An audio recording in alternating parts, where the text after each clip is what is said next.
ABC Sport.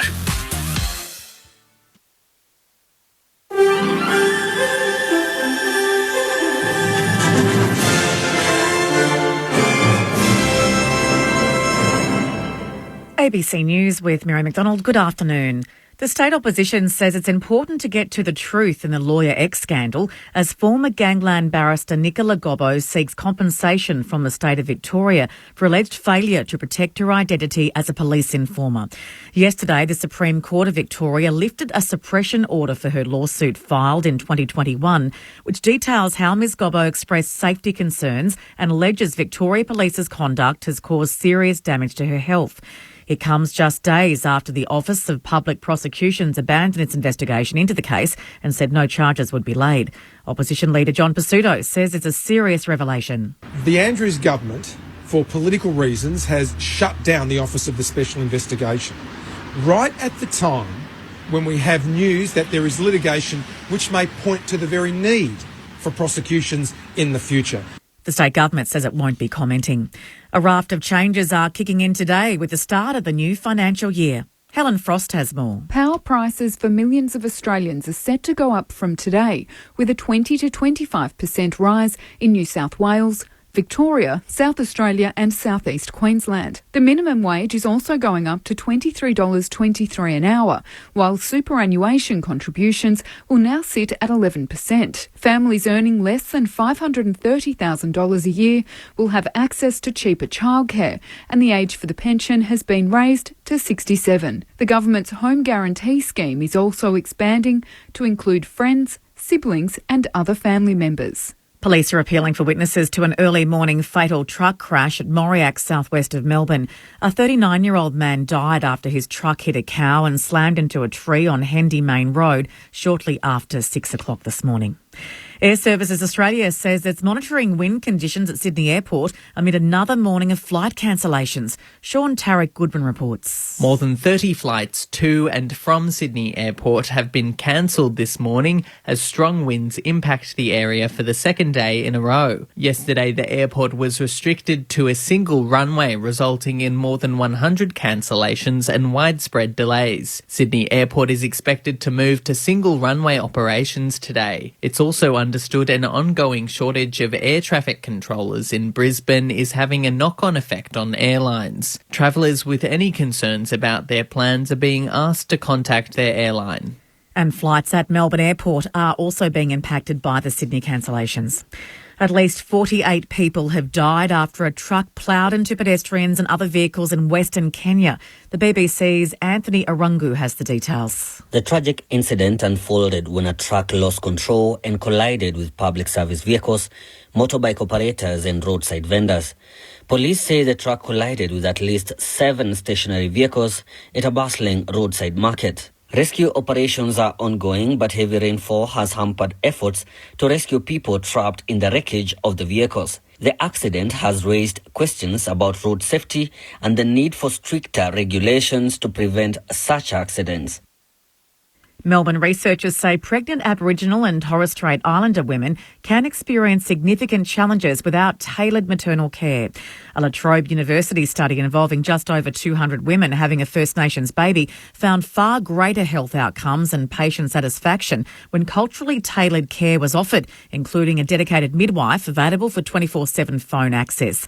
Lead researcher Res McCalman says they've found this type of service leads to fewer preterm births and improved care during pregnancy and should be rolled out nationally. I think it definitely is urgent. We know that we need to do what we can to improve outcomes for Aboriginal women and babies. I think that we could have these models rolled out in the next year. To sport, and round 16 of the AFL season continues today with the Adelaide Crows looking to jump back into the top 8 with a win over North Melbourne at Adelaide Oval. Then the Western Bulldogs host Fremantle at Docklands before the Gold Coast Suns take on Collingwood at Carrara. It's the first sellout for an AFL match for the Suns in nearly a decade, with the club desperately needing to win to keep their finals hopes alive. Tonight, Essendon host Port Adelaide at the MCG in a decisive top 8 clash. To the weather now for the state, cloudy with scattered showers on and south of the range is easing and contracting to the south and east later in the day. For Melbourne, the high chance of showers becoming less likely in the late afternoon and evening, with a top today of 14. Tomorrow, cloudy, also 14. It's 13 degrees. ABC News. Tropical North Queensland hides a dark chapter in our history. A lot of Italian migrants. This was the land of opportunity. Anthony LaPaglia is on a personal journey to unearth the extraordinary truth. This is a story of a gang that terrorised the cane fields of North Queensland for over a decade. And the mystery of a community fighting back. He would check under his car every day for bombs. The Black Hand starts Tuesday night, June 27 on ABC TV and streaming on ABC iView. ABC Sport. ABC Sport. Grandstand AFL. This is The Lead with Matt Clinch, Adam Ramanauskas and Cameron Ling. 100% pure footy. The Lead. On ABC Radio, ABC Sport Digital. And now streaming every match on the ABC Listen app. The lead items for round 16 of the AFL. A bizarre finish from the SCG with Sydney and Geelong playing out an inaccurate but dramatic draw. Their first in VFL AFL history, and the Swans were left to lament what could have been. Going inside 50 now for the Swans, deep to full forward. Fox gives a shove there on Henry, plays on in the pocket and straightens up into the post. Cannot believe He's hit the post. It's been the story of the night for the Swans, and they couldn't pinch the lead. Robbie Fox from almost directly in front has hit the woodwork. Out to beat the ball is Mills, and that is it. A draw, which in all reality helps neither of these sides. And to be fair, neither team deserved it. It was a Thursday night thumping at the Gabba as the Lions proved there is a significant class gap between them and the rest, handing the Tigers their heaviest defeat since 2016. Brisbane run the middle of the Gabba again. Hand pass to Ashcroft. Hand pass over his left shoulder to Cameron. What a trick. Has a shot from 50. That is Brisbane Lions football of the upper quality. And it's Charlie Cameron finishing it off. Joe Danaher from 50. Lets it go. Gets 5. A big bag for Joe. And we are done. With Brisbane's winning margin, 81 points. What a hiding. Tigers are in real trouble after the positivity before the bye. A night for the footy purists, the next 7 inductees into the Australian Football Hall of Fame. Port Adelaide's inaugural premiership coach and Melbourne's head of development, Mark Williams, joining his dad Foz into the Australian Football Hall of Fame. He'll join us on the lead. And Damien Hardwick sent the footy world into a frenzy. How soon could the Tigers premiership coach return, and where might he end up? Hello, welcome to The Lead on Grandstand AFL. I'm Matt Clinch. We're back to a full fixture of 9 matches after the byes, and for our South Australian listeners, we'll be taking you straight to Adelaide and North Melbourne from the Adelaide Oval. For most of our other listeners, it's the Western Bulldogs and Fremantle as the first game from Docklands on this Saturday afternoon. The Gold Coast and Collingwood in the twilight ahead of the Bombers and Port Adelaide, a big match from the MCG tonight. Essendon Premiership player Adam Ramanauskas is here. Welcome, Rama. Good afternoon to everybody out there. Where's my mate? I'm a little bit disappointed. You are. I believe that shouldering the load. I believe that I took some criticism when I didn't head down to Ballarat a few weeks ago. Yes. What's this holiday business?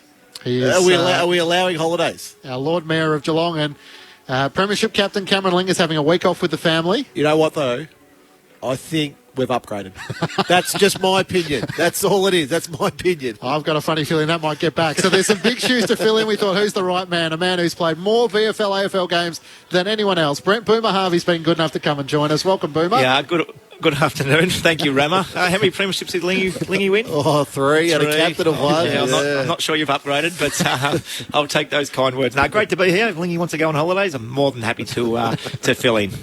It's been an interesting weekend of footy so far. There's so much that has taken place. Sides coming off the bye with a poor record. And it felt like last night was the golden carrot for Geelong or Sydney. Could the Cats get inside the top 8? They were able to get a draw, which gets the 2 points inside. And John Longmire, the coach of the Sydney Swans, is going to join us. But frustrating for him that his side just, Boomer, couldn't take their chances. It was crazy. It was crazy, wasn't it? Even like Isaac Heaney early in the game. And it must have been... Remember, you know yourself, it's easy to sit back and watch on TV and criticise and do things like that. But the boys, that's their home ground. Heaney's misses 2 pretty easy ones for him in the first quarter. What they did do well, though, they made Geelong defend very early in the game. They'll drop in the eyes inside 50 and they'll get in their chances.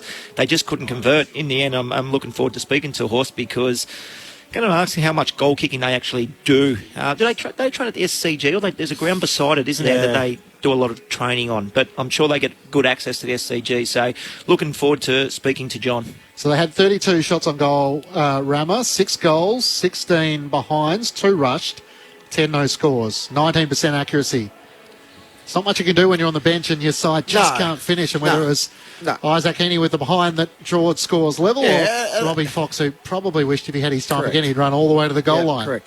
Look, and a lot of people will say, oh, they're professionals, they should kick those goals. But it's simply the pressure of the game. Like, you look at Tom Hickey, the miss that he had.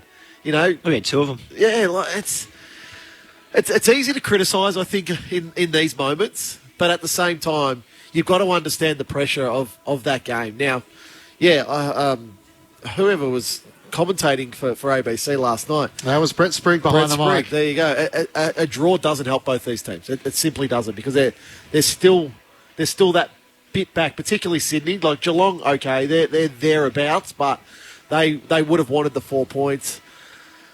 But, 2 points is better to walk away than 0.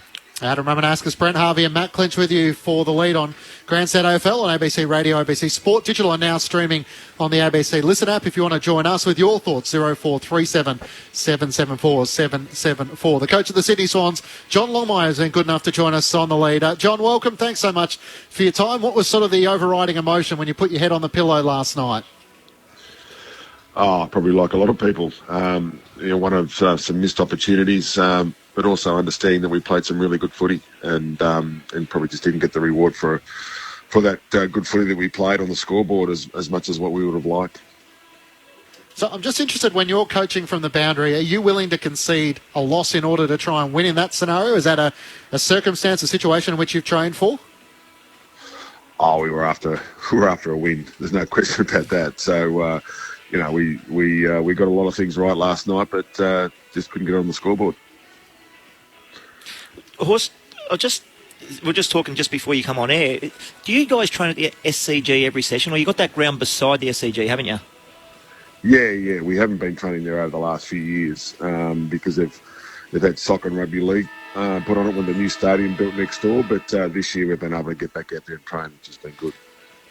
So obviously 6 goals, 18 last night wasn't ideal. They say bad kicking, bad football. Do you address that as the coach, or do you let that slip and not let it slip clearly, but let the forward coach take control of that and let the individuals go to work back during the week? No, well, we talk about it. I mean, it's a balancing act. You make it a bigger deal than what you need to. Do you just back it in? And we looked at. I spoke a lot about the way we were playing last night. I mean, at half time we were thrilled with the way we were playing as far as our intensity, our effort around the ball, our shape, our repeats, our ball inside 50, our marks inside 50. We were playing exactly the way we wanted to. We just weren't hitting the scoreboard. So you've got to be able to separate that. You've got to be able to acknowledge what we're doing really well, and then just hope that it starts to turn. And really, the only advice you give is to back your routine and go back and kick through it. I mean, that's what you can do, and it's very hard to control on the night, but that's all you can really do is make sure that you get the balance right of acknowledging what we're doing well and giving the players confidence that the next one's always a fresh opportunity. John, where's the team at right at the moment? I think a lot of people are going, well, you played in the grand final last year. We're expecting Sydney to be thereabouts again. But is the team still transitioning the way that you want it? Like, you look at there's a lot of young players still in this team. Sheldrick, Braden Campbell, even Amadi, like guys that haven't played a lot of football. Are you on track in terms of where you want to be in that development phase still? Oh, well, I mean, we felt that we've got some really good young players. I mean, if you look at our midfield alone last night, there's players like Goulden and Campbell and Sheldrick and Rowbottom, and we've got a very young midfield group, which has been terrific to work with. I mean, we've been hit with some significant injuries this year in different parts of the ground over the course of the year, and missed some real key players that played significant roles for us last year. But we know that we've been actually working through some things and some consistency over the years, and some players we've introduced into the team have actually been coming along pretty well. So, we feel like it's not always onwards and upwards. Sometimes you need to adjust things, and we've had to do that with the injuries we've had this year. But we feel like we've still played some good footy at times. We just like to have a bit more consistency, whether that's to do with a younger group or not. But we feel like we've still got some good footy ahead of us, particularly this year. And you mentioned those injuries, John. A lot of coaches will go, well, next man in, that sort of mentality. But if you look at the corresponding game earlier in the season, you have a Callum Mills playing on a Tom Hawkins down at Cardinia Park. How significant have the injuries been for Sydney this year, just in terms of what you want to do and how you want to play? Well, I think that in regards to anyone, I mean, the reality is you like to say next man in, but when we've at times had probably four of our starting. Nope, we might have just lost him. John Longmire for a second. It was such a good question. I thought it was a good question also. Your old teammate, just typical North Melbourne bloke, just hangs up. I got to the Lance Franklin question before he could hang up. So we'll see if we can get John back on the line. Yeah, I think we got him back. We got you. Sorry about that, John. I think it just dropped out for half a sec. Yeah, I'm not sure what happened. Yeah, well, I mean, we've felt. Like any team, if you have a significant amount of players out of your team, it takes some adjusting, and we've had to do that at different times. But we've also felt like, when we've had those players available, we've had some competitive footy. So it's always a balancing act. We feel like we've still got some good footy ahead of us. John Longmire is with you on the lead on ABC Radio, ABC Sport Digital, and now streaming on the ABC Listen app. So all of a sudden you've got the Tigers at the MCG next Thursday night. John, do you expect Lance Franklin will be available for that game? I hope so. We've been mindful that I've been on the record of saying we probably played him a bit too more than what we'd like to the first half of the year. We didn't have Reid and Amadi and McDonald and these type of players available for us in that first half of the year. So we probably played him a little bit more than what we'd planned to. So the last few weeks we've been trying to get his training up, and he had a sore knee a few weeks ago, and so we've rested that, hopefully getting it right. He's had some training this week. He's pulled up well. He'll do some more training on Monday, so we're hoping that he's available for this week. Horse, are you one of those coaches that will sit back today and watch as much football as you can? Because obviously you need some results to go your way. Do you check the scores on your phone, or do you just let it be because it's out of your control? Nah, Boomer, just let it be. I'm watching our game last night, and that's what I focus on. The other stuff sort of takes care of itself. I look at our game and what we can do against the Tigers this week. So, John, how long would it take you personally to review last night's game? Are you one that pauses, rewinds? Oh, it's probably I don't know, it'd probably be a 6-hour process, I assume. So by the time you go through it all and go back and look at it all, it's probably that's just part of what the business is. It's part of the job that nobody likes, the old coding. It's never going to get any better unless you can pay someone to do it, run it, but you're not getting it done right. They don't sell that part of the job description. I don't think they do. Horse, playing it, and you mentioned a couple of young players before, and one in particular, Errol Goulding. It's hard to believe that he's only 20 years old still. As a ex-football player, I take a liking to mainly the small guys. Oh, of course you do, Boomer. But he seems to... Where can he go, Horse? He's got exceptional kicking skills, great decision-making. He's one of those players that I absolutely love watching. He might tower over you, Boomer. He's quite tall. I thought that might be covered. But, look, he's a terrific young player. I mean, I've known him since he was 6 years old, Errol. He's come through the academy system up here, and he played soccer with one of my young blokes, and so I've known him for a long time. So it's quite unusual and a great thrill to see him come through and see him doing what he's doing. He's not only got great talent, he's one of the hardest working players I've seen for his age. He understands football like very few young players do. He's quite remarkable how he handles the game and what he knows.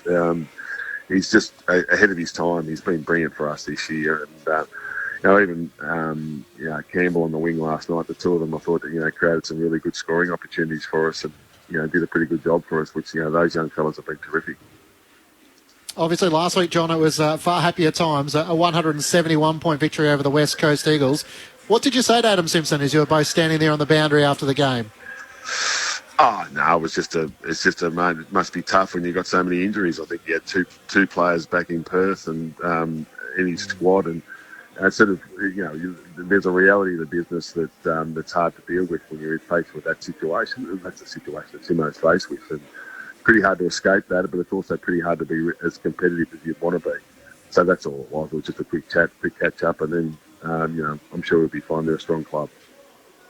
They're obviously in a bit of a challenging spot, the West Coast Eagles, at the moment. Do you think the modern-day full rebuild, scale the team back, is almost surpassed now, that you have to become a bit more smart in the way in which you do it as a club to make sure you are transitioning your former greats with the young talent coming through, as opposed to clearing out all the old guys?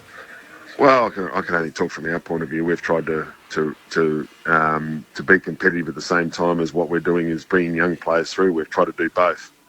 We always try and do both. We like to give our players the best opportunity to play finals every year, and we've gone through a few transitions of generational talent, I guess, if you like to call it that way, over the years, and trying to be competitive at the same time. And it's not an easy task, but I think you owe it to your supporters, certainly your club, but also your players, to try and give your players a chance of playing finals every year. And that's regardless of where you are in the cycle. You try and do that every year. That's certainly what we try and do.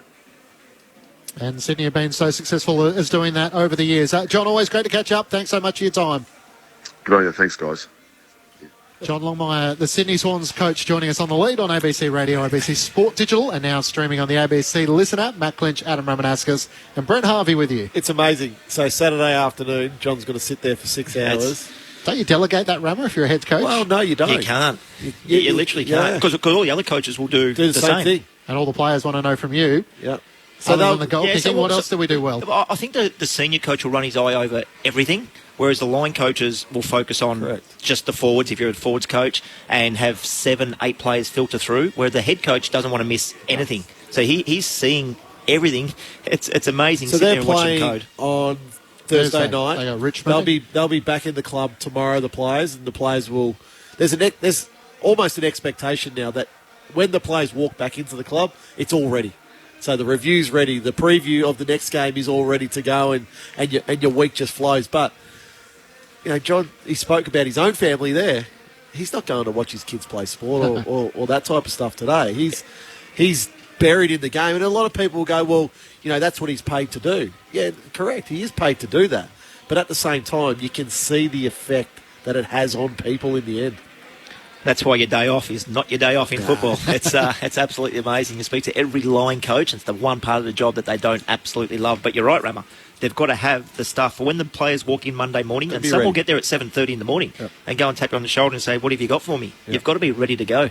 On the SMS 0437 774 774, some of your thoughts with ours. Dan in Tassie, Rammer, wants to know, with last night's inaccurate kicking, can anyone explain the process with the actual match day footballs? How many are they? What's the optimal amount of pressure? How do they test the footies? Do the guys believe, in instance, there is a bad batch of balls? I don't know the players can claim that. I can only go on my own experiences here.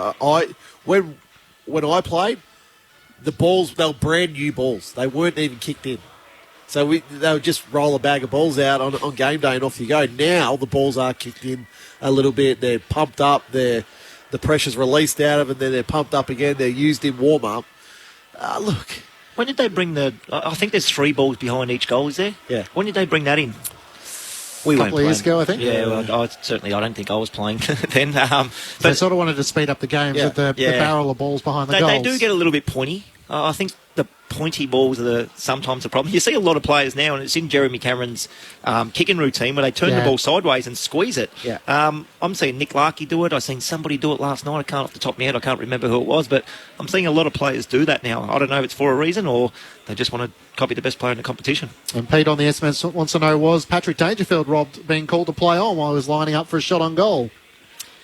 That one surprised me.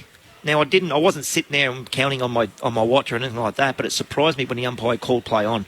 Now, Sydney would have been pretty aware of what was going on. I'm not sure if there was a time clock on the scoreboard or not, but they were onto it, and I think they'll give the umpire hey, he's been too long. So I was a little bit surprised. Well, you've got to be walking in, don't you? You've got to start your run up. Yep. You've got to be. So, look, if the umpire can see the scoreboard, he's got the countdown clock there. It's an easy decision on his behalf once that timer does start. If Patrick hadn't moved and it got to 0, well, it's simply play on. That's just how the rule is. And the Traralgon Tiger says, g'day fellas, I bet Tom Hickey could have those 2 set shots 100 times and score at 100% accuracy, or maybe he just needs to try his right foot next time.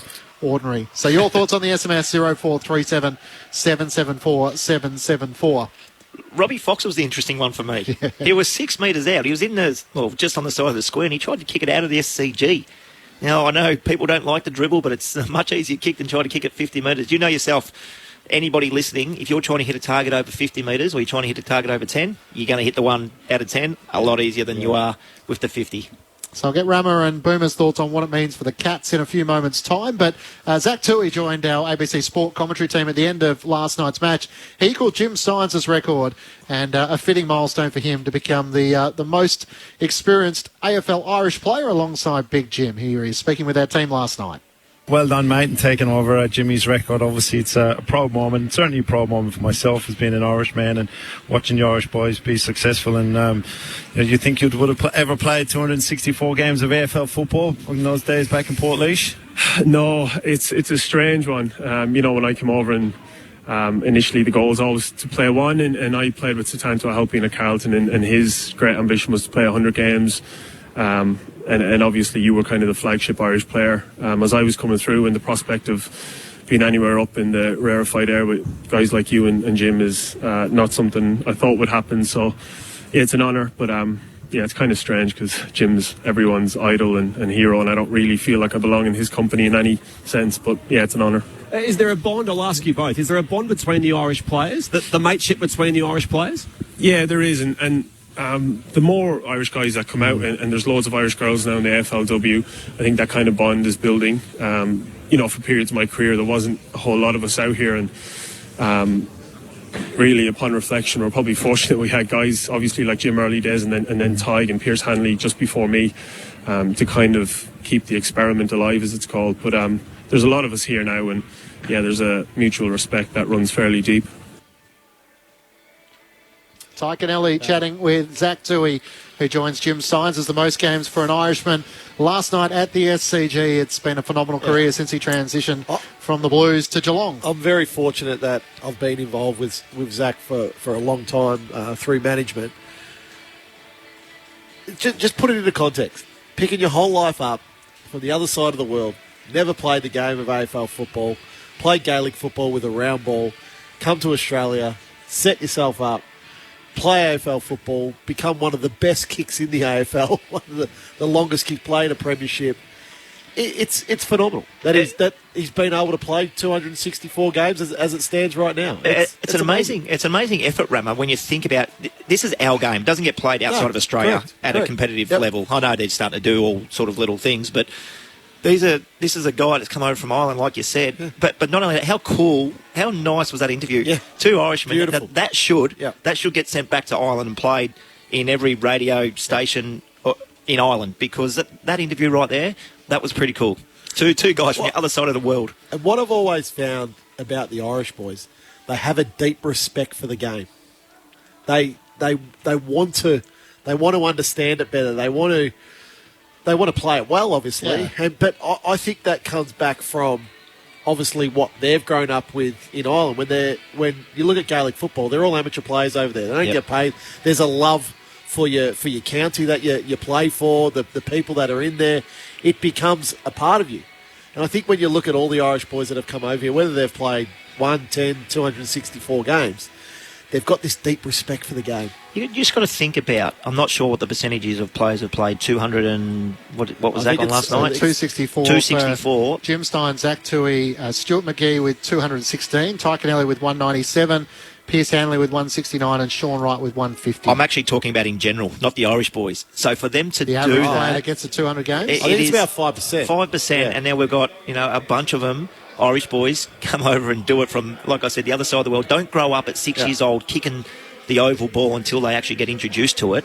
It's an amazing feat and something I'm sure he is very proud of. I really hope it's celebrated next week, because what the celebration will also do is show footage of Jim Steins again and the impact that Jim Steins had on Australian rules football. Like he's just a phenomenal individual, Jim, and to listen to Zach then talk about, I don't feel like I should sit in the same company as Jim Steins.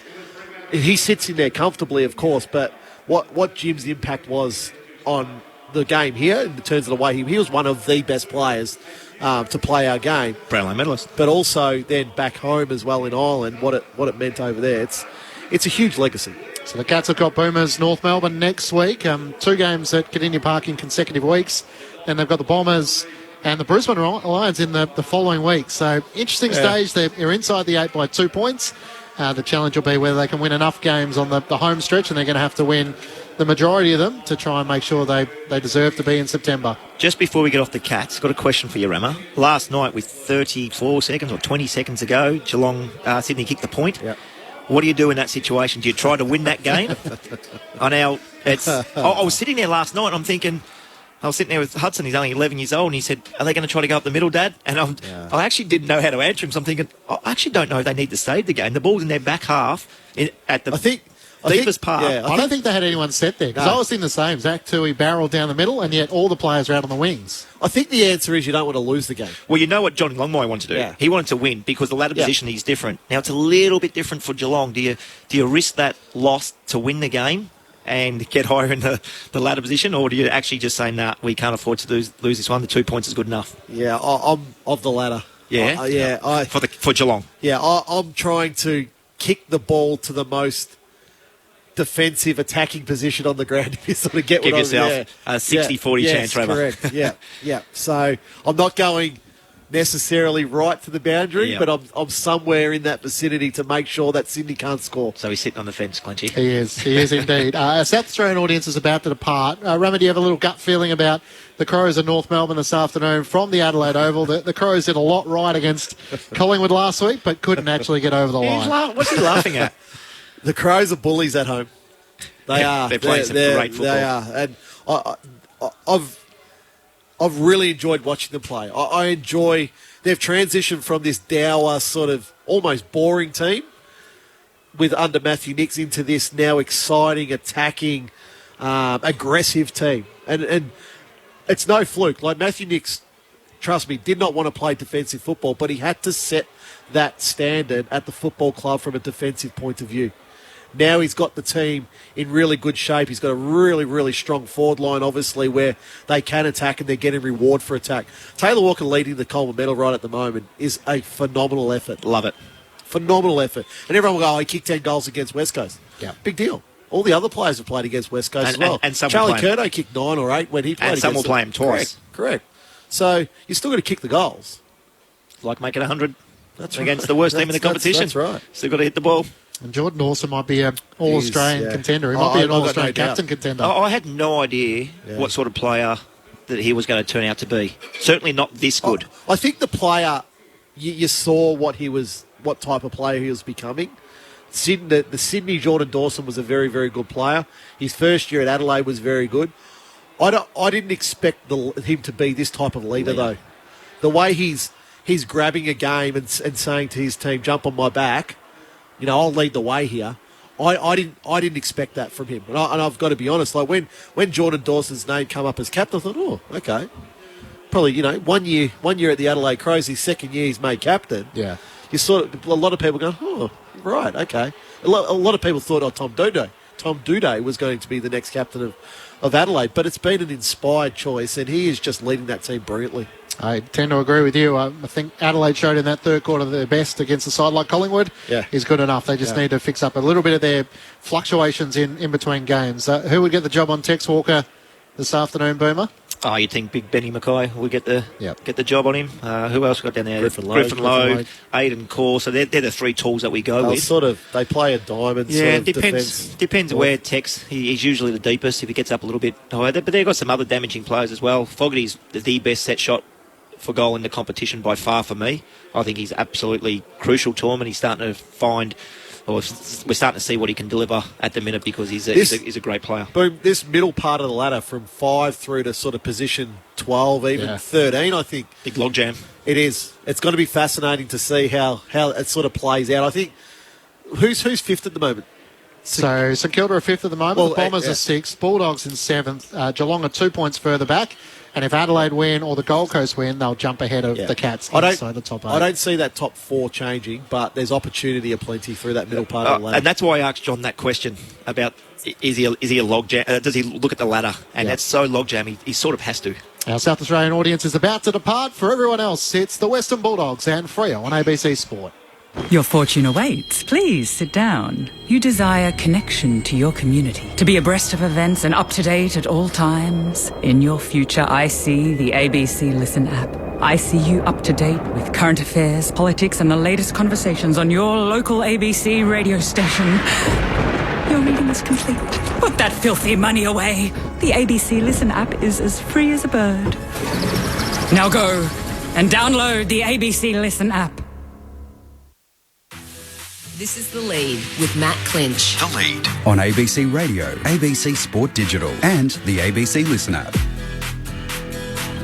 I'd be lying if I said I couldn't see myself doing it. I love it. I miss it. I've been out for 2 weeks and I wanted to miss it if that made sense. Yeah. But I need to decompress for a while. I need to go away. I need to reflect, figure out things that make me good and things that I can sit there and put me into dark places as well. So I need a bit of time, but I just love the game. It's the one thing I've sit there and like everyone, I've known it for a long time, but I'll go overseas and I'll still watch the Tigers play and I'll still watch other games as much as I can. And, at some stage I'll probably step back in. When that is, I'm not too sure.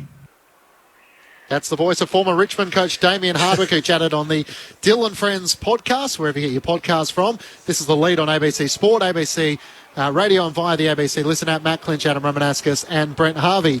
He sort of put the seed out there that he's keen to get back into coaching. It's just how soon that would be. And clearly it's in his blood. Having been out of the footy system, Boomer, can you relate to that as you miss the weekly ups and downs of it all? I actually laugh more at the... You think you're doing a podcast with somebody and nobody's listening, and then the next thing, it is the biggest news in football. And it's crazy the way it all works. But no, I could see... I think once you're a football person, and Dimmer is certainly a football person that's done a little bit of everything in football, he's going to miss it. And I certainly can't go back to Richmond, Ramo. Can he go back to Richmond? But he's going to coach. Probably after watching Thursday night, he's thinking there might be other opportunities. He's going to coach somewhere, and he brings a wealth of experience. So he's going to be... We're better for having him in the game coaching football. So I just find it amazing with Dimmer. Being an old teammate of his. Last to get to training, first to leave. He was just in and out of the club like you went. And look, and to his defence, he was holding down a full-time job when he was playing, so I understood that. But we can't lose the quality of Damien Hardwick to our game for a long time. There's still a lot of coaching left in him if he wants that. What's the right job for him? Only he can decide that. But in terms of those good coaches, we talk about it often, you and I, Boomer, that allowing those good coaches to have a break, reset, recharge, reinvigorate, whatever you want to call it, but then come back in and teach these players how to play the game in the right manner. That's what's going to continue to improve our game. It does, and we don't want to lose those coaches. I think it's been said before, but in America, they have the coaches coach really late. In Australia, we seem to say, right, you're 50 or whatever it is, 55, 60, see you later. You've got to go. We've got to get some young guys in. Ram, a quick question for you. Was Dimmer one of those players you said last to get there, first to leave? Would you look back now and go, he was always going to coach? Or, no, absolutely not. Absolutely not. So Adam Simpson, on the other hand, he was running our midfield when he was playing. It was, you just knew, I just knew he's going to coach senior football at AFL level, this guy. It's interesting, Dimmer, just the different walks of life and how they prepare and go about it. I've said this many, many times. Of all the teammates that I played with, Dimmer had the worst white line fever of any person I've played with. He just, something clicked when he crossed over, and off the field, he was the nicest person you would meet. Just great to have a conversation with, have a laugh with. And that's, I think, what he's taken into coaching. There's that competitiveness still he wants to win and try and win it from the coach's box. But off the field, he's a very, very gentle person. He loves having fun. He loves having the banter. All that sort of, all that side of him, we've only probably seen of recent years. I think in the early part when ninth, the final, knockout final, it's only been the recent years where they've been successful in winning that. The true Damien Hardwick has come out. And Damien Hardwick would know that those comments would carry traction when they were heard in the football ether. Very smart man. So I guess who does the shadow loom largest for? The obvious comparison is always sort of a Stuart Dew, who always gets mentioned as to whether the Gold Coast Suns don't take that step to get into the finals calculation. They've got Collingwood, as it would happen to be, on a twilight this afternoon.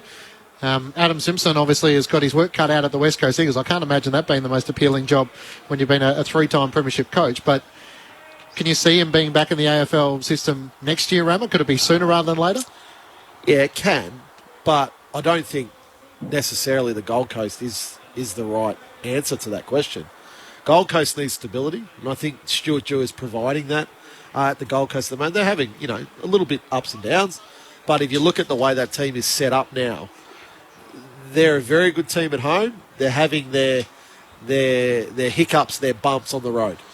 So once they learn that, I think Stuart Dew has absolutely got the ear of the Gold Coast players, and he's building something nice. Well, they're in that team. They're 10th on the ladder. Yeah. They're in that little, I would just say 5th to 12th or whatever it is. If they can beat a Collingwood or someone, all of a sudden they're right in there. If they make finals, first time in their history, it's going to be hard to get rid of that coach, isn't it?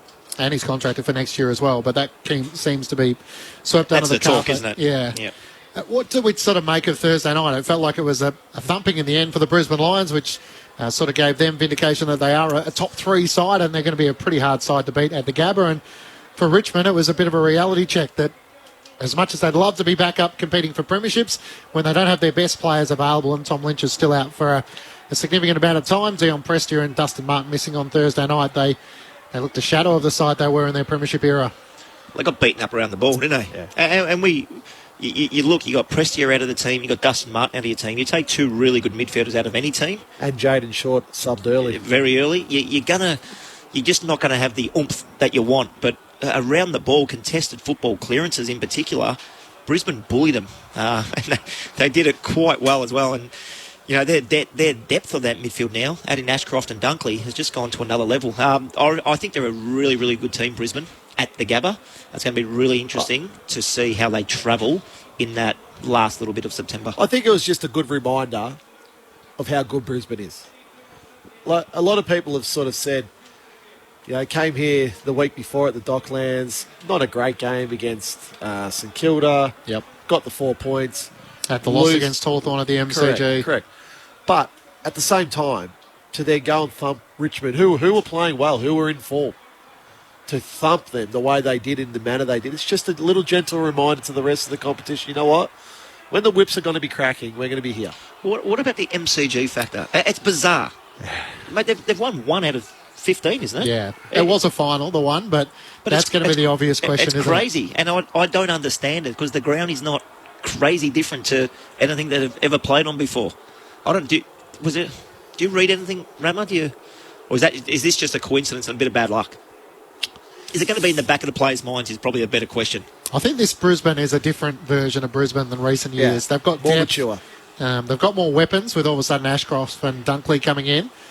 And by having Jack Payne play that role, it frees up Harris Andrews to be that interceptor and really the general in their defensive half. And to see the way Richmond couldn't transition out of their sort of defensive 50, that didn't feel like what we've seen from Brisbane on recent years. They've been able to lock the ball inside 50, and whether it's Hipwood or Danaher or Charlie Cameron or Cameron, it doesn't matter who kicks the goals, because if we're getting enough, we've got enough options that we've just got to find the right option inside 50. I just think they're a good football team. That's my opinion. Like I understand what you're saying, Clinchy, but I think they're a good, hardened football team. Played in prelim finals over recent years, have been able to do all that. To me, there's no excuse. You can ask about the MCG, you can talk about this, that, and the other, but it's sort of like, well, we've got all the weapons we need now. You speak of those weapons. They're weapons forward of the ball now. Bailey can play just forward. Yep. Rayner can play just forward. previously they've tried to play him pinch hitting through the midfield, and Bailey's, I think Bailey's a star. But now Zorko's not even playing in their team. They've got enough mids to cover that and let their good players go to work in the most important part of the ground, which is the forward half. And the kids across half-back look pretty good. They might get back in. Potentially Zorko, potentially Rich, if they can continue on this form. Although Zorko will definitely come back in. He does. Chris Fagan said he's for a long time been loyal to his players because they were so loyal to him at the start of his coaching journey. It's more the Daniel Rich, Jack Gunston conversation. Do they come back in? Like, I tend to think Gunston is probably more likely than Rich at the moment. Like, they've got enough goal scoring power now, though. But Darcy Wilmot across half-back, Kadeen Coleman across half-back. Even Kai Lohman, when he was in the team, he looked promising as well. So Leicester the other night. Leicester looked really good. Okay, but it's more, if Daniel Rich can't find that speed, that zest back into his game, it'd be a shame because he has been extremely loyal to the Brisbane Lions for a long time. But unfortunately, Boomer, the good teams, there's always a story like that. Well, that's how it works. That's why they're so good, because of the depth of their good players. Zorko out of the team, Rich not getting a game at the minute, and Gunston. And M in Melbourne asked my question on 0437 774 774. Hi guys, was it an unfortunate reality check for Andrew McWalter, the interim coach, that wins so far may not necessarily equal to becoming the head coach? It's a tough gig, and maybe we'll get a better indication as to how the Tigers back up against Sydney. I'm giving him an out with those three players, Prestia, Martin and Jaden Short early in that game. And you haven't got Lynch in that team either. So I'm giving him an out, but it just wasn't a great game for the Tigers. Personnel is big. Yeah. Personnel out of your team. Well, John Longmire spoke about it. Yeah, and you add Tom Lynch, Coleman medalist. Helps. It's huge. For Dustin Martin, we all know how capable he is. Even now, towards the later part, he's still a very, very good player and takes the team defence to nullify him. Jaden Short, who was kicking goals from 60, and who was the other one that was out? Prestia, who's just a seasoned campaigner, just gets the job done. They're the big outs. It is a reminder, though, that Richmond are a bit more reliant on talent, perhaps, than what they were in their premiership era, where it was largely around system. The voice of Brent Harvey alongside Adam Romanascus and Matt Clinch with you on The Lead on ABC Radio, ABC Sport Digital, and now streaming on the ABC Listen app. Still to come, Australian Football Hall of Fame member Mark Williams will join us on the program. He's up with the Demons in the Northern Territory. But just your thoughts on the West Coast Eagles and where they find themselves at the moment. Their CEO, Trevor Nisbet, travelled to Melbourne for the Hall of Fame, and no surprise, the media were waiting for him when he arrived back in Perth. It's a tough one, and I clearly know Adam Simpson pretty well, and Daniel Pratt's over there, and Drew Petrie, so I've got a soft spot for the Eagles because there's half of North Melbourne sitting over there with him. But we just spoke about personnel. Now, I don't care who the best coach ever rated is. You go and put him in Adam Simpson's chair right now, and he ain't winning. He ain't winning. Who's the best coach in the States? Rama? Who's John Wood? Is it Wooden? Bill Belichick. Belichick. Let's put him in the Simo's chair. They ain't winning a game still, unfortunately, for the Eagles. So I think it's about creating an environment where everybody feels more comfortable than what they should at this stage. Look, unfortunate. The reality is, last week they had two players available in their reserves team. So injuries have completely decimated West Coast. But the other part to it is, what do you when you're reviewing the game, what are you reviewing? Are you reviewing a team just kicking goal after goal after goal, or are you reviewing effort? Are you reviewing contest? Are you reviewing clearance? Are you reviewing run? Like, what that is that's what for the remainder of the season, boys. These are the non-negotiables. And we're going to talk to Mark Williams shortly. I can absolutely guarantee you, Choco had some absolute non-negotiables for his team, or you simply didn't play. So what's your threshold? What would you think would be an acceptable loss margin against St Kilda? I think a goal and a half a quarter. So let's call it 6 goals. 6 goals. Yeah, I'm thinking maybe a tiny bit more, maybe a 7. Yeah, maybe 6. Yeah, 6 or 7 goals. I think Rama's on the mark. You wouldn't want it to be another week where it's another 100-point loss. They've had 4 so far in 2023. Well, it's one of footy's great nights, the Australian Football Hall of Fame on Tuesday night. And some of the great characters get recognised, not to mention their football credentials. And Mark Williams, a Port Adelaide legend through and through, part of their inaugural AFL Premiership, joining his dad Foz in the Australian Football Hall of Fame. He's now, of course, with Melbourne. Used his platform as well to advocate for the Indigenous voice as part of the Yes campaign, and also gave a little tip of the cap to Kevin Sheedy and everything he's done for the game as well. Mark's been good enough to join us from the Northern Territory with the Demons. Welcome, Mark. Always great to catch up. Congratulations on the honour on Tuesday night. What was it like? No doubt a bit of a head spin for 24 hours.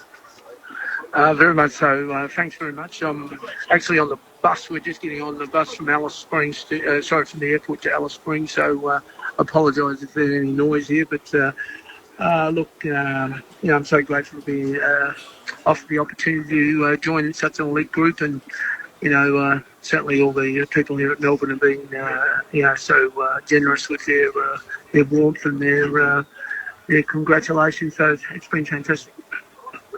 Choco, firstly, congratulations. Probably a little overdue in my opinion.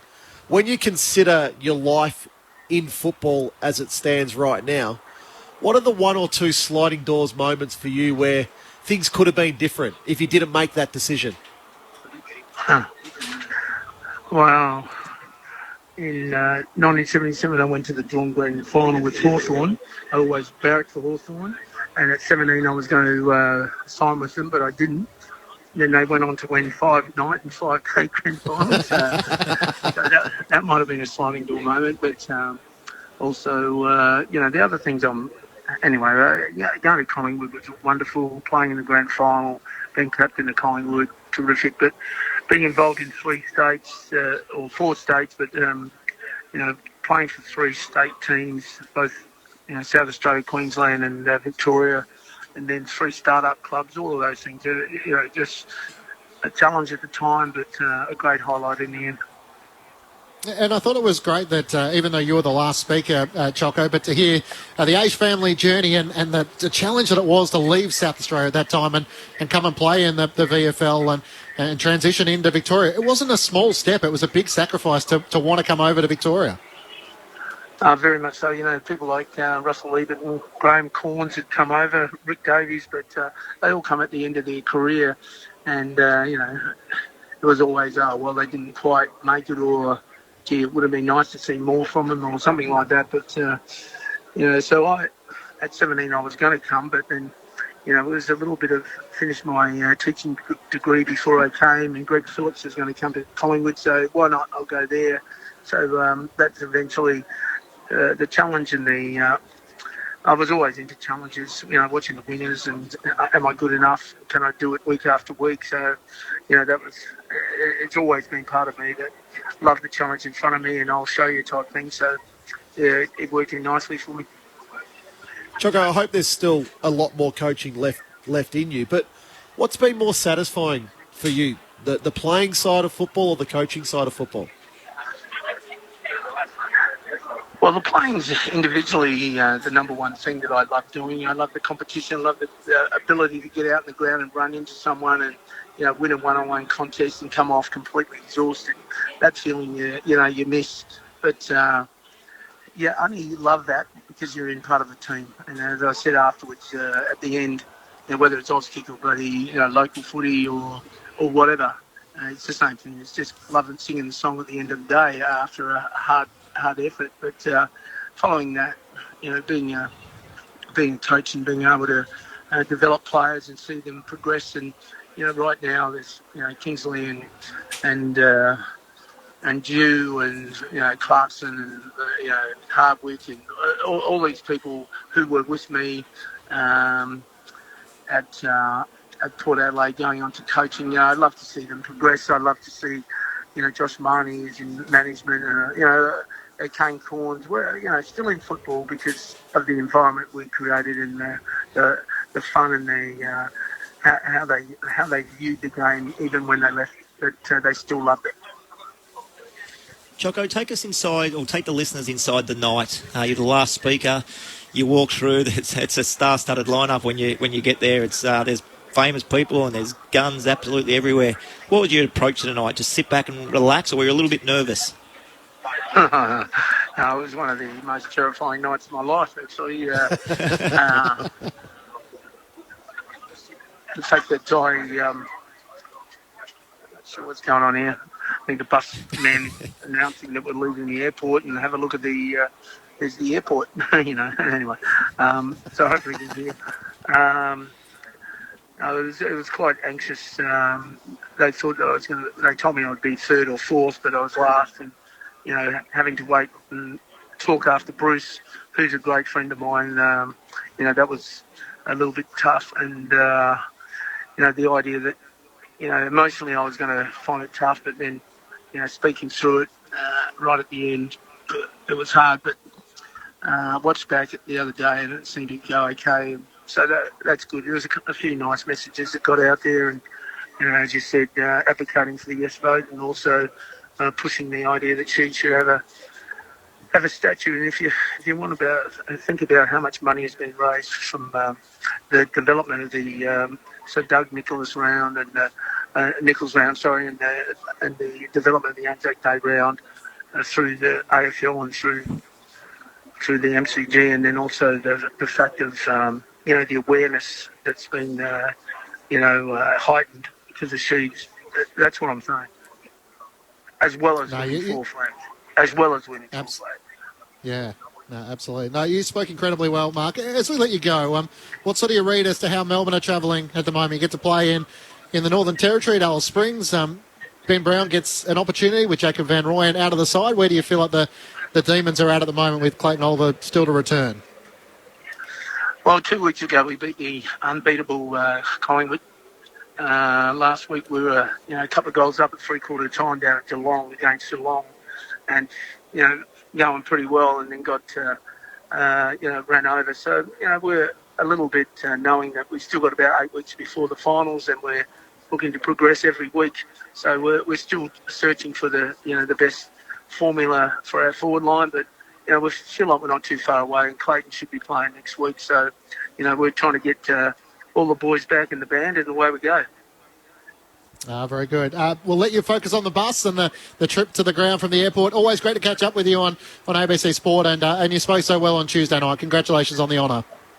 Thanks very much. There's a little bit of water on the ground up here, just so you know, overcast conditions and cold. So that's the update so far from downtown Alice Springs. Around the grounds with Mark Williams with you on ABC Sport. Thanks, Choco, joining us on the lead on ABC Radio, ABC Sport Digital, and now streaming on the ABC Listen app. Matt Clich, Adam Ramanassis and Brent Harvey. You've been in that room, Boomer. What's it like, the weeks that follow? Yeah, and that's probably why I asked him, because I was in a similar boat. I was terrified. I didn't want to get up on stage and speak. You walk in there, and obviously you're getting inducted because that's part of it, but you go there and there is just people that you just have watched play football for years, and the best of the very best. Yeah. And it was an amazing night. I think that was the first time properly that I reflected on my football career properly, because I was still playing local footy. I never really stopped and just thought about it.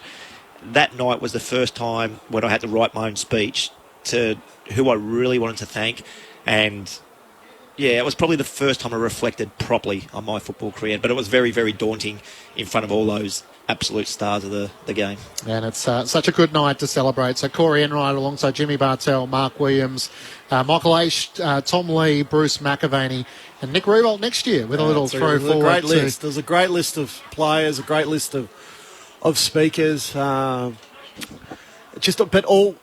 amazes me every time I watch the Hall of Fame is the different stories to get there of the players, and just the moments where I made that decision and it was the right decision. Yep. It's amazing. Like listening to Michael Aish talk was just terrific. It was absolutely great. Terrific. From such a proud family in South Australian footy, and the Norwood Footy Club, Michael Aish as well. Boomer, looking forward to seeing Alistair Clarkson back at the Roos next week. Yeah, absolutely.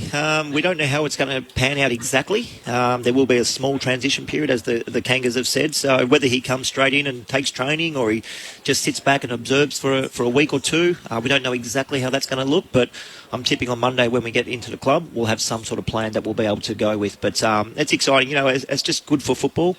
He's one of those people that you don't want to lose to football, and it's good that he's in a good headspace first and foremost, that he can come back and feel like he can come back and walk back into our football club, which is fantastic. They got him there to coach. They got him there to transform the club. I'm wrapped he's back. And it helps that you've got a good man alongside you with Brett Ratton, who's been able to take the leads while Clarko's been away, and no doubt they'll transition in the next couple of weeks. Boomer, thanks so much for coming in. No worries. Well, Lingy got the best of me over my little playing career, so I'm just letting him know next week that I'm coming for him. All right? This is my slot, 12 to 1 on a Saturday. Lingy, I am coming after you. It was very comfortable, actually. Yes. It was very good. Lingy, just be careful. Great to have the games record holder Brent Harvey with you on the lead. Adam Romanascus is sticking around. Nathan Burke to come in alongside Ben Cameron. It's the Western Bulldogs and Fremantle on ABC Sport. Coming up next, the Dockers with a chance to try and move a step closer to the top 8, and the Bulldogs keen to make sure they're locked up inside the AFL's top 8. So back to 9 matches with the buys completed. So make sure you stay with us on ABC Sport for the rest of the afternoon.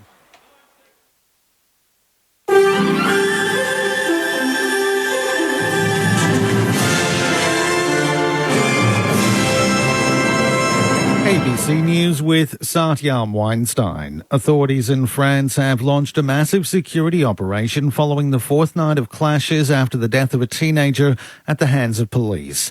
The French Interior Minister says 45,000 police have been deployed to quell the violence. Unrest has flared nationwide following the shooting death of a 17-year-old during a traffic stop that was caught on video. Ukraine says Russia's reducing its presence at the Zaporizhia nuclear power plant, sparking fears of an attack on the facility. Here's Europe correspondent Nick Dole. For the last week, Ukraine's been warning that Moscow could be planning what it calls a terrorist attack on Europe's biggest nuclear power plant, which Russian forces occupy. Now, Kyiv says senior Russian staff are leaving the facility in southern Ukraine, and other staff have been told to get out too and head for Crimea. Russia denies accusations it's planning to blow up infrastructure there. Elsewhere, President Zelensky has ordered his troops to bolster defences in the country's north after satellite pictures emerged appearing to show a potential camp of Wagner mercenaries massing in neighbouring Belarus. Nick Dole, ABC News, Kyiv. At least 48 people have died after a truck ran off the road in western Kenya. The BBC's Camilla Mills with the details. Footage of the accident's aftermath on local broadcast stations showed the twisted wreckages of cars and motorbikes alongside damaged minibuses and trucks. The Kenyan Red Cross said the lorry rammed more than 6 vehicles and ran over pedestrians. A police commander said 30 others were seriously injured, but said the number could be more. He feared several people were still trapped under the truck. President William Ruto said in a tweet that the country mourned with the families who had lost loved ones in the horrific road accident. It's one of the most deadly on Kenya's roads in recent years. 16 prison guards kidnapped in southern Mexico have been freed. They were taken earlier in the week by an armed group as they were leaving work, sparking a massive manhunt. Southern Mexico has seen an escalation of violence in recent months amid a dispute between rival drug cartels. Here at home, 3 people have been taken to hospital after severe turbulence on a flight from Hawaii to Sydney. Sean Terrick, Goodwin, reports. Flight HA451 encountered severe turbulence 5 hours into its journey from Honolulu to Sydney. 4 passengers and 3 flight attendants were treated for injuries in the air by a doctor on board. 12 people were assessed by paramedics after the plane landed in Sydney just before 8 p.m. 2 of them were transported to St George Hospital with minor injuries, while another was transported to the Prince of Wales Hospital with back pain. Hawaiian Airlines thanked first responders for their help and says its immediate priority is to continue to care for those affected. The plane was inspected for damage ahead of its return to Hawaii. A crime scene remains active on the Gold Coast as police try to piece together the death of a young father. Peter Quattrocelli has more. Police were called to the home at Tambourine Mountain just after midday on Thursday, where they found the body of 37-year-old Matthew Berry. 2 days later, police investigators are still trying to piece together what led to the death of the father of 2. A crime scene remains in place with specialist scientific and forensic officers examining the area. Police say there were obvious signs of violence and are asking for anyone with information, CCTV or dashcam footage to come forward. Environmental campaigners have welcomed the removal of plans to log a Tasmanian native forest that contained the world's largest known blue gum. The state's public forestry company, which trades as Sustainable Timber Tasmania, has removed the coop from its 3-year plan map. The area contains an estimated 150 trees, at least 4 metres in diameter, and the STT had earlier promised not to log it into 2023, with future plans now also cancelled. Jennifer Sanger from the Tree Projects says it's a win for the local community. We've been campaigning to protect this forest for over 2 years now, and we've been holding many open days, and we've had lots and lots of people come through. And what's become really obvious to us is that the local community is just so concerned about our forests, and especially the growth of giant. The New South Wales government is set to sign an agreement to hand over the ownership of Mel Mel, formerly known as Goat Island, to traditional owners today. The New South Wales Premier, Environment Minister and Minister for Aboriginal Affairs will sign a memorandum of understanding with the Mel Mel Transfer Committee when they visit the island on Sydney Harbour. ABC News. Get more news at any time by downloading the ABC Listen app. Gruen is back for a brand new season, analysing advertising utilising AI, CGI, GPT on your ABC. What the? Engaging enhanced Will Anderson technology. Unsubscribe. It's the future. Real intelligence, artificially enhanced. It's already here. No actors, AI or actual were harmed during the making of this promo. Makes me feel so inhuman. Gruen, Wednesday nights on ABC TV and streaming on ABC iView. ABC Sport. We begin this broadcast by acknowledging the traditional custodians of the land on which this match will be played today and pay our respects to their elders past, present and emerging. We extend that respect to Aboriginal and Torres Strait Islander peoples listening. AFL. What a stage. This game is coming to life. The 2023 AFL Premiership season. The roar will tell you the story. Fans are on their feet. This game is electric. Holds his arms out wide and tells them to get excited. Oh, the home fans like that. What a game. It's got everything. On the run. It's happening again. It's a whole new game. Cause here it comes, here it comes. One bounce at 60, one bounce at 40, one bounce at 20, and he goes. He plays on from 52 out. The package bangs it through. Something big is coming, something big is coming. On the left boot, he's welcome to the big time moment. Something big is coming, something big is coming. Turn steady, go! The 2023 AFL Premiership season. Durham to win it. Goal!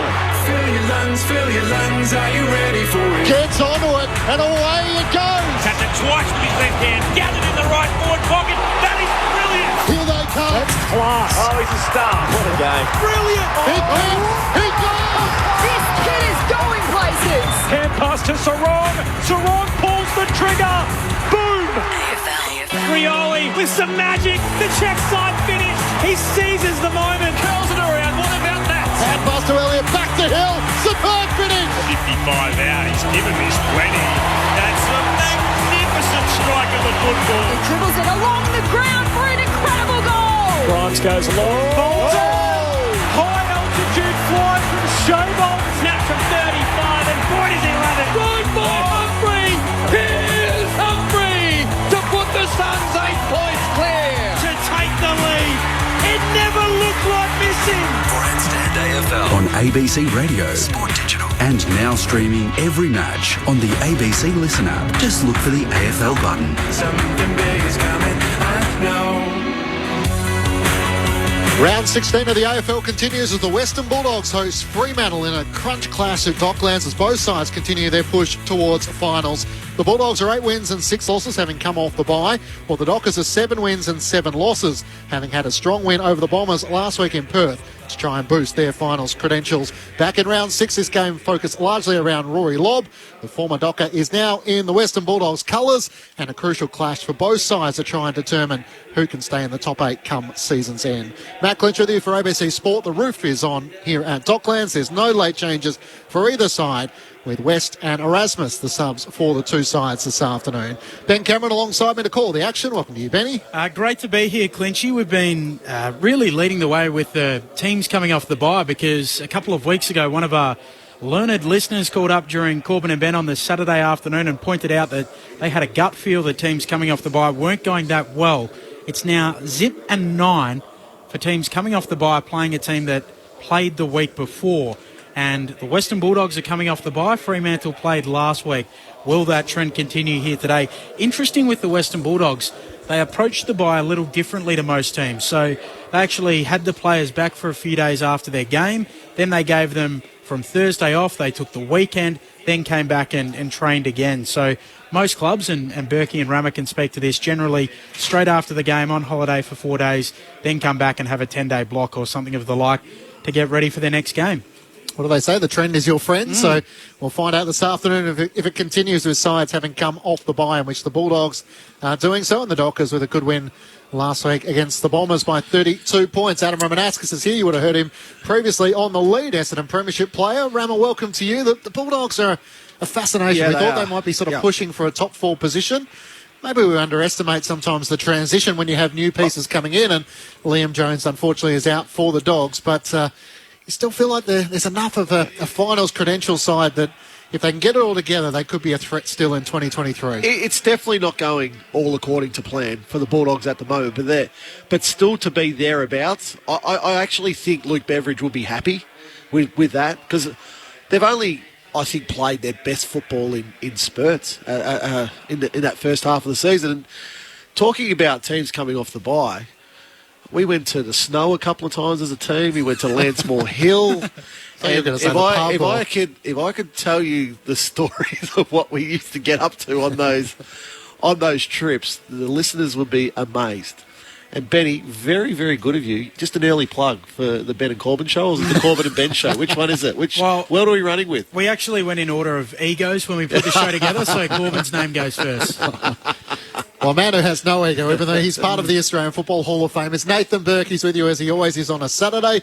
Coach of the AFLW side, the Western Bulldogs, and the St Kilda champ. Welcome to you, Burkey. Thank you, Clinchy. I'm quite excited to be here. Now, let's be totally honest. Sometimes when you roll up to games, you have to sort of manufacture a little bit of enthusiasm.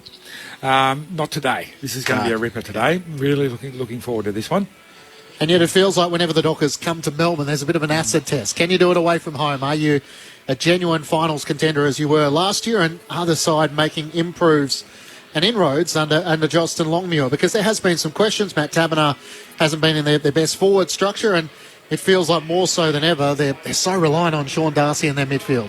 Yeah, they are. When he plays well, they play well. It's as simple as that. But to me, this is a real mental game, this one. You've got almost the hunted and the hunters. Freo, they're a game behind Western Bulldogs. It's 11th and 7th on the ladder. Freo hopefully come across with we've got nothing to lose here. We're going to hunt the Western Bulldogs. The Western Bulldogs are the ones with everything to lose, because they could potentially lose that top 8 spot, and that's about the biggest thing you can lose in football. So hopefully they come across with that real hunting the Western Bulldogs and take what they've got. I think, I came across from Perth at the start of this year and was calling Fremantle week in, week out before that, and have seen the rebuild a little bit. I think, without seeming like an apologist, they last week were the 4th youngest team out on the AFL ground last weekend. They're the 2nd youngest list overall. I think last year was ahead of schedule, so there's still a little bit of growth to go there. We have seen in the last few weeks really what Luke Jackson can become, or may well become, very quickly right in front of us. The number 3 ranked Fremantle player this year, and over the last 5 weeks he's been the number 2 ranked ruckman in the competition. I'm not even sure he's going to be a ruckman moving forward. He might spend time on ball, he might spend time on a wing as well as forward. I know Mark Robinson on AFL 360 during the week said, look, this guy could well be the best player in the game in the next few years. Sort of feels like both sides. The curiosity around their forward line as well. Aaron Norton leads the way with the Western Bulldogs with a young forward line with Rory Lobb having come in from the West, Jamari Ugle-Hagan, and Jai Amos obviously leading the way for the Fremantle Dockers with no Taberner. What's the best position for Nat Fyfe, and how do they try and maximise the weapon that is Sean Darcy and Luke Jackson together? Do you have a feel, Rammer, as to how that's going to transition over time? Just on Luke Jackson first. Put him where the problem is and let him fix it. That's the way he's playing football at the moment. So you reference back to the grand final when Melbourne won. The problem was in the middle of the ground in the third quarter. He turned a grand final at 19. That's right. Last week, the problem was forward. They weren't taking marks. Put him down there and leave him down there for an extended time. He was probably best on ground last week. So, look, the sky's the limit for Luke Jackson. Could you see him being a Mark Blitzav's type of player? Yes, absolutely. I think Mark Blitzav's is, from an endurance point of view, is a hell of a lot better, which has been well documented with Blitzav's. But in terms of skill and the way Luke Jackson plays at ground level, he'll be better than Blitzav's in that capacity. The Sean Darcy, Luke, that's the fascinating thing. Sean Darcy strikes me as a ruckman that loves to play 100% of the game in the ruck. You know, you stick him forward, Berkey, and it's basically the bear in the square. He's not going to lead at the football. He's going to stand there. Now, is that a hindrance or a help to Fremantle's forward line? They've got young key forwards now. Jai Amiss, Josh Treacy are playing down there as developing key forwards, and obviously Luke Jackson down there as well. With Sean there, one of those three then have to either be in the ruck or on the bench. I think they've got a really nice mix with those three, don't they? They all play very differently, but sorry, Berkey, continue. No, go for it, mate.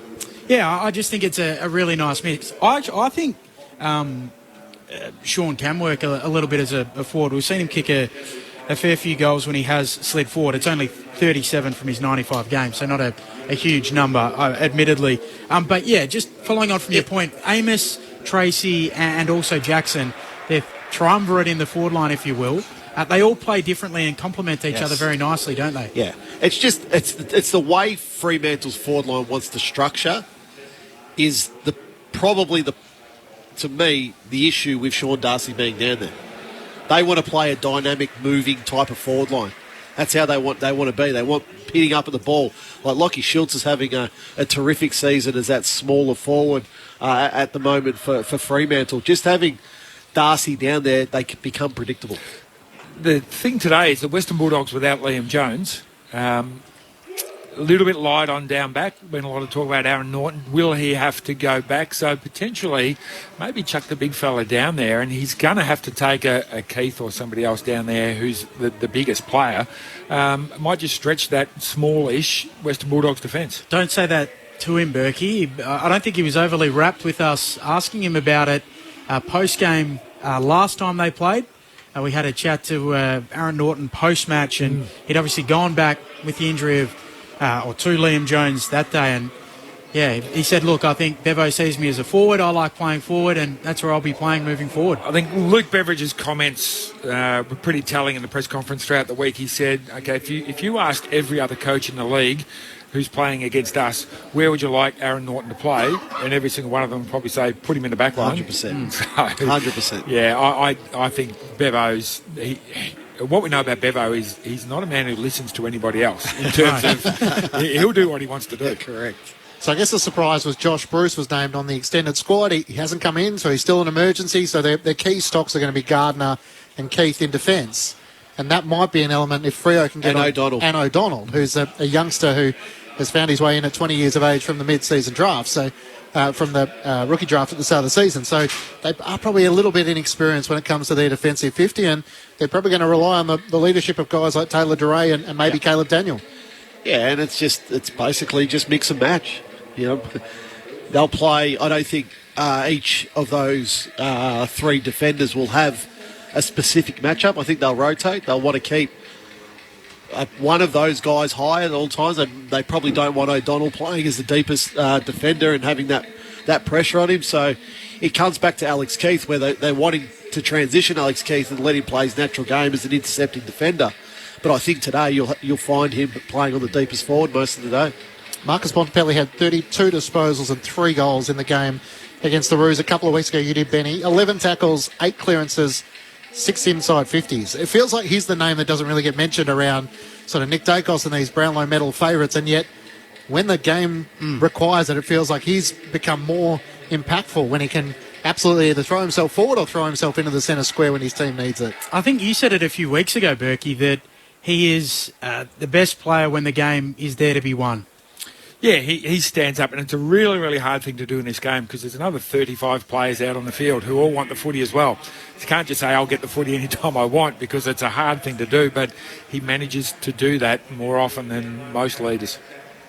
Jason Johannesson from the Western Bulldogs is going to join us shortly, and we'll also take you inside the Fremantle camp with assistant coach Matthew Boyd. As Ben may mention, the side's coming off the bye, 0 wins and 9 losses. Do you have a theory, Rammer, as to why it's been that teams coming off the bye? I know, I'm sure the AFL, if they had their perfect model, would set it up in a way that the teams coming off the bye would pay each other, but it's just not always logistically possible. Look, my only thought is you do get out of routine. When you're away from the club for 3, 4, 5 days on end, you are out of routine. You do try to switch off. You do try to forget about football. So that level of probably intensity leaves you for a period of time. But other than that, like, you're not losing fitness. You're losing touch. It's more getting back into the day-to-day grind of playing football or being a footballer again. That's all I think. It's funny though, it's not a modern thing. When they first brought in uneven numbers and we had a bye sort of 25 years ago, same thing happened then. Teams coming off a bye were less likely to win than teams who didn't. This is sort of just a gut feel thing, but yeah, I used to call the waffle and it felt like they had an uneven number. Always the team coming off the bye would lose regularly. How did you approach it then, Berkey? I had a little match him against myself on the weekend. Just ran around, tackled myself, I don't rolled even think over, you're joking. And just to be honest, mate, I can't remember. It was that long ago, and I don't know how many buys I played in. What year did the buys come in? Oh, we had a couple. You don't ask me that question. Yeah, you don't want to know. You were up at the snow having a.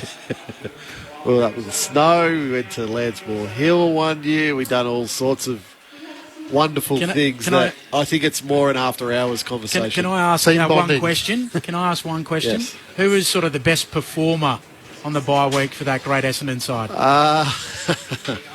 It's Johnny Barnes would have been up Johnny there. Barnes was very good. We left Johnny Barnes on the side of the road, it's fair to say, and just kicked him off the bus and said, "You make your own way home, John."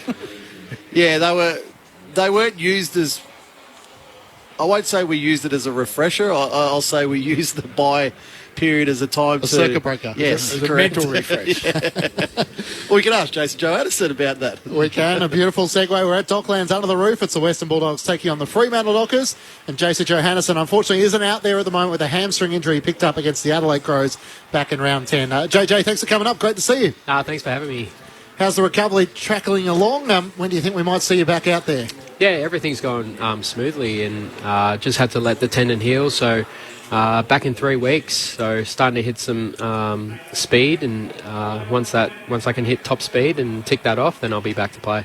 What is it with your back six? You've had a couple who have been out. Ed Richards out as well. So just in trying to get that synergy and the springboard across half-back. Yeah, it's been unfortunate. Obviously, we know injuries are part of the game, but to get it in the one line and all our defenders going down, it doesn't help. But, hopefully it gives the other boys an opportunity, and hopefully they go well. We're just talking about the bye, JJ, and obviously the record of teams coming back. I know it's a little bit different for you, but give us a bit of a sample of what the boys got up to over the bye. Did you train? Did the boys go away? Did a few boys get a bit of sun on the back, go up north? What did they do?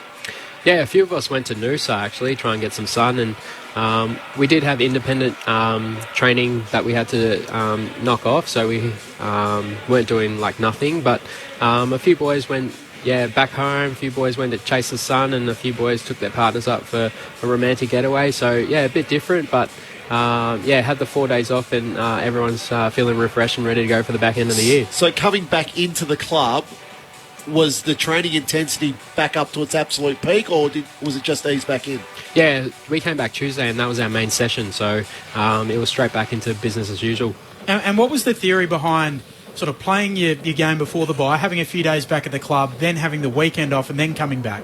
Yeah, to get a few training sessions before you head off for the bye was important, and obviously you trust the fitness staff and all that they're preparing us the best to obviously go out here and do our best and get the win. So you trust them, and yeah, you just follow what they've got planned for you and yeah, back them in. Jace, how close are you guys to playing your best football in parts of games, in three-quarters, half? How close are you? I feel like we're extremely close. I think in our past few weeks, we've really dominated forward half, time in our forward half, and we're getting plenty of opportunities, and as you know, we just got to kick straight and make the most of them. But as a whole, I think we're very close, and we just have a few lapses here and there, and obviously you just want to stop the momentum of other teams as soon as possible, but we're just after a four-quarter effort, and I feel like we're close. So time in forward half is obviously one measurement that you look at. What are another couple of things that you look at to determine how well you guys are playing? Yeah, obviously our blueprint's probably our contested ball and our pressure. That goes around the whole ground.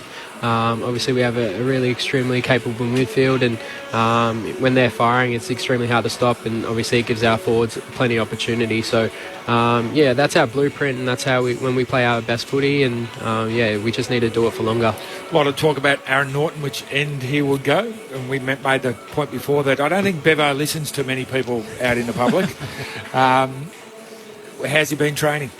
Oh, he trains the house down Naughty. He's a freak athlete. But I think he wants to prove himself as one of the top key forwards in the competition. He loves playing there, and obviously if Bevo tells him to play key defender, he will, but he loves it down there in the forward line.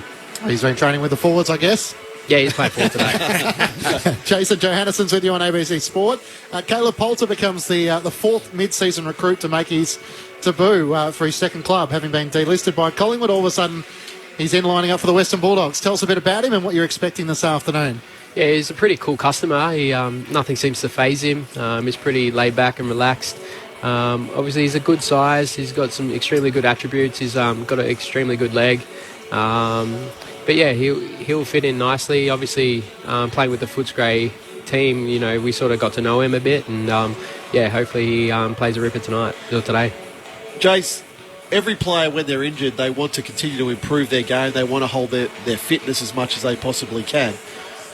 Are you a football watcher? Do you watch many games of football on the weekend? How do you improve you? Because you're still at the peak of your powers, obviously, as a footballer. How do you continue to evolve your game while you're injured? Yeah, I think obviously as I got older, I sort of tend to lean to more helping the younger players develop their game. I feel like it helps me as well. If it's just grabbing them to watch my edits or going in and watching their edits, and you can sort of pick up things that you can improve in your game as well. So I find that that's really important. And obviously having Ed Richards and Hayden Crozier in the rehab group as well. So we sort of, work on our craft together. So it's been obviously a negative thing, but just looking at the positives. Do you have a role today in helping the team? Are you sitting with a backline group or a backline coach? I'll obviously watch in the stands, and then go down at half-time and listen into the backline group's chat. But if I see anything during the game, I'll definitely let Bubba Smith know and voice my opinion. Jason, we are the first to arrive and the last to leave at the footy here on the ABC, and we're doing our hour 20 post-game last Sunday, and I was sitting in the chair and I looked out the window and colour me shocked. Bailey Smith, having played 82% game time, was doing 200-metre sprints from point post to point post. I couldn't believe the reaction that it got on social media. Kids so interested to know what Bailey Smith is up to. What's your reaction to him doing a few extra 200s post-game? Yeah, he's a nutter. You wouldn't catch me doing that. He's just set such a high standard for himself, and he obviously didn't feel like he ran his best game last week, and looked to get some extra fitness at the end of the game. So he's so obsessed with the game and obsessed with how he's going. I think it's only a good thing, and I'm expecting he'll want to perform really well today. And a nice little rivalry building with Rory Lobb having transitioned to the Bulldogs. It felt like there was a fair bit of spirit when you played in the West. Do you expect that to continue this afternoon? I don't think so. Not probably here. You won't hear many boos from this crowd, but there's a bit of banter, obviously, at the time we played them, and a few lobby beers post-game, so hopefully we get a win and can have some more. Good on you, Jason. Great to see you. Fingers crossed you're back on the park in the next 2 or 3 weeks. Good luck with the recovery, and thanks for coming up to join us. No, thank you. Anytime. Jason Johannesson joining us from the Western Bulldogs, out with a hamstring injury against the Adelaide Crows back in round 10. And always great when the players are good enough to come up to our commentary box here at Docklands and a chance to meet them face to face. And JJ's a ripper. So no late changes for this afternoon's clash. It's the Western Bulldogs taking on the Fremantle Dockers with Riley West and Neil Erasmus, the subs for the two sides this afternoon. There is 2 games taking place. So we'll also keep you across Adelaide and North Melbourne from the Adelaide Oval.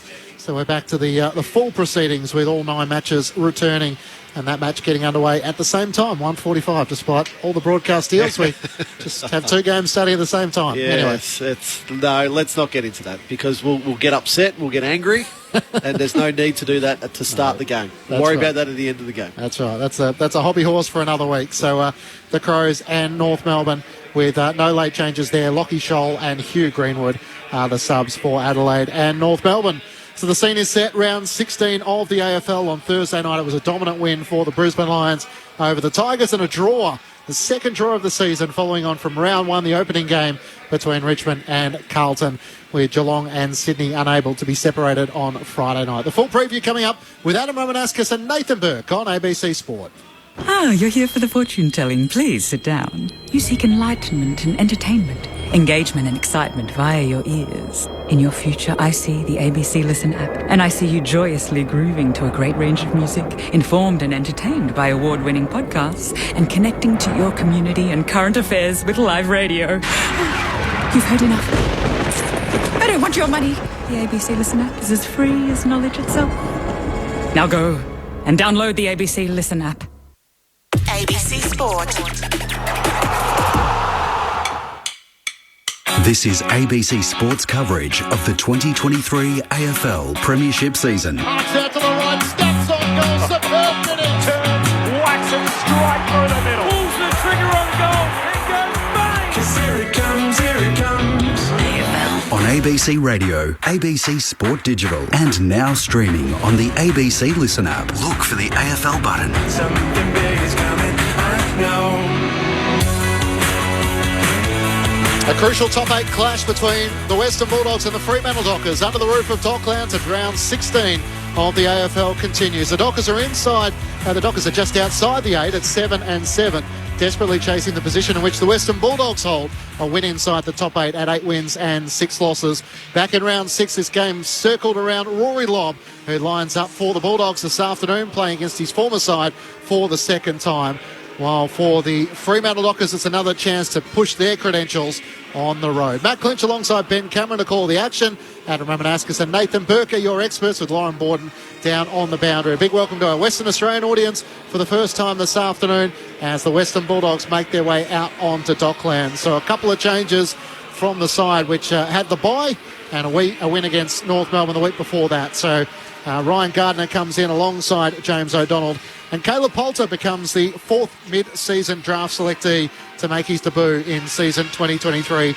The former Magpie, who played 12 games across 2 seasons, having played for Footscray in the VFL, gets his opportunity to make his debut for the Western Bulldogs this afternoon. There's no late changes with Riley West and Neil Erasmus, the subs, and a chance for us to head straight inside the Fremantle camp. Lauren Borden is down on the boundary, and she's with one of their assistant coaches, Matthew Boyd. Thanks, Clinchy. I'm down here with Matthew Boyd, assistant coach of Fremantle, taking care of defence at the moment. Last week, a really good win against Essendon, and that kind of offset, I guess, the loss against GWS a couple of rounds ago. How do you then maintain that when you come and travel to play the Western Bulldogs? Didn't quite offset it because it was a bit of a stinker against the Giants, but yeah, we thought we got back to playing some pretty good footy last week, and it was really based around our contest and our defence, which we pride ourselves on, and we let ourselves down in that regard against the Giants. So we feel like that's something that we can control with our effort and making sure we, valuing the right things in the game. So we're hoping to build on the contest and the defensive side of the game today, and hopefully like with all teams, if you do those couple of things well, then you're able to use the ball and move the ball to better effect. So that's the plan. Is that the plan for how you get that consistency too into your game? Obviously, you've got a lot of big games coming up with Collingwood and Brisbane and Geelong to come, and you're so close to the top 8. Yeah, it really is about valuing the right things, and we understand, we've got a really good understanding that if we defend really well and we're really strong in the contest, then the rest of our game sort of takes care of itself. So, we had a bit of a mishap against the Giants in that regard, and, got some good education out of that, and we're able to really value the right things in our game, and that's just what we'll do going forward. And, it's not that we haven't done that during the season, but we just probably need a little bit of a realignment post that Giants game, and it's really about controlling those things that are in our control, which is our effort in defence and the contest. So then how much effort do you put into a team like Western Bulldogs, given you lost them by 49 points all the way back in round 6? How much of that did it take up your time watching that vision during the week? We've got an understanding of some of the areas that we let ourselves down in that game, but it was a long time ago. So we've got to respect the last time that we played them, but we've also got to understand that things have changed in the game. Personnel's changed. How their playing's changed a little bit. How we're playing now has changed a little bit. So you certainly reflect on it, but you don't spend your whole week looking back at that game. You're trying to project forward and try and understand what it is that makes our game a good game of footy. So we feel like we've got a pretty good understanding of that. Matthew Boyd joining Grandstand AFL Fremantle assistant coach. Your old coach Luke Beveridge said during the week he wouldn't throw Aaron Norton defensively again. He wouldn't give you the luxury of doing that. You know him. Do you think that is something that he would do, even though they have replenished those tools? Oh, look, hopefully he goes down back. As a defence, the backline coach, make it a little bit more comfortable. He's such a talented player, and for them to have the luxury to be able to think about putting him into defence, as a key position defender, and given what he can do up forward, it's a pretty good luxury to have. But I would suggest that with the players they've brought into the back line, that we're planning for him to be forward. So I wouldn't put anything past Bevo though. He's a divergent thinker about the game, and he's very creative in terms of how he uses his personnel. So anything's possible. Makes for a lot of tools down forward with Ugle-Hagan there in the mix, Lob as well, and then Wakeman, of course, after kicking 6. How hard was your prep this week to get ready for that forward line?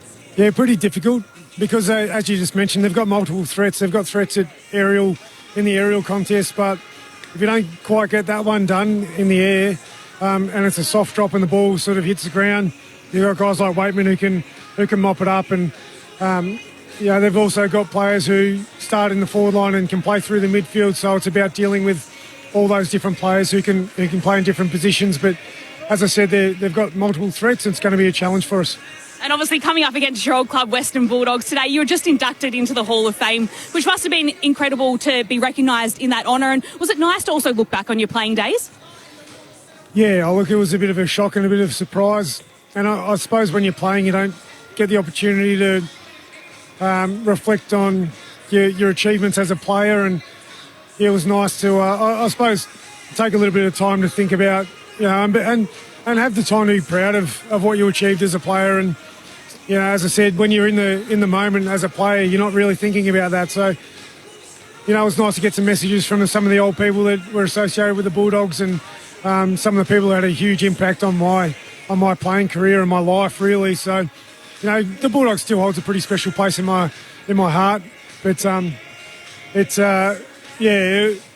it's good to have that recognition, but it's also let's get the job done against them. You have got Bob Murphy alongside you at Fremantle as well. Is there anything from Whit Noble that you've brought across to the West? Oh, look, there's bits and pieces. I mean, I spent a couple of years at Collingwood as well, and there's bits and pieces you drag from, or the good parts of a lot of cultures that you're trying to embed in your own. But I wouldn't say we've brought too much, other than a bit of reminiscing and a bit of good old times that we talk a bit of rubbish about in the hallways. But we both Bob and I learned a lot from the time at the Bulldogs and our time with Bevo, and a lot of the people at the Bulldogs say we try and pick the best parts and help Freo implement our own. Well, best of luck against your old side today. Appreciate your time, Matt. Thanks, no worries. Thank you. Lauren Borden catching up with Matthew Boyd, part of the Western Bulldogs Hall of Fame, and now, of course, in his coaching role with the Fremantle Dockers. Matt Clinch alongside Ben Cameron to call the action. Lauren Borden down the boundary. Adam Ramanauskas and Nathan Burke with the full match preview. Rama, the Dockers haven't had a great record when it comes to first quarters, so no doubt Justin Longmuir would be keen to address that. They've won just 2 of their 14 first quarters so far this year, so it would be important that they could get off to a good start on the road this afternoon. I think any travelling team, it's important to get off to a good start, and how they do that, I think, is their ball movement. They've been guilty of getting sucked into a contested game of football this year, and it's probably why they've been a little bit inconsistent. Fremantle play their best, as we saw last week, when they're moving the ball quickly, giving their young forward line a chance. But also their midfield is still young, and it's still vibrant, it's still energetic, so they don't need to go into that contested style of game where they're wanting continual stoppages. So coming here to Docklands, Bulldogs, fast start, absolutely critically important, because the Dogs are very good around contest and will want to make it into that type of game. Interesting what they're going to do with Nat Fyfe. I've just been watching the warm-up. He's warmed up primarily with the midfield group. As much as it would really spur on the Freo boys if he got his hands on the ball a bit through the middle, I'm not sure whether he's going to be able to do that today. So I'd send him forward as an additional marking forward. We've been talking about the defenders of the Western Bulldogs that aren't necessarily that tall. So potentially he's going to pick up a Duray or someone like that who's a bit shorter, and we know how good he is in the air. So potentially they can exploit that. So how they use him is really important. The Darcy versus English battle is going to be a ripper for me. Yeah, it's interesting. When they met earlier on in the year, 53 hitouts to 34 the way of Sean Darcy, and had more of the football as well, so seemingly won that day. It is the player, Berkey. The type of player that Tim English has struggled with, that bigger, bullocking type of ruckman where he can get pushed aside. So it's really important for Tim English around the ground today. Step off Sean Darcy.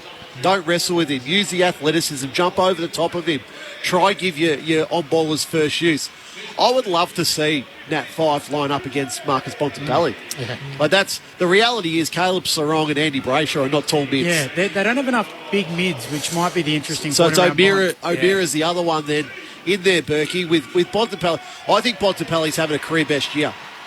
Why he's not being discussed more as a Brownlow medalist this year, I'm scratching my head. Well, interesting. They'll win enough games if they keep going roughly at the rate they are. And, I mean, there's not too many others that are going to take votes off him where, Nick Dacos will share a few early with Geordie to go, you would think. Butters will have a few stolen by the others there at Port. When they win, he plays well. Yeah. That's the key. Who would be the All-Australian ruckman in your eyes at this stage, Rama? Probably Tim English. Yeah, I don't really look at ruckman that well. That's why I didn't ask you, Berkey. That's why I said probably. I kind of knew what answer you would give me. Give the handballs off. I'll tell you what, if they put 2 ruckmen in the All-Australian team, look out. I'm going to be angry and upset. Oh, Berkey might explode. I'm not worried about you. So the players are going through their final preparations. There's no late changes with Riley West and Neil Erasmus, the subs this afternoon. The one good part for the Fremantle Dockers is they've been pretty accurate in front of goal, but they do average just 73 points on the road. They have a 4-win and 8-loss record at Docklands in recent years, so the challenge for Justin Longmuir against the Western Bulldogs side, who often end up playing a few of these games down in Ballarat against the likes of Adelaide. So under the roof, there's really no excuses for Freo. I've got to be really honest here. I'm very happy that we're not in Ballarat today. I like that you feel like you need to say that. We all know that, Rama. You weren't there when we were there last time. We're a team except for when we go to Ballarat. I look after our friends at Ballarat and the likes of Jamie Lamb, who you mentioned a couple of weeks ago. Ballarat is a wonderful place. Yeah. Mick Moldhouse, Lake Windaree. Yep. No, you got to like Ballarat. Yep. It is a wonderful place, just not in the middle of winter. Simple. That's a good footy weather, cold and wet, windy, none of this under the roof business, no wind. Well, the story goes that back in the day, just a quick sidebar here. The players used to wear bin bags with holes for the arms cut out under their jumpers so they didn't get too cold. You ever have a big glass of Stone's green ginger wine at quarter time just to warm yourself up? They're big too, those bottles. If you want to join this sort of fun on the SMS, 0437 774 774. I'm sure there's some cold local footy in Ballarat and regional Victoria today. The toss has just taken place. Lauren Borden is down on the boundary. Welcome back again, Loz. Thanks, Clinchy. It is nice to be down here under the roof. Certainly not as cold as Ballarat. And usually I'm like Rummer and I like it open, but seeing the wind and the rain when I walked past the open turnstiles before, I'm pretty happy with the roof closed here. I've got to say, I think the ground's looking pretty good, even though after the NRL match last night where the Storm lost, you can barely see the remnants of it and can barely see a line as well. So the pitch looks like, well, the turf looks like it's in pretty good nick at the moment. Not a lot of fans coming in today, probably around 20,000. Even the third tier behind where we're sitting on this dockside has been closed. So not the biggest crowd to be here for the Dogs against Freo today. Like you mentioned, Riley West coming in as a sub and Neil Erasmus as well, making his way to the Freo bench now. Thanks very much, Loz. Yeah, the surface does look particularly good given the NRL was here last night, and a great crowd to see the Melbourne Storm get beaten last night. Tips, Rammer and Berkey. Dogs being here at the Docklands. Yeah, I normally like to be a bit contrary, but I'm going to go with the Dogs, and Nat Fyfe is walking into the middle to start the game. Benny?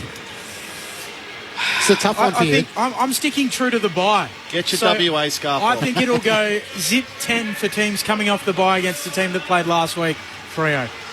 I think the Bulldogs are going to break that, and they'll be winners this afternoon. Cody Waitman coming off a career-high 6 goals against North Melbourne a couple of weeks ago. He's one of the forwards for the Western Bulldogs as we're all in readiness for round 16 of the AFL. Can the Bulldogs continue to climb up the AFL ladder? Or will the Dockers produce a massive upset and announce themselves? To get us underway on ABC Sport, here's Ben Cameron. It's the Dogs and the Dockers, English and Darcy. English with the opening tap, knocks it down. Brayshaw onto it though for the Dockers. Tackled by Bontempelli. Taken to ground at halfback here for the Dockers. The umpire to come in and ball it up. The umpires today, Brett Roseberry, Rob O'Gorman, Ray Chamberlain and Matthew Young. Back underway. Clark picks it up inside D50 for the Dockers. Handball to Young. Handball looking for Sarong. Liberatore in there for the Dogs. Gets it out to the debutant, the club debutant in Poulter. He loses it. Loose footy on the wing. Schultz over it, holding the ball. And Norton will get the free kick here for the Dogs on the wing. Caleb started Poulter in the forward 50. Sorry, Caleb Poulter starting on the wing for the Bulldogs. Aaron Norton with that white sweatband puts it out towards Ugelhagen who flies. Can't come down with a footy on the back of Ryan. Spills the way of Hannon. He's tackled by Walker. Emerging from it, the Dockers with a hand pass to Alex Pearce. Jams on his boot straight to the boundary line. How the umpire view this. Insufficient intent. No. Even though it was only a few metres wide of Lockie Schultz. He was actually kicking it to his teammate. Just a missed kick, but the umpire didn't see it that way. Norton quickly into McRae. He marks 60 metres out from goal. The Bulldogs at left half forward in the opening minute of the match. McRae called to play on. He puts it towards the teeth of goal. Bontempelli's there. Waitman in from the side. Good mark taken. As underneath it, Brennan Cox had hands to it and takes the mark 15 metres out from his defensive goal. Goes short to Liam Henry in the back pocket. Career numbers last week, 32 disposals playing on the wing. Had never had more than 21 in a game before. Long kick to the wing. Big grab O'Donnell. Back in the side and flying in to take the mark. Forward of the wing here for the Dogs. Dog side of the ground goes laterally to Poulter.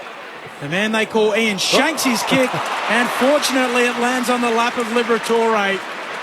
47 out, slight angle left of centre here for the Western Bulldogs. Just a shank, Berkey, wasn't it? It's great for young O'Donnell to take that really big contested mark early in the game because he hasn't been a high possession winner, so to get one under his belt early would be great for him. Here's Liberatore chipping it to the pocket, looking for English, and he goes up and takes it deep in the left forward pocket. And this is the challenge, I think, for Sean Darcy.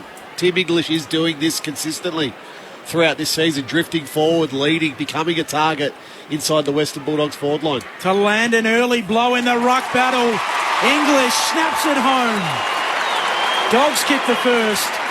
3 minutes into the match on Grandstand AFL. Matt Clinch, Ben Cameron, Adam Ramanauskas and Nathan Burke. Well, that was almost a looked like almost a set play. Libba had the ball kicking from right on around about 50, 51 metres. And Tim English was moving around. And Darcy waited until Luke Ryan went, I've got him. And you just stay back here for the long high one. And he just didn't actually pick him up enough. He didn't expect it to go into Tim English. So really poor handoff there by the Freo team. Darcy, if I'm Luke Ryan, I'm going, mate, I need you to do better than that when I hand you my player. What about Caleb Poulter, nicknamed Ian after the golfer? And he followed it up with a shank, and I missed the opportunity, Rammer. Oh, come on, Benny. The battle within the battle. Darcy against English. English strikes first. Back in the middle. Sarong trying to get the clearance. 1-2 with 5. Turns it over. Liberatore on 5. Sends it inside 50. Looking for Ugelhagen. Cox flies. And gets a hand to it to spoil it out of play. Left forward pocket for the Western Bulldogs. Freo yet to go inside 50 in the opening 3 minutes. Yet to go past halfway. It's all on the Dogs' terms. 13 disposals to 8. Thrown back in. English and Darcy. It spills down to the front. Onto it, Henry. He's slammed into the turf by Tim English. It's locked up 25 metres out from the Western Bulldogs' goal. Dogs with the only score of the game, a Tim English goal. English wins the tap down here, holding free kick. It's going the Dockers' way. And Darcy will have it at fullback. Handball, Darcy straight to Henry. Has to use his wheels to get away from an opponent. He'll kick out towards halfback. The kick is nearly a turnover. Dropping the mark, McNeil. Cox is there for the Dockers. Handball to Henry. Handball away to Ryan. Tawaish back in the side. And his short kick marked close to the boundary line there by Sun Walters. In the long sleeves this afternoon. Wants to switch it back inside defensive 50. Finds Brennan Cox, who gives the hand pass around the back to Ryan. Out towards Brayshaw, who marks it right half back. The Fremantle Dockers have transitioned well, although the kick to Schultz just hang in the air a little bit too long, and Bailey Dale cuts in. Takes the intercepting mark for the Dogs. Inboard he comes to Treloar. On the AFL logo broadcast side, back to Dale by hand. Hand pass to English and back to Treloar. Trying to find a way forward around Shrakowski. Chips it over the top and finds Bontempelli. Always a good option when the footy is in the hands of the Bont. He looks inside 50. Waitman and Wharton want it deep. He sends it in that direction. Norton sets himself in from the side. Chapman couldn't take the mark. It spills to Pearce. A free kick going the way of the Fremantle Dockers. It was Young, who flew in the marking contest, and it's a free kick the way of Brennan Cox on the last line for Freo. Cox chips it short to Young in the right back pocket. Immediately moves it on to Ryan. And the Dockers still yet to really get it past halfway in the early stages of this match. Inside 50, 6-0. Ryan long to the wing. Tracy goes up, hands to it. O'Donnell brings it down. Sarong roves for the Dockers. Handball to Henry, back to Tracy. Tackled there by O'Donnell. Strong tackle. Dumping tackle. Says Ray Chamberlain. He changed his mind from a push in the back to, no, that was a dangerous one. Tracy moves it on quickly. Long kick to half forward. Keith in front. Drops the mark at the last moment. Has to recover. Handball a little dicey. Onto it there. Jackson for the Dockers. He's tackled. Handball a turnover. Dogs back with it at halfback. Dale hugs the boundary line with a kick up to Hannon. He takes the mark in front of Young. Left half back for the Western Bulldogs, who are 1 straight 6. To the Dockers yet to score through 6.5 minutes. Inside 50s, 5-2 the way of the Western Bulldogs. Hannon puts it up towards Norton and Ugelhagen at half forward. Ugelhagen had it spoiled away by Pearce. Down to Ryan. Gets the hand pass to Henry. Around the boundary line over the head of Schultz. A chance for Jackson down low. Gathers against the boundary. Hand pass to Hughes. Too slick for Chapman. Pinched by the Bulldogs. Dale wants an option. Had to hand pass awkwardly to Daniel. It's knocked away by Chapman for the Dockers. Got it forward to Sarong. Hand pass to Schultz. Back to Brayshaw on 50. His hand pass out wide. Johnson couldn't take it cleanly. Loses it. And Liberatore for the Western Bulldogs. Away to Vandermeer. Puts it out in front of Waitman. The foot race is on. He almost gathers in front of Walker. And Aish, he made front on contact, although it was Waitman who initiated, and Aish gathers for the Dockers. Kicks up towards half forward. In front position, Keith takes the mark. The Bulldogs at right half back. Keith, the original ex-cricketer, now a Dog, moves it on.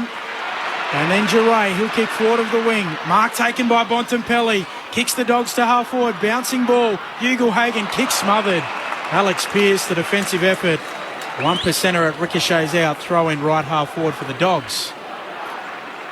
It's important smother that one because Norton had got himself free down the field and that kick was heading his way. Only score of the game, an English goal.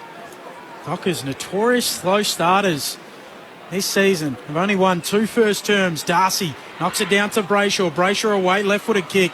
Can't find the target in Tracy Lowdown. He bundles it out. And a throw-in on the wing, City side of the ground. 1 straight 6, plays no score. At the Adelaide Oval, first 2 goals away of the Crows through Ben Keys and Lockie Murphy. They lead 2 straight 12 to North Melbourne, yet to score. Thrown back in. Darcy wins down the tap for the Dockers. Out in front of Brayshaw. He's tackled by Bailey Smith and taken across the boundary line. Centre wing. The Bulldogs 1 straight 6 to the Fremantle Dockers, yet to score. Toss back into play. Tim English with the opening goal. He's alongside Sean Darcy here. Darcy in front position, palms it down in the direction of Sarong. Knocked out by Bontempelli towards Treloar. He knocks it out to Caleb Daniel. Hurries the kick towards half forward. It's wide of Norton. And Alex Pearce takes the mark, hugging it to his chest. Left half back with the Bulldogs leading by 6 points. The man they call Moose. First year as captain, the 10th captain in the history of the Dockers. Long kick to the wing and Darcy reaches over the top and drags in the mark for Freo. A lot of question marks around his future, contracted until the end of next year. Chips his kick here and then coming one way Johnson, the other way English. Neither able to mark. Johnson gets it on the bounce. He's tackled quickly. And a ball up between wing and half forward for the Dockers. Bulldogs 1 straight 6. Fremantle yet to score. Dogs making all of the early running. From the ball up, spills down the way of Liberatore. Hand pass to Williams and now to Bailey Smith.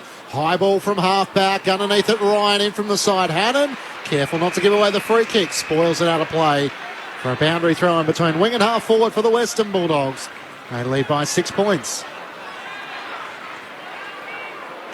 Matt Clinch and Ben Cameron calling the action. Lauren Borden down on the boundary. Adam Ramanauskas and Nathan Burke with you. That game from the Adelaide Oval. There is an ABC call available via the ABC Listen app if you're searching for that. We'll provide regular score updates throughout the afternoon.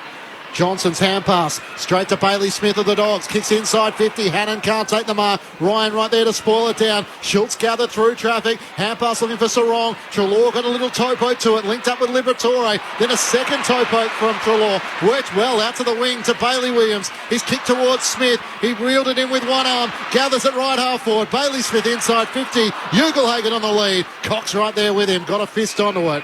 And it goes out of play in the right forward pocket for the Dogs. Fremantle yet to score. The Western Bulldogs 1 straight 6 through 10 minutes in the opening term on ABC Sport. Really good defending by Cox then. Ugelhagen is thrown for the ball 3-4 times and Cox has been right there with him. Living at the Lockett end of the ground at the moment. The end the Dogs are attacking from the throw in here inside 50. English can't take it. Comes to the front. Johnson for the Dockers. Handball to Hughes. Handball to Sarong. Kick smothered.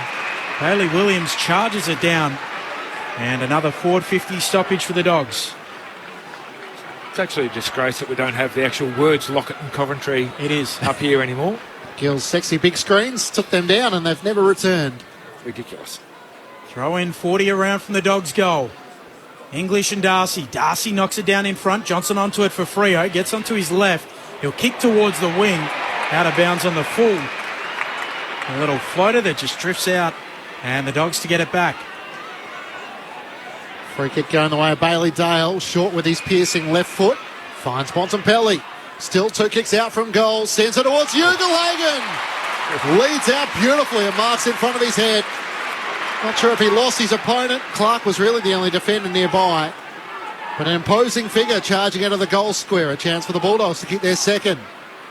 No, definitely lost his opponent there, Ugelhagen. So it was... No, it wasn't Brendan Cox. 16-22, Rammer. This has been the issue of his game, although Jamar is on the board. Comes in from 35 metres out, directly in front, and kicks the Bulldogs' second goal of the match. They're 2 straight 12 to the Dockers, yet to score. And we mentioned Freo's poor records in first quarters, having won just 2 of their 14 matches so far. 2 first quarters so far in 2023. They're starting from behind here with the Bulldogs leading by 12 points. Well, on that occasion, it was Ethan Hughes who had the match up there with Ugelhagen. Just lost him. Just a really smart leader. A terrific kick no doubt, by Bontempelli, but they need a bit more reward for effort here, the Dogs. It's 10 inside 50s to 2 in their favour. The ball has really lived at their end of the ground in the first 12 minutes of this quarter, so only 2 goals to show for it at the moment on the scoreboard. I said it a fortnight ago when we did the Dogs game. Jamara leaping into the air to take an overhead mark is a thing of beauty. The grace in which he does it. Out of the middle, McRae onto it again for the Dogs. Handball away to Liberatore. They're going backwards at halfback. McRae feeds it out to Bailey Dale on the City wing. He'll kick forward of the wing, looking for Bontempelli. Knocks it down to Norton cleverly.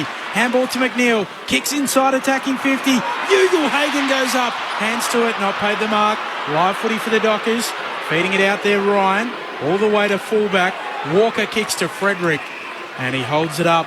Right back pocket here for the Dockers. Wants to move it around the boundary line to Tracy, who leads up and marks at right half back. Looks around the broadcast wing. Jackson's the target. Lorb's there as well. Keith is third up. Free kick for a hold going Fremantle's way. And Luke Jackson into the ruck. And Sean Darcy coming to the bench. He'll take the free kick on the wing. Had Ace running boundary side. Thought about the kick inboard to Young. Now he's going to go all the way back inside the defensive 50. And the mark is taken by Ryan. Switches it out to left half back. Cox takes the mark. Trying to open up the far side of the ground.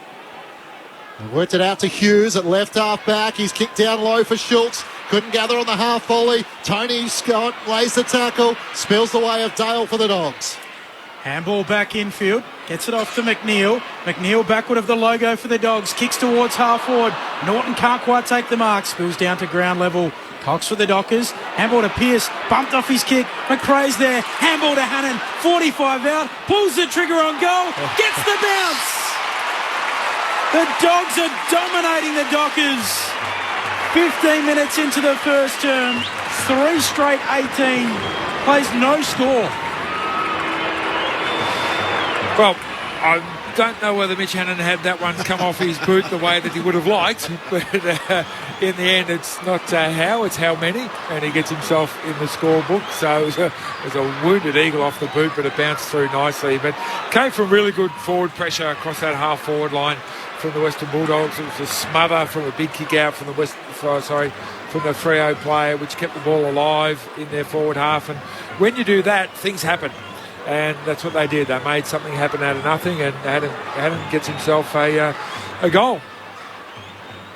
So the Bulldogs by 18 points. They're going at 93% kicking efficiency, Rama. And as you touched on, 12-2 the inside 50s.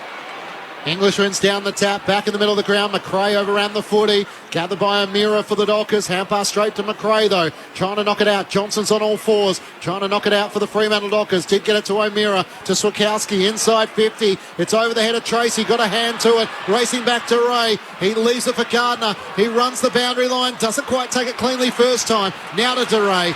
Links up with a hand pass to Vandermeer. A clearing kick up towards the wing. Lob in front position. Pearce with a crucial bump. And the ball trickles out of play in front of the 2. And the reason why the Western Bulldogs are going at 93% kicking efficiency, Fremantle have laid 2 tackles in 16 minutes. Yeah, their pressure rating is sitting right on poor, and the Bulldogs is elite. Umpire spins it back in. Darcy trying to slap it on. It falls to English. He knocks it on into the path of Liberatore. Kicks forward of the wing towards Waitman. Over his head it goes, and Walker's at the back. He marks inside defensive 50 for the Dockers. Plays on. Runs himself into trouble. Gives it off by hand to Ryan. Kicks to right half back, and Johnson can mark. The last time the Dockers played away from home against GWS, they were whacked. They tend to be getting on the plane in Perth and not getting off at the other end. They haven't left the station this afternoon. The kick from H is close to the boundary line. O'Meara marks just inside, up towards Darcy and Williams. DeRay slides in behind, gathers for the Bulldogs. Quick 1-2 with Bailey Williams, sends it towards half forward. English underneath, Cox Sidwell to spoil it down. Waitman's there, hand pass forward to Ugle-Hagen. He missed Scott with the hand pass though. Jamara races back onto it. Ugle-Hagen inside 50, missed Liberatore. Brennan Cox is keeping the Dockers in it for the moment. A few intercept marks. He has it 45 metres out from his defensive goal, with the Dogs leading by 18. Both Brennan Cox and Luke Ryan have been very, very good for the Dockers. Brennan Cox, a kick to the wing. Ugle-Hagen flying, doesn't mark. Fife coming through, trying to get a handball away. He's tackled well, and they'll pile in. We'll get a ball up. We shouldn't forget the elimination final last year between these two teams. The Dogs on that occasion jumped the Dockers and they chipped away and in the end won. McRae with the clearance towards half forward. High free kick. It'll go to Waitman. Kick 6 last start. Looks into the pocket here for the Dogs for lob. Spoiled by Cox. Dockers are there. Sarong. Handball back to Young. Young will pivot and kick a high ball beyond defensive 50 and Brayshaw stands underneath it. Takes the mark just beyond his defensive arc. Had to wait a long time underneath the high foot. He uses it well out to O'Meara on the wing. He runs his full measure. Treloar in chase. Tries to put it out towards Fife. Can't take the mark. Amos onto it. Hand pass to Walters. Jams it on his left. That'll do. Bounces it through for the opening goal for the Fremantle Dockers. Wasn't absolutely pretty in transition, but it was effective. And Michael Walters, as he does so often, has stood up big for the Dockers when they needed a goal most. Fremantle 1 straight 6 to the Western Bulldogs 3 straight 18. 18 minutes gone, opening term on ABC Sport. Oh, Berkey, it's only Fremantle's 4th inside 50 of this quarter. So to get on the scoreboard for that goal, it becomes critical. Conversely, Western Bulldogs have had 15 inside 50s for only 3 scoring shots. So I said this earlier after their second goal, that they're just not getting any value at the moment, the Western Bulldogs, for their inside 50 dominance that they're having at the moment. Terrific transition by Fremantle. Take the ball one end of the ground to the other to score. English wins the tap from the restart. Stolen by Sarong for the Dockers. Floats a kick towards half forward. Jarray spoils. Live footy. Swikowski coming through. Henry there too. Handball away. O'Meara soccers it on. Bounces off Vandermeer. Henry there for the Dockers. Handball to Sarong at half forward. Darcy gets it on the boot. Walters, lateral lead, he marks. 35 out. 45-degree angle left-hand side. Not sure it was a lateral lead. I just think it was the kick there by Sean Darcy made Sonny Walters have to head out there. He was all alone inside forward 50, so it was a matter of Sean Darcy finding him. And when he did, he made him work a little bit, but it's still a very kickable goal. Michael Walters signed a contract extension through to the end of 2025. In the white long sleeves, back-to-back goals for Walters. He's dragging them back into the contest. Late to arrive, but they're here now, the Dockers. 3 straight 18 plays, 2 straight 12. The Bulldogs lead 21 minutes into the opening term. Well, there's a good clearance from Fremantle, but what I liked was that all of those plays in the middle then pushed forward and tracked the ball and ended up outnumbering the Western Bulldogs on the Western Bulldogs half back line, and that's what kept the ball down their end. Previous to that, the guys that weren't spreading out of the middle, and even if they did win a clearance, it would come straight back over their head. So a little bit more harder work from those guys in the middle, tracking where the ball went, outnumbering the opposition, and then Walters gets on the end of let's give him the benefit of the doubt, a lovely pass from the big fella. Nathan Burke with you on ABC Sport. Meanwhile, at the Adelaide Oval, the Crows have made their move. They're 5 straight 30 to North Melbourne, 2-1-13. Back in the middle, Darcy and English. Darcy wins down the tap to O'Meara, slaps it back to Darcy. Couldn't quite link up once more. Bontempelli was tough in the clinches, won it, but his hand pass put his teammate under enormous pressure. But Sukowski's tackle was over the shoulder? No. Umpire will ball it up as McRae's the last to rise. English over the top of Darcy this time wins the tap. Ace tried to volley it out of fresh air, missed it. Williams with a quick 1-2 to Treloar. Looks up towards Ugelhagen. The kick from Williams is over his head. Racing back after it, Ryan. Almost tried to execute the one-handed pickup. Wasn't successful. But Jamara had a hold of his jumper. Or in the end, it was a hold of his right arm. And the umpire had no other option but to blow his whistle. A Fremantle free kick at left half-back. The Bulldogs leading by 6 points. Luke Ryan drives it long, right to the logo. Big pack forms. Umpire says play on it. Comes down in front. Bailey Smith ripped off it by Sarong. Brayshaw soccers it forward for Freo. Down to ground, Walters. Caleb Daniel stands up, picks up the ball. Backward of the wing here for the Dogs. Chisels a beautiful pass. And Norton presents and marks. Wheels and goes on the left. Drives it long. Lob and Ugelhagen. Cox spoils. Comes down towards Hannon. Can't quite gather. Slaps it on for Lob. Now a live footy close to the behind post.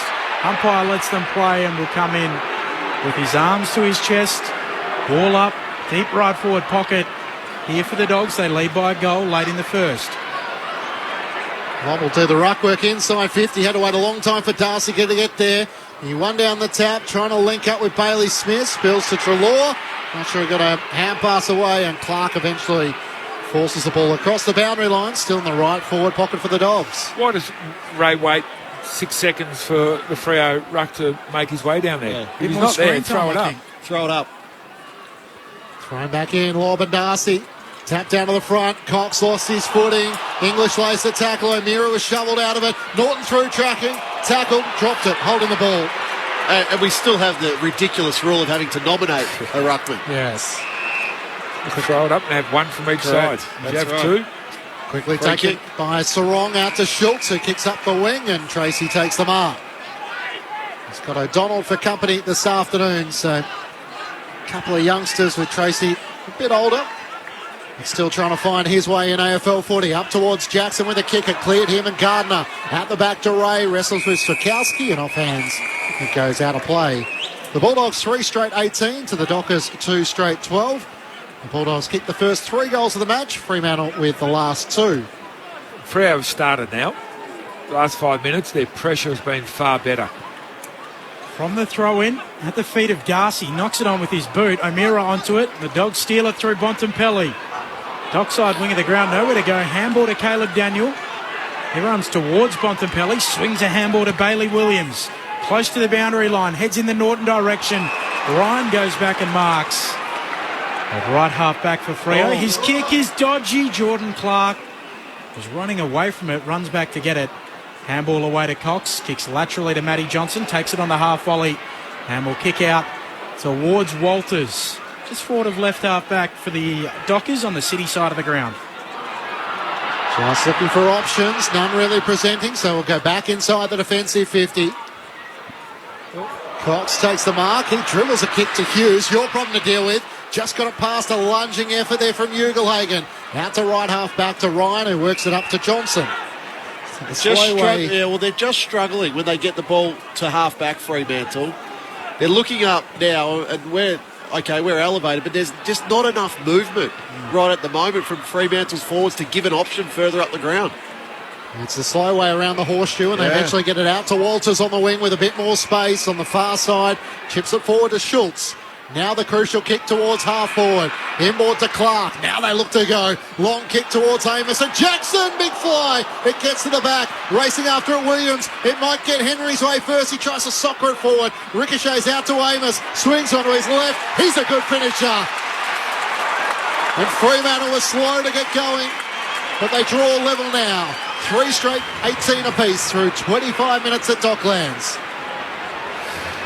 We're talking about slow. The Western Bulldogs defenders there were very slow to pick up Amos, who was just tracking the ball here. There was three Western Bulldogs players chasing him. It was Dale at the end that just sort of sauntered along behind him, thinking he's not going to be able to pick it up and snap on his left from there. And guess what? He did. And that evens things up. It's a heck of a year he's putting together as a light-bodied 19-year-old key forward. That's his 26th goal in his 14th game this season. It's good effort. He's number 6 in the AFL as well for accuracy. So 26 goals, 8. You wonder, with those 3 forwards in Jackson, Tracy and Amiss, what it could be moving into the future. Particularly with the midfield group they've put together. Darcy down to Fife. Handball for Brayshaw. Slips over. Liberatore there for the Dogs. Handball out to Bailey Williams. Spun in a tackle. Just gets rid of the footy. Fife goes after it again. Fighting Treloar for it. Held up. And we'll get a ball up alongside the logo. The Freo brass would have to be asking themselves about their pre-game warm-up, speeches, whatever it is, because it's not working this year, is it? The good thing about getting off to a really bad start is that it's only the start. You've got a lot of time to make up for it. 2-12 in first quarters, and today they're level at the moment, late in the first, but arrived midway through the first term, didn't they? No damage done, unfortunately, for the Bulldogs. Bailey Smith gets a handball away to Bailey Williams, who squeezes a kick forward. It'll tumble out. Throw in on the wing. On the SMS, Benny, a bit of feedback for you. Fran from Melbourne. going for the Fremantle Dockers today. Ben, I heard a snippet of you singing on the podcast. Never leave your job. Oh. Yeah, were you singing on Corbin and Ben? I was. Do you think people are going to give you credit for singing? No, I'm a horrific singer. Yeah, well, Fran's exactly right then. Don't do it again. Frank Sinatra of the ABC Sport team, but that's no good. Chance for the Dockers. Brayshaw brought down. Great tackle, Treloar. Wins it back for the Dogs at right half forward. A chance to go inside 50. Out past to Bailey Smith. Kicks it long towards Norton. Up with the hands. Can't take the mark. Lob the crummer. Out past to Waitman. Off balance. He screws it back. But up behind. Little handball there, Just the Berkey. wrong side of the left goal post. And Waitman probably could have given it off. Yeah, not could have, should have. Should have given it off. The eyes light up there. I think it was Anthony Scott there in the goal square who should have got a handball and an easy goal. Long kick in from Ryan and Pearce able to mark at halfback for the Dockers. Coaches filtering down nearing the end of this term. Bulldogs leading by a solitary point. Oh, the kick from Pearce is a shocker. Out of bounds on the full. And that's long been the issue in his game. So the Dogs with it on the wing. A kick towards Hannon at half forward. Launches against three Dockers. Down in front, Bailey Smith coming through McNeil. Handball looking for Hannon. Young dives across and sees it out. And a throw in 53 around from the attacking goal for the Dogs. Gleno from Parkdale on the SMS, 0437774774. No doubt they'll go the scruffy for the fans today at Docklands. There's no trains from the west, and the same out on the Frankston line. And JJ from Geelong says, I played an under-18 game in Ballarat, and it snowed. Yeah, I played an under-12 interleague one there. We had to have the hot water buckets, put your feet in and the hand fingers in at half-time. What? From the ball up, punch forward there by Darcy. So what, a hot bucket and you'd stick your hands in? Yep, hands and feet just to get some feeling back into them. Jeepers. Dogs by a point. You Perth people are soft. Yeah, I've never experienced that. Brayshaw comes away with the foot. He laces it out for Amos, making a searching lead on the wing. And this young key forward working up the ground on the dockside wing on his left. Kicks long, looking for Jackson. And shepherded out was Keith, but that will do it for this opening term. Who's a free kick? No, I was going the way of Keith. Okay. So the Dogs kicked the opening 3 goals of the match. The Dockers late arriving, but they come back with the last 3 of that opening term. So for the Dogs, English, Ugle-Hagan and Hannon. For the Dockers, a couple to Walters, and then to their young key forward, Jai Amos. Dogs by a point at the first change. And they could have almost led at quarter time, but not to be. Meanwhile, at the Adelaide Oval, it's the Crows 6-1-37, leading North Melbourne 4-1-25 in a game that's taking place at exactly the same time as this one at Docklands. Taron Thomas with a couple of goals for the Kangaroos. So we'll keep you across that. And there is a call on the ABC Listen app if you are looking for that. It's under the AFL Extra button. Just look for the ABC Sport logo, ranking with a couple of goals for the Adelaide Crows. Great to have your company for Saturday afternoon footy on Grandstand AFL on ABC Radio, ABC Sport Digital, and now streaming on the ABC Listen app. Protecting our planet. Breaking down barriers. Supporting new migrants and refugees. Lending a helping hand. These are some of the ways we became Australians of the Year. The Australian of the Year awards are nominated by you. So come on, reflect, respect, and celebrate Australians who are making a real difference. Nominate them now at australianoftheyear.org.au. Grandstand AFL. Now streaming every match on the ABC Listen app. Look for the AFL button. Here's Liberatore chipping it to the pocket, looking for English, and he goes up and takes it deep in the left forward pocket to land an early blow in the ruck battle. English snaps it home. Dogs kick the first. 16-22, Rammer. This has been the issue of his game, although Jamara's on the board. Comes in from 35 metres out, directly in front, and kicks the Bulldogs' second goal of the match. Hawks for the Dockers. Handball to Pearce. Bumped off his kick. McRae's there. Handball to Hannon. 45 out. Pulls the trigger on goal. Gets the bounce. The Dogs are dominating the Dockers. Five, can't take the mark. Amos onto it. Hand pass to Walters. Jams it on his left. That'll do. Bounces it through for the opening goal for the Fremantle Dockers. Michael Walters in the white long sleeves. Back-to-back goals for Walters. It gets to the back, racing after it, Williams. It might get Henry's way first. He tries to soccer it forward. Ricochets out to Amos. Swings onto his left. He's a good finisher.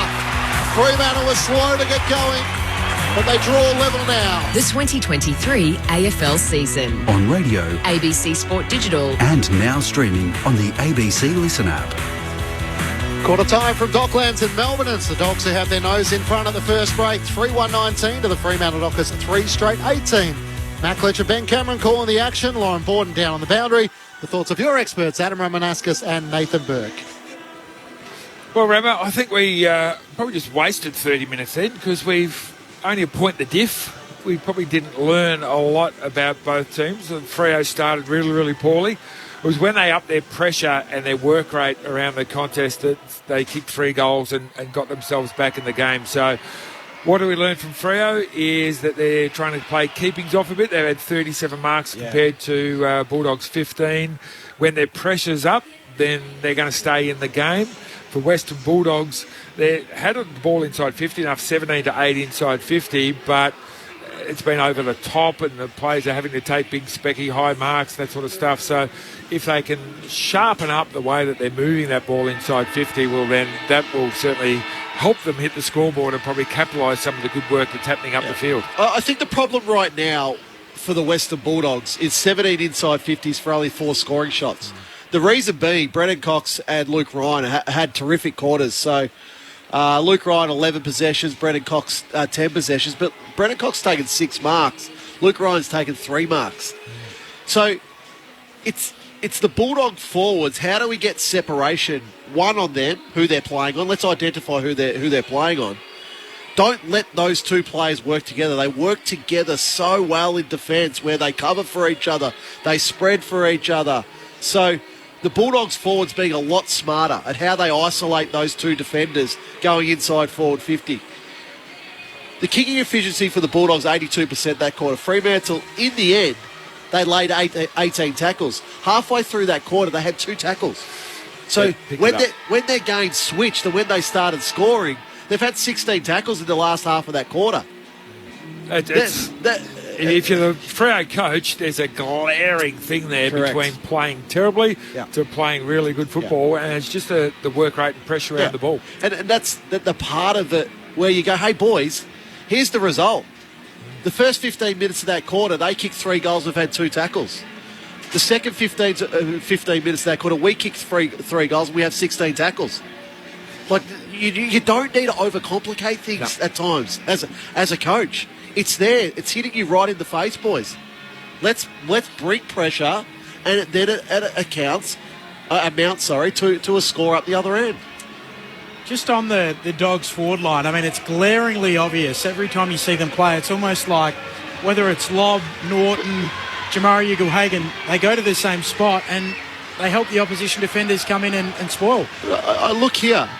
You've got them all lined up in a straight line. Like, they're coming together. If that ball comes in quick, they're coming together. It's got to be a group of 4, 6, 8 top players there. Second quarter underway. Western Bulldogs leading by a point. That bounce will have to be recalled as it sprays out to the right-hand side. Dave from Perth on the SMS 0437774774 regarding Freo's slow starts. Freo Chiefs should watch the last dance for a pre-game pump-up. What time is it? Game time. Cliff Livingston. From the throw-up, a chance for Nat Fyfe. In fact, it was Sarong who was dragged down and dumped in a tackle by Treloar. Spills away at Bontempelli. Inside 50, Waitman up early. Couldn't come down with the footy. Walker in front. And Cox has taken over the boundary line. A bit of a sling from Waitman. And as you'd imagine, Ryan wasn't all that impressed by that. He's come over and grabbed the front of the jumper of Cody Waitman. The little flea is buzzing around. Thrown back inside the attacking 50 for the Dogs. English wins down the tap, then does the roving. Hand pass to Waitman, turned it straight over. Hand pass to Cox, good tackle from Treloar. Dropped it to his boot, it almost worked to Walker. Lost it, and now English brought down by Aish. Good tackle, and the umpire pays holding the ball. Took a lot of time to get rid of it, did he? Take it in the right back pocket through James Aish. Back from concussion. Missed one game. Aish kicks long beyond defensive 50 for the Dockers, and Darcy juggles it. Drags in the mark. Big Sean Darcy puts it on that left leg. Kicks in the Amos direction. No mark taken. Loose footy coming through there for the Dockers is Walters. Gets onto his left. His kick smothered. Live footy for Duray. Handball away to Poulter. Dogs with it. Handball to McRae. Back to Poulter. Feeds a handball forward to Lobb. To the run of Treloar. Looks short for Waitman. He marks 60 out. Looks inside 50. Pulls the trigger towards Ugle-Hagan. Wrestling with Ryan. Holding free kick. And Jamara will get it. Deep in the left forward pocket. The mark 25 out. Tight angle. Wrong side for the left footer. And this is the result. So Jamara has Luke Ryan as the matchup on this occasion, but it's a one-on-one matchup. Ryan is undersized. He's 180. He's 186. Jamara's 197. 11 centimetre difference. Going with the drop punt from the tight angle, and he just misses. A little narrow. 3-2-20 the Dogs. Fremantle 3 straight 18 a couple of minutes into the second. The Dockers look to bring him back into play. Cox into the back pocket for Ryan. He marks in the left back pocket. Has Henry offering a lead around the boundary line. He ignores that. Now forced to drive it long out of defence. Darcy's the target. Right to the back of the pack where Gardner flies with English. Spoils it down. Front and centre O'Meara. Nowhere for him to go. As he's locked up by Ryan Gardner. He gets to his feet to stride all the way back to centre half back. Ball just below our commentary position in front of the Fremantle bench. Spills the way of Sarong. Handpass to Schultz. Arm pin as Daniel laid the tackle. Umpire doesn't blow his whistle.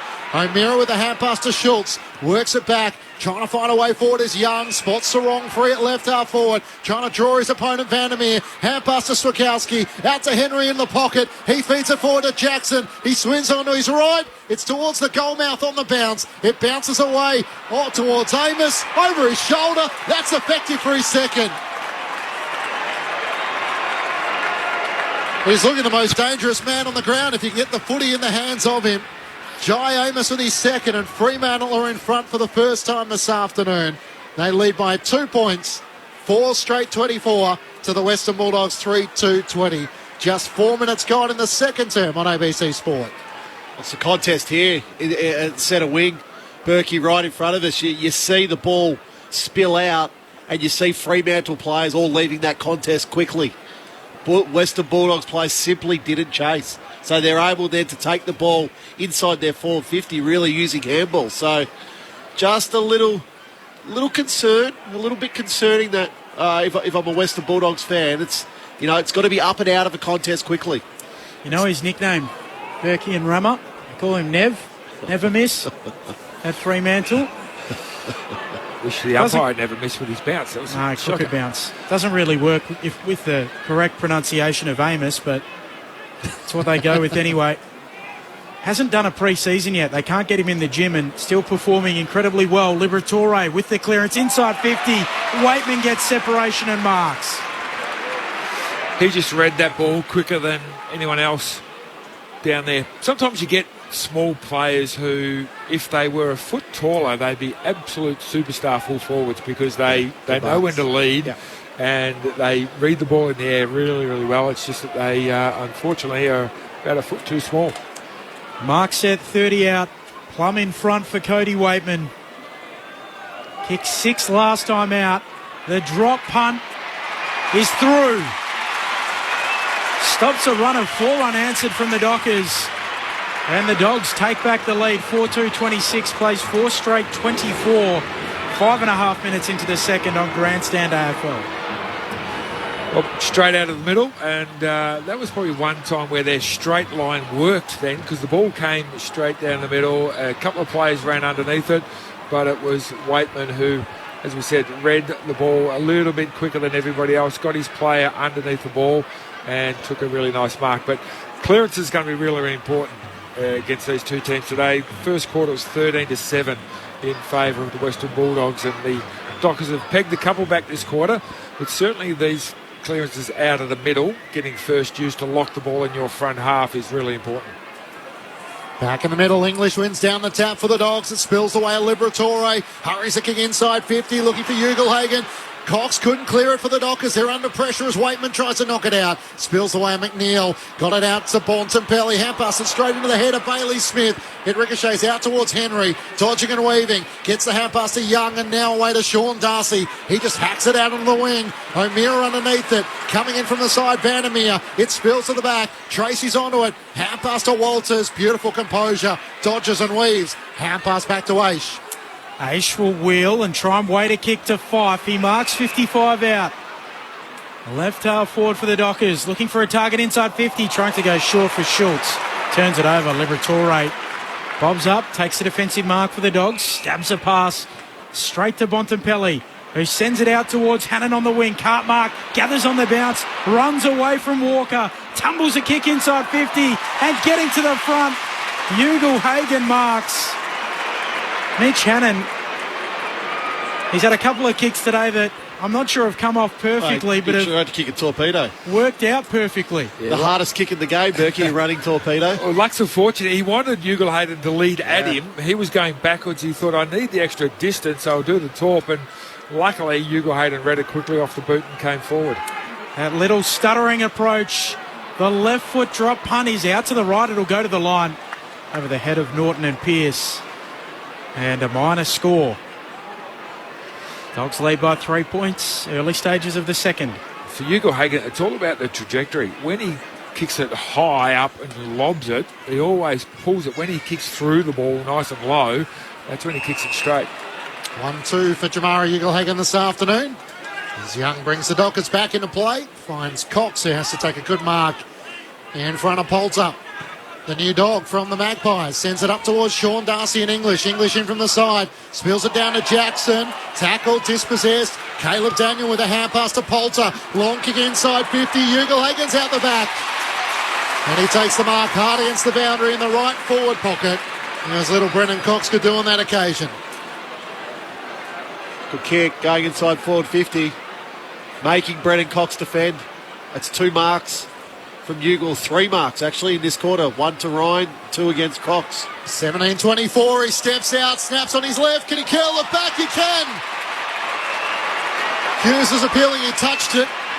Not sure if he cannoned into the goalpost, which made him potentially think that he might have got an impact here before it got over the goal line, but we're going to go upstairs. Oh, he might have an argument, pinky. yeah. Here's the ball over the line. That's over the line anyway. This angle is going to help. No. So Ethan Hughes with the left arm outstretched, trying to push away from Norton, but it looks like his hand has touched it once it's crossed the line. And the all clear is about to come through. Bulldogs fans see it on the big screen and they like what they see. The goal is registered. Jamara Ugelhagen with his second. And the Bulldogs extend their lead out to 9 points. They're 5-3-33 to the Dockers, 4 straight 24. 10 minutes gone, second quarter on ABC Sport. Yeah, just having a good 10-minute little patch here. Ugelhagen inside the Bulldogs forward 50. I mentioned the mark against Luke Ryan early in this quarter. Now 2 back-to-back marks with Brendan Cox as his direct opponent. And it's simply because he's had one-on-one chances against those 2 Fremantle defenders. And Caleb Poulter, what they liked about him was that long raking left foot, and that's what was on show then. Really good. Just turned, didn't muck around with the footy, got it long over the back. Ugelhagen did the rest. Dogs kicked the first 3, Fremantle the next 4, and the Dogs have kicked the last 2. They lead by 9 points. In the middle, Johnson suckers it off the deck for Fremantle. Out there, though, Bailey Williams for the Dogs. Runs a little U-turn, floats a kick, turnover, Johnson marks. Freo with it on the logo. Pokes a kick to Darcy in the middle. Gives the handball to Brayshaw. Took too long, though. Put it behind Brayshaw. Fumbles. Darcy picks it up. Gives it off to Young, who pinpoints his pass. And Schultz marks for Freo, 40 out. Slight angle left of centre. Not sure how he got all by himself inside the forward 50, but he did. Needs to get this one through just to settle things down a little bit.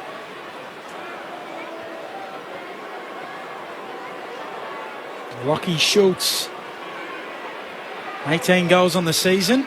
Generally, when he kicks a couple, Fremantle win. 21-4 when he does. The man they call Shooter sprays it out to the right. It might not have the carry off hands. It'll go through. Minor score. Lauren Borden downstairs. Just keeping a little bit of a watch on Adam Treloar. He was a bit proppy on his calf, came off and got a lot of work done by the physio. So he probably knows how to manage it well, given all his issues, but he was a little bit proppy on it. Dogs leading by 8 points. Sorry, Clinchy.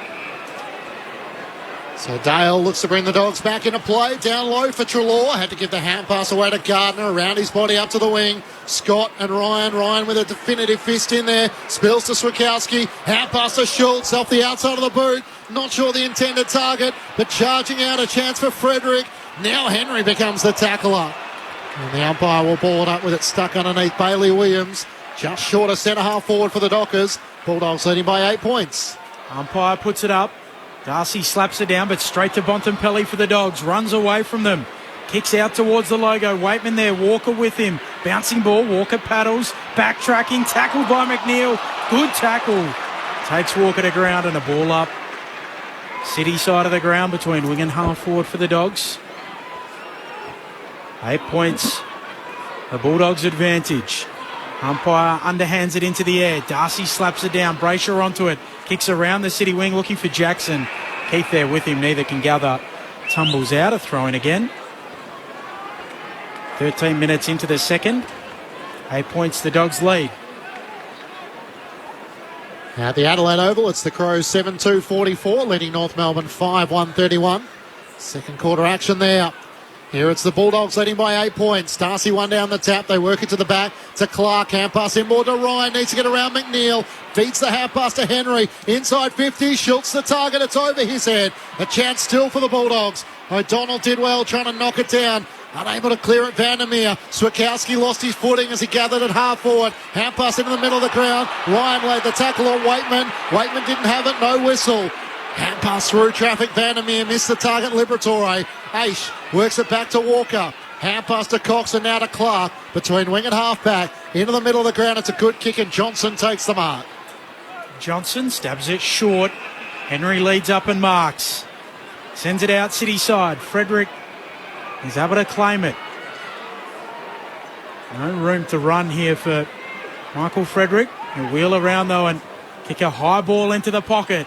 Amos, the target down there, but clunking it from the side is big Sean Darcy. Well, Tim English got one in the first quarter on Sean Darcy, and this is it. You got to kick it on Sean Darcy's head because he's not going to lead at the football. But his big frame there, he just was able to hold English off. A little push there. Stick the mitts up and takes a really strong contested pack mark. Three goals. 3 goals on the season. On that big left leg, Sean Darcy misses left and lets his rival Tim English off the hook. Back to 7 points, the Dogs lead. 14.5 into the second. Quickly brought in to Daniel. He goes short to Bailey Smith. Hand pass to Bontempelli at centre half back out to the wing. Able to get a hand onto it was Young. It spills down the way of Sarong. Gets the hand pass to Cox. He looks to work it back to centre half back. Walker left it for Henry. He looks out. Frederick has space on the wing. Frederick marks at right half back. Looks up. Liberatore corrals him. Comes into the middle of the ground for Hughes. Can't hang on to the mark with Bailey Smith putting the pressure on. Clark can't knock it clear. Norton for the Dogs. Hand pass to Williams. He missed his intended target. Fife one direction. Bailey Smith the other. Fife's tackle gets the hand pass away. Henry into the middle of the ground. Sarong looks inside 50. Schultz coming out. Back with the flight with Scott. It spills to Aish. Across the body. Can he clear Gardner? He can't. Top of the defensive goal square. Tackled and brought down by Amos. Hand pass back towards Gardner. In fact, it's Keith. He doesn't rush it through. Jackson eventually trying to get a toe poke to it. And Daniel just got it over the behind line. The Bulldogs desperately on the last line. The last 3 scores coming Fremantle's way, but they've all been behinds. The Bulldogs by 6 points. 15 minutes gone, second quarter. Fairly calamitous there, the Dogs. I think Ace should have passed that one to Jackson too. Yeah, no doubt. Caleb Daniel with the kick in. Long kick, Bontempelli and Fife going up, and Fife brings it down. The two champs. Well, this is the part of the game that I want to see Fife get going again. He's a terrific mark of the football. Fife drills it into the pocket for Jackson. Up he goes. Oh, mark not paid. Had a lot of it. Comes up with the footy. He's tackled to ground. And a ball up. Deep right forward pocket here for the Dockers. That's a mark. Yeah, more than enough of that, Berkey. Yeah, it looked like it. Darcy and English. English punches it away towards the boundary line. Swikowski. He's tackled close to the line and held up in the end. So a ball up. Right forward pocket still for Freo. Dogs lead by 6 points. Inside 50s in this second quarter, 7-6 the way of the Fremantle Dockers. Bulldogs with 2-2 to Fremantle's 1-3 so far. From the ball up, it spills down the way at Treloar. Sends the Bulldogs towards half-back, racing onto it. Cox against Norton, tried to sidestep him, then turns it over. Hand pass straight to Bailey Williams. Kicks a high ball towards a 2-on-1 Freo's way, but Ugelhagen takes the mark. Against Hughes, and Ryan couldn't get back. Not the best hand pass to Bontempelli. He's tackled and the turnover comes. Hughes for the Dockers. Chips it out and Cox marks it right half-back. Bulldogs by 6 points. Short kick from Cox for Henry. I think that was a case of Bontempelli, the captain, running past for a handball, and young fella feeling like he had to give it to him. Henry kicks long around the city wing. Jure going up for it through his hands. Bailey Smith there for the Western Bulldogs at the back. Handball to Liberatore. 1-2 to Smith. Handball to Treloar. Tackled by Henry. Trying to slip it. Just gets a kick away. Live footy on the wing. Picked up by English. High tackle. And English will receive the free kick on the wing. The luck of the Bulldogs, because 4 times this quarter they've over handballed the ball and it's come undone. With Freo upping their pressure, it's playing into their hands. English thumps it long, looking for Waitman. Cox going back, drops the mark. Hughes is able to row for Freo. Handball to Young. Kick laterally, looking for Schultz. He drops the mark, but gathers on the bounce. Half-back for Freo. He looks up, has options at half-forward. Can he try and get it to the intended target in Fife? Can't take the mark. O'Meara swanning through. Hand pass out in front. Here comes the run. Frederick in the left-forward pocket. Just found Amos in front of the right goalpost. As to whether he was having the shot on goal or passing, it doesn't matter. As Amos takes the mark point blank directly in front. He's about to put through his third. Top of the goal square, in he comes and draws, scores level once more. Good afternoon so far for the 19-year-old Jai Amos. And a very good afternoon. Scores are locked at 5-3, 33 apiece. 19 minutes gone, second term. The thoughts of Adam Ramanauskas and Nathan Burke. Well, you go all the way back to the back pocket with Hayden Young and the kick there. The composure to get the ball just over Bailey Dale's head to Lockie Schultz, and then it's just go from there with Fremantle. An absolute terrific handball by O'Meara to put Frederick out in space, and Jai did the right thing there. That ball was drifting to it behind, and for him to take the mark in the goal square was the correct decision. Roy Lobb into the ruck now, just the one handball this quarter against Tracy, so he needs to inflict himself into this game. Wins the tap here, Lobb, but Sarong, his former teammate, wins it for Freo. Handball to Brayshaw. Back to Tracy. Floats a kick inside 50. Fife launching, doesn't mark. Jackson tries to slap it on. Getting involved, though, McRae there for the Dogs. Sorry, Bailey Dale it is. He goes in again. O'Meara picks it up. And Bailey Dale wrenches him down. A ball up. 47 out from the Dockers' goal. Thrown up in the air. Tracy doing the ruck work up against Lobb. Spills down the way of Tracy, who follows up.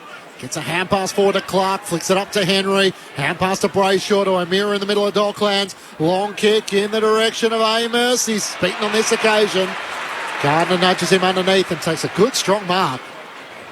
He's in the left back pocket. Hand pass around the back to Caleb Daniel. Sends the Bulldogs to half-back. Lob in a one-on-one with Tracy. Spills down the way of Sarong. Hand pass to Walker at right half forward. Kicks into the pocket. Amos comes charging out. Can't take the mark. Walters is the crummer. Kicks it forward. A chance here for the Dockers. Couple of metres out and it's Frederick who finishes.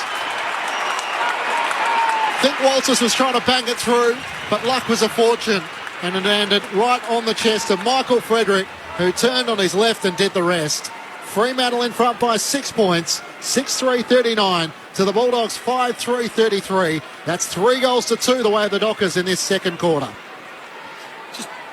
Goals are coming quite easily for Fremantle at the moment. They're not having to work very hard for them at all. They're getting free plays inside 50. They're kicking goals from the goal square, and a lot of it comes from the Western Bulldogs players. They're zoning. That's just the way that they play the game. They just like to fill a space, but at the moment it's not working for them because it's giving the Freo forwards around about 3-4 metre space, and I think that's a third goal from the goal square this quarter. Freo with the last two after the Bulldogs kicked the first two of this second term. Sarong going after it at ground level again. And then McRae with a little bit of help from Libber applying the tackle on Tracy. Another ball up in the middle. Lob and Tracy. Lob lays it on a platter for McRae. He's tackled quickly though. A couple of Dockers combining. Umpire in quickly to ball it up. Lob again. Flicks it down this time to Bailey Smith. He's wrapped up. Razor Ray quick on the whistle. We'll try again. Tracy slaps it down, but straight onto it though. Liberatore. Handball back to Treloar, who gives it to Daniel. Kicks forward of the wing, trying to find Bailey Williams. Spoiled away and a throw in at left half forward for the Dogs. 22 and a half played in the second. Fremantle by one straight kick. Well done by Clark then, because that wasn't his player, but he read where the ball was going, knew that he had to make an impact, got over there and sport the ball out of bounds. North Melbourne have closed the gap to 7 points Adelaide's way in the second quarter at the Adelaide Oval. From the ball up, spills down the way of Caleb Daniel inside 50, clears Waitman and Walker. Umpire's blown his whistle a hole, and it's going the Fremantle Dockers' way. Brandon Walker to take it in the right back pocket. Goes short to Young, not 15, swings onto his left-hand side, good kick straight down the middle. Spotted Alex Pearce, the Dockers captain at centre-half back, short to O'Meara, bounces off Daniel, gets the hand pass forward to Brayshaw. Some of the key movers starting to get involved, kicks towards the target. Frederick was up, can't take the mark, spilled in the left forward pocket, charging after it Walters, was able to tap it away from Poulter. Hand pass looking for Brayshaw, can't take it cleanly, neither can Swakowski. A chance for O'Donnell for the Dogs, quick 1-2 with Dale to Ray, back to Dale, lost it, almost a chance for Brayshaw. His kick was smothered and O'Meara charging through, sprays his kick out to the left, no score. Out of bounds on the fall, the Dockers still lead by 6 points. That Hayden Young kick to the middle to Alex Pearce, that is so hard to execute as a player, but he just makes it look so easy. Like a surgeon for the Dockers as Bailey Smith kicks towards Legal Hagan, drops a mark he would have otherwise usually taken, and in the end it's knocked out, a throw in. He did all the hard work. It was about a 100-metre lead across the other side of the ground, but when he got there, he just spilt the easy one. Probably knackered. Tired even. From the throw-in, Lob knocking it down. Liberatore snapping across his body, bouncing ball. Pearce knocking it on and Young carrying it out. Throw-in just forward of the wing. High half forward here for the Dogs. Fremantle by 6 points. 4 minutes away from the main break. Early game on Saturday afternoon underneath the roof at Docklands.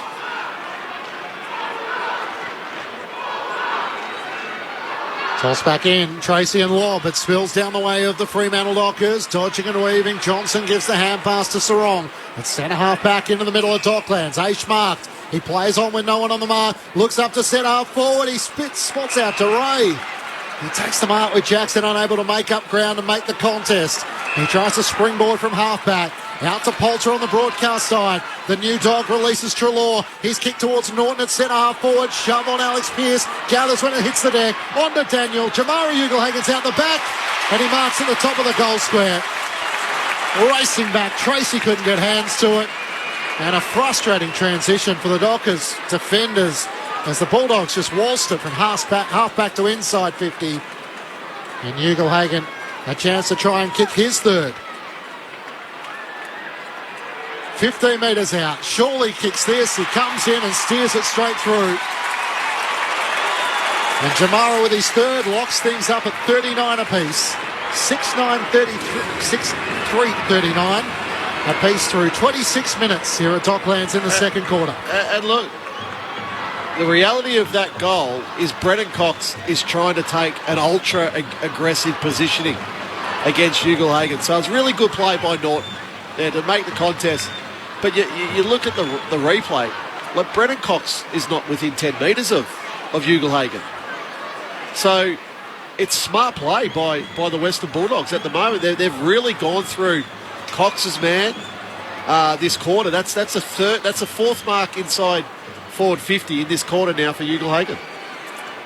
He's goalless his last time out, Ugle-Hagan, and 3 today, so responding well. Bontempelli onto the tap from English, handball to McRae, back to English, snaps the Western Bulldogs to half forward. Ugle-Hagan launching. Scott Rose, handball away to Bailey Smith, misses him, he has to paddle. Aish right there with him, Brayshaw tackles, ball jars out, and a throw in on the wing, city side of the ground, scores level. It's what we expected when we rolled up today. With the 8-6 Dogs coming up against the 7-7 Dockers.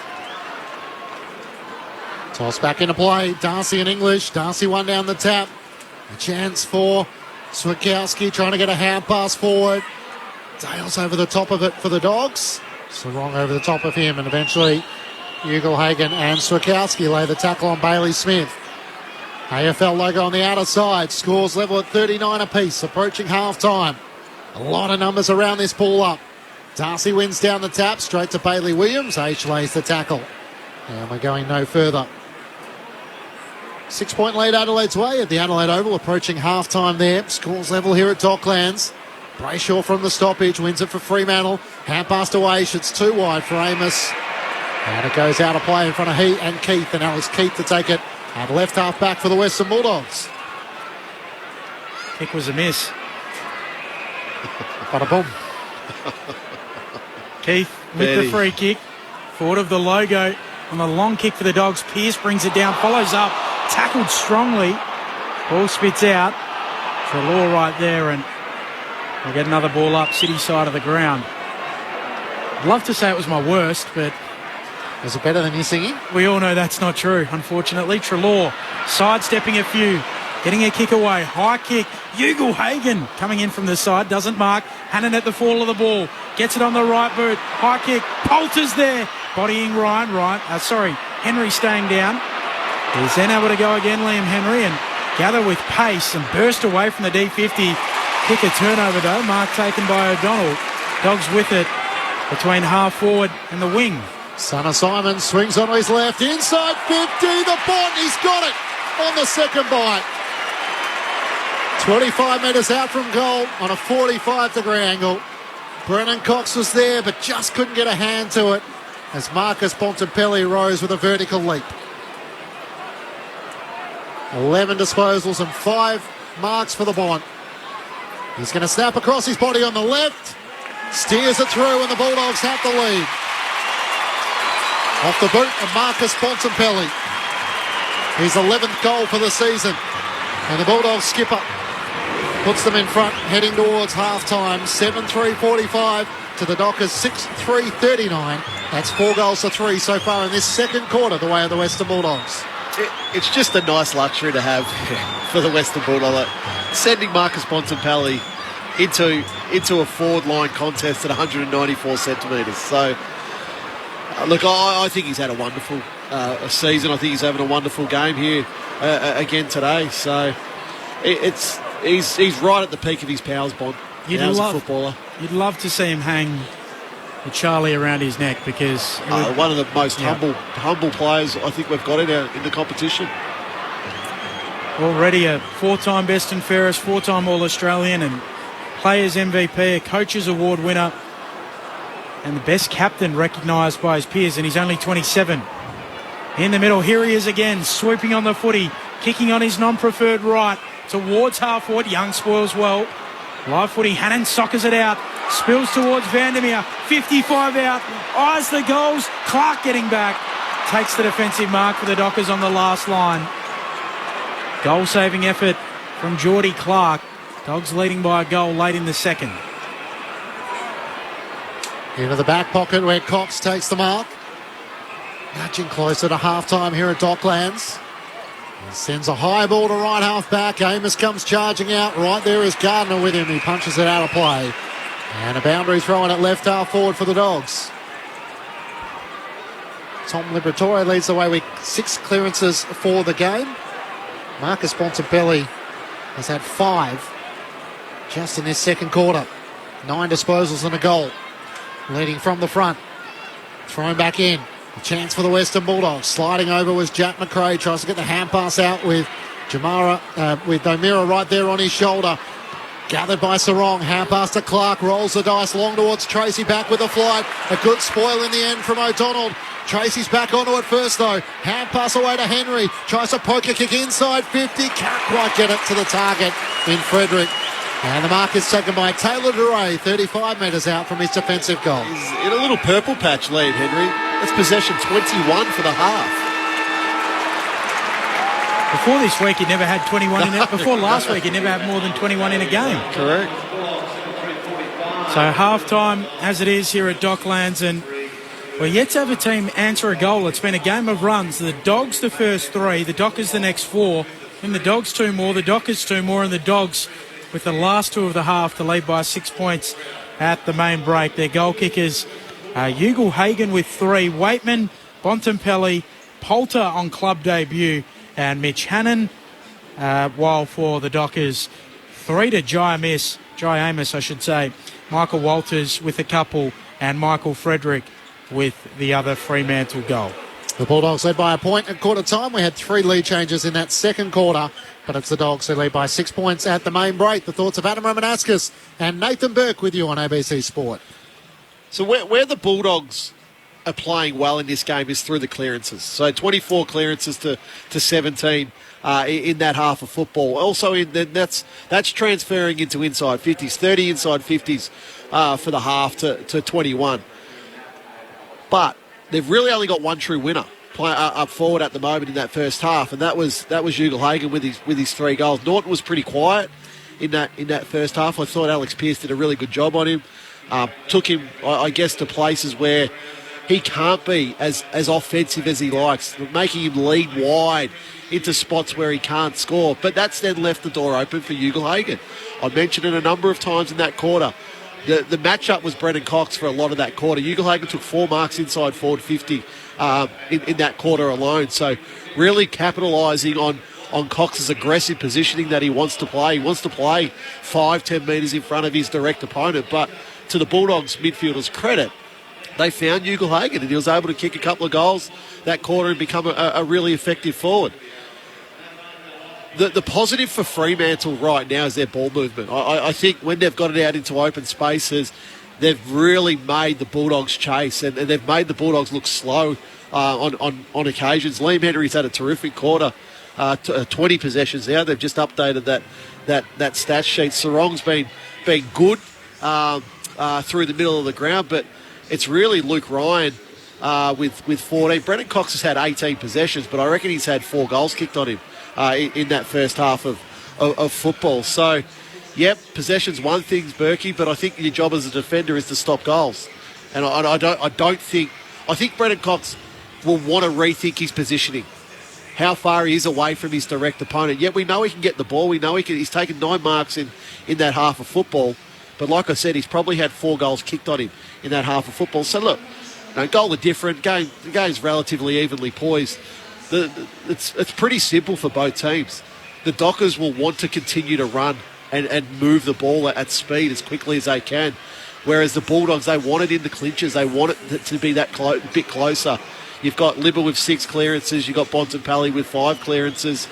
And then Jack McRae with 4 really doing the damage around those contests. Just on the Dockers, just quickly, Berkey, as well. The first thing you mentioned there, Rama, was around the Dogs dominating the clearances. Freo this year zipping 6 when they lose the clearances and 7-1 when they win them. So that's just a little preface for you, Berkey. Yeah, it's a vital part of the game, and the way the Western Bulldogs use the ball, they've had 92 kicks and 80 handballs. So they want to handball. So having that congestion, winning the stoppage, handballing their way out of it, that is how they actually get an open forward line. Whereas For Freo, they've had 129 kicks, so 30-odd more kicks than what the Western Bulldogs have had, and 84 handballs. They've had 60 marks to 34.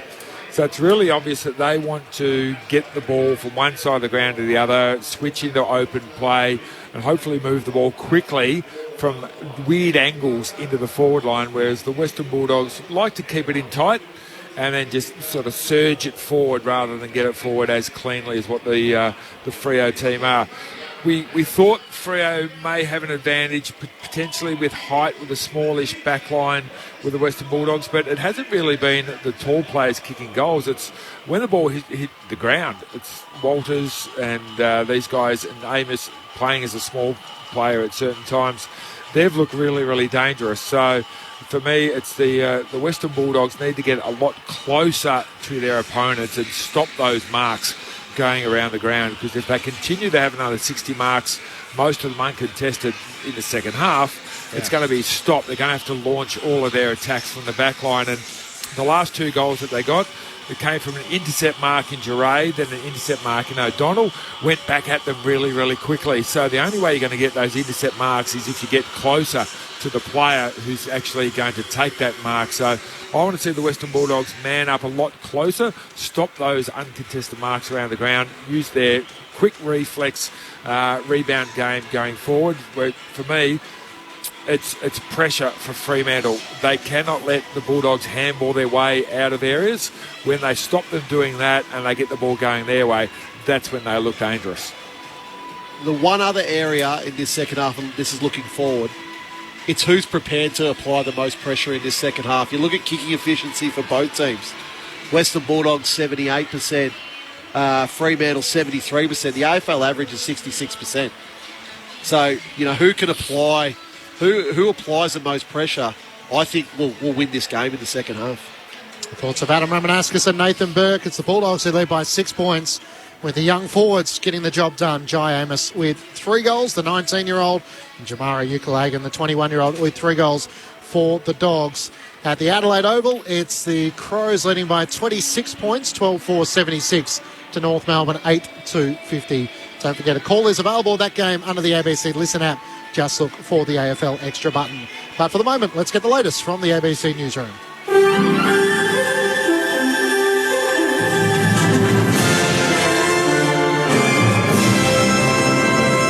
ABC News with Satyam Weinstein.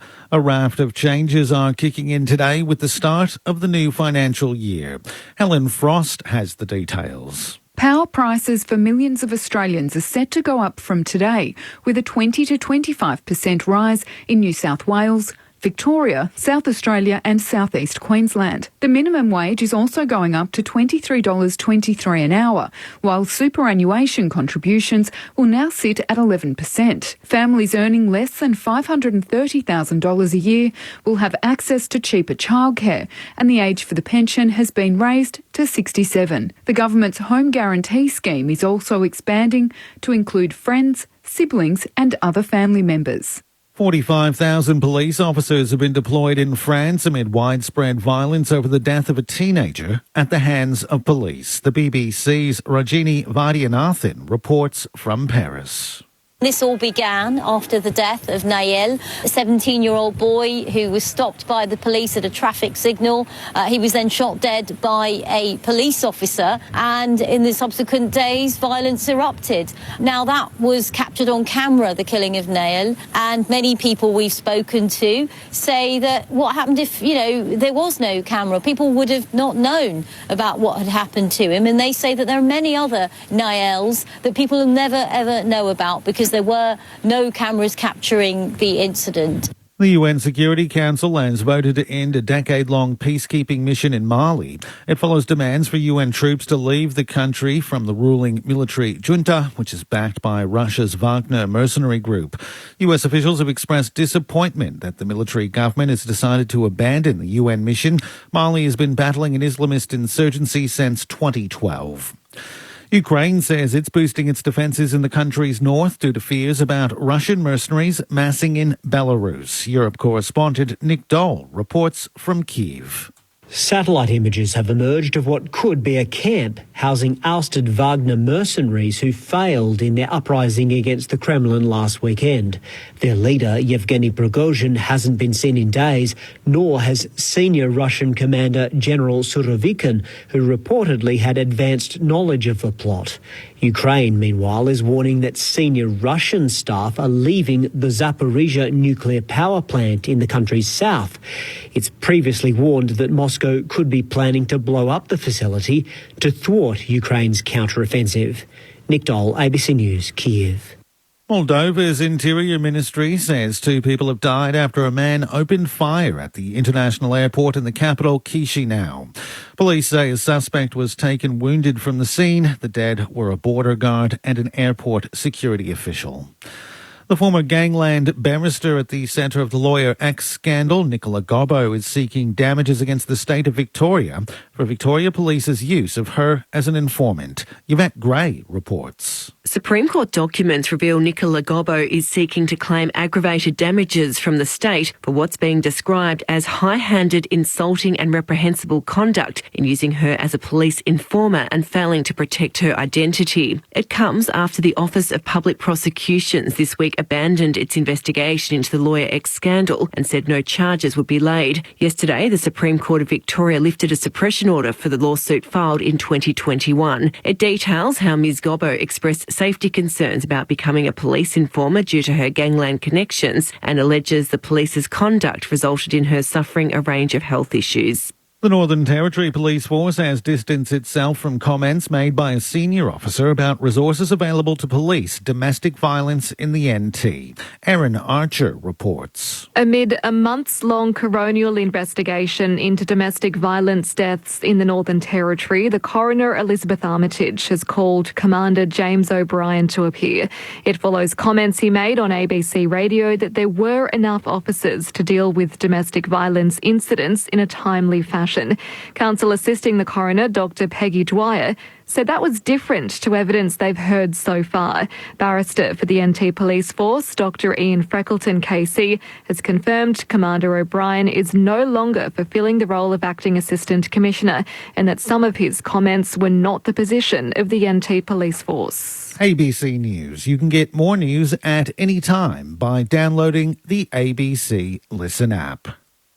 For exclusive access to extraordinary people, stream great chats on ABC iView. I wanted to meet you for so long. Yeah, me too. With intimate interviews from Louis Theroux and ABC Of. Have you said anything that you've regretted? Emotional insights on Take 5 with Zan Rowe. How old were you when your father died? And probing questions in Stuff the British Stole. How on earth did you find this? Great chats and fascinating facts whenever you like. Stream it all for free on ABC iView. Grandstand AFL.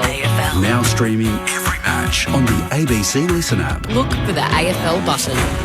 Hand pass to Swakowski, out to Henry in the pocket. He feeds it forward to Jackson. He swings onto his right. It's towards the goal mouth on the bounce. It bounces away towards Amos, over his shoulder. That's effective for his second.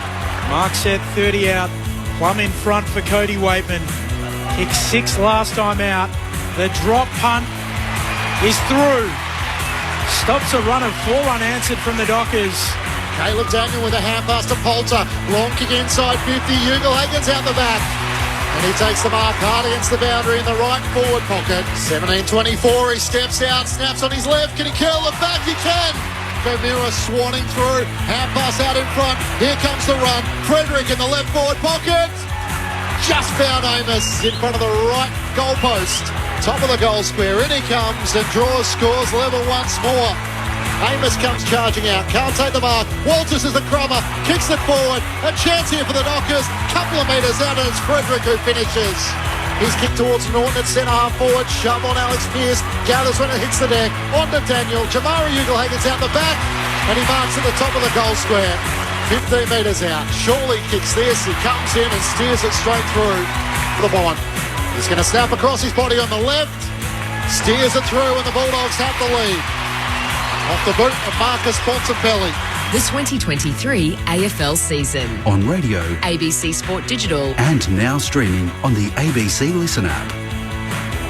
Saturday afternoon footy from Docklands in Melbourne. It's the Western Bulldogs who held a 6-point advantage over the Fremantle Dockers, 7-3-45 to the Dockers 6-3-39.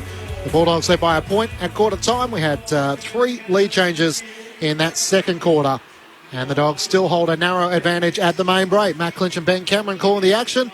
Lauren Borden down on the boundary. Adam Ramanauskas and Nathan Burke are your experts. Now, the game that took place at the same time of our game, 1:45 Australian Eastern Time, has only just hit half-time because there's been 20 goals scored in the half, 12 of which the Adelaide Crows have put on. 12-5-77 to North Melbourne, 8-3-51. So just reaching half-time there in that match. Darcy Fogarty with 3 goals, Nick Larkey with 3 goals, Isaac Rankin with 3 goals. So the Crows a chance to jump inside the 8 with a big win here against North Melbourne.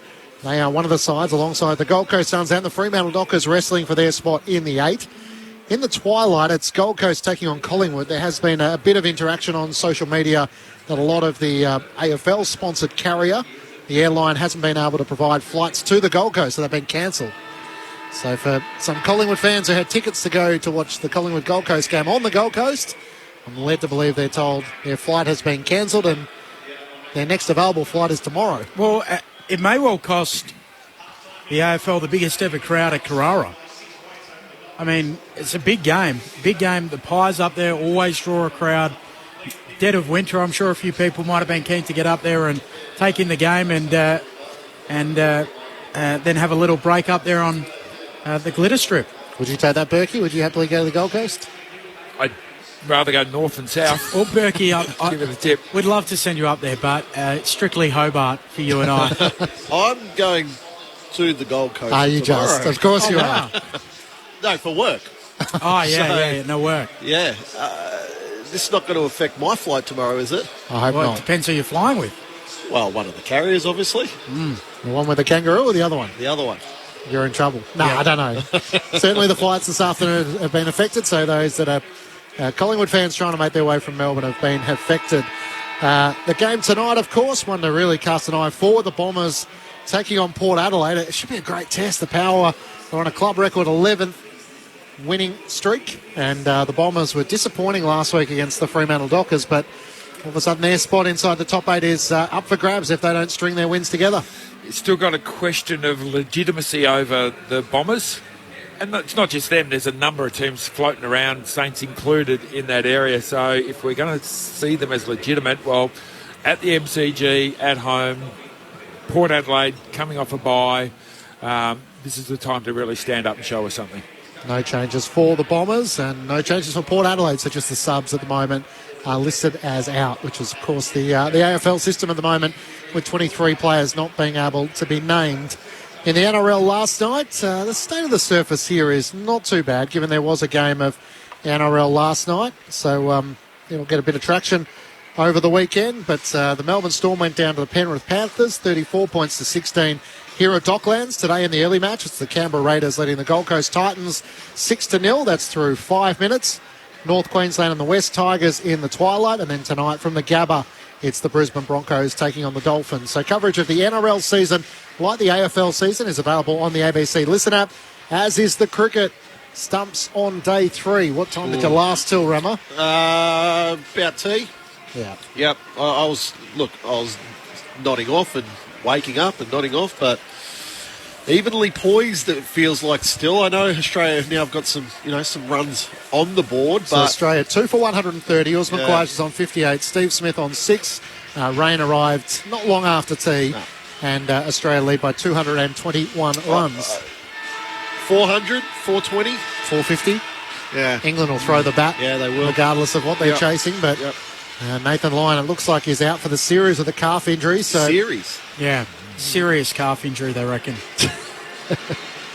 So apparently he will bat if required, but he and Ollie Pope have both got their own injuries. Pope wasn't on the field when England were fielding, but still was able to bat. What an opportunity for Todd Murphy coming absolutely. up. Just terrific. And I mean, the fascinating, England will go after Todd Murphy, but we've seen it in the BBL, and you speak to anyone around cricket circles, which we do a lot in the summer, and they say, bats just can't get him away. No, his ability, accurate, deadly accurate. His control and ability to subtly vary his pace, angle, line, flight. Well, you look at his form in India. Yeah. Like he was terrific, but he just hits the spot. So they'll try to swing the bat, so he'll create opportunities.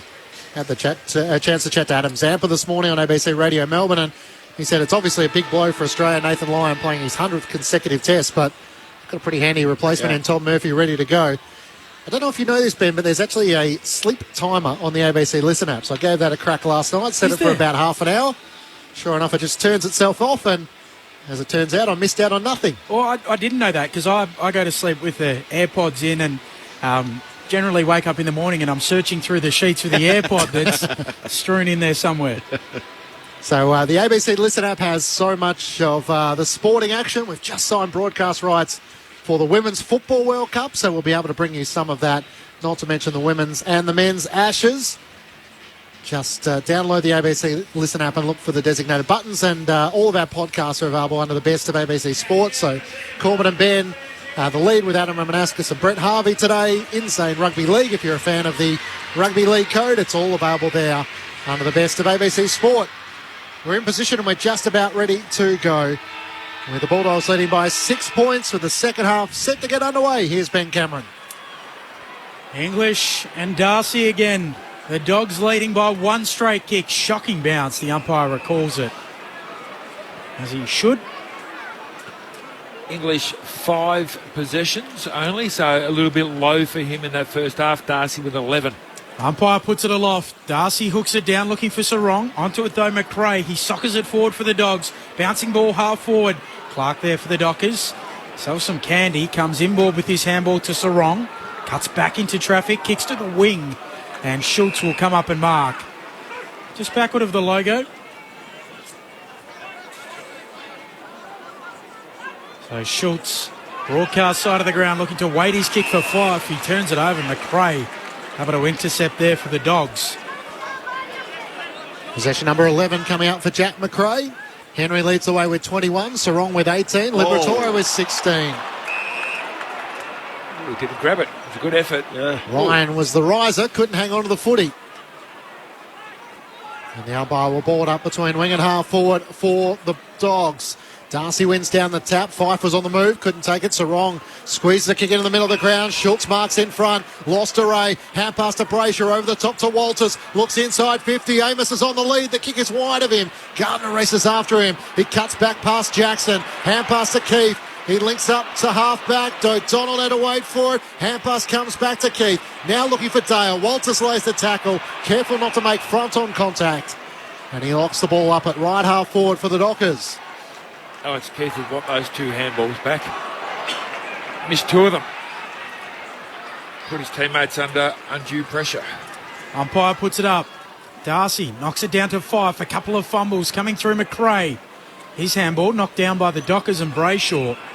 And another ball up. Early stages of the third. No score yet. Darcy hooking it down in the direction of Switkowski. Applies a tackle. Fife joins in. And another ball up. Still left half forward. Getting to his feet. Anthony Scott in game number 50. Mature age pickup from Footscray in the VFL. Spills out to Clark from the ball up. Kicks the Dockers into the pocket. Over the head of Keith. Bouncing ball. Gardner's there. Wants the boundary. Takes it out. And a throw in left forward pocket for the Dockers. Bulldogs lead by 6 points. 2.5 minutes into the third term. And the Dockers strike first to start this third quarter.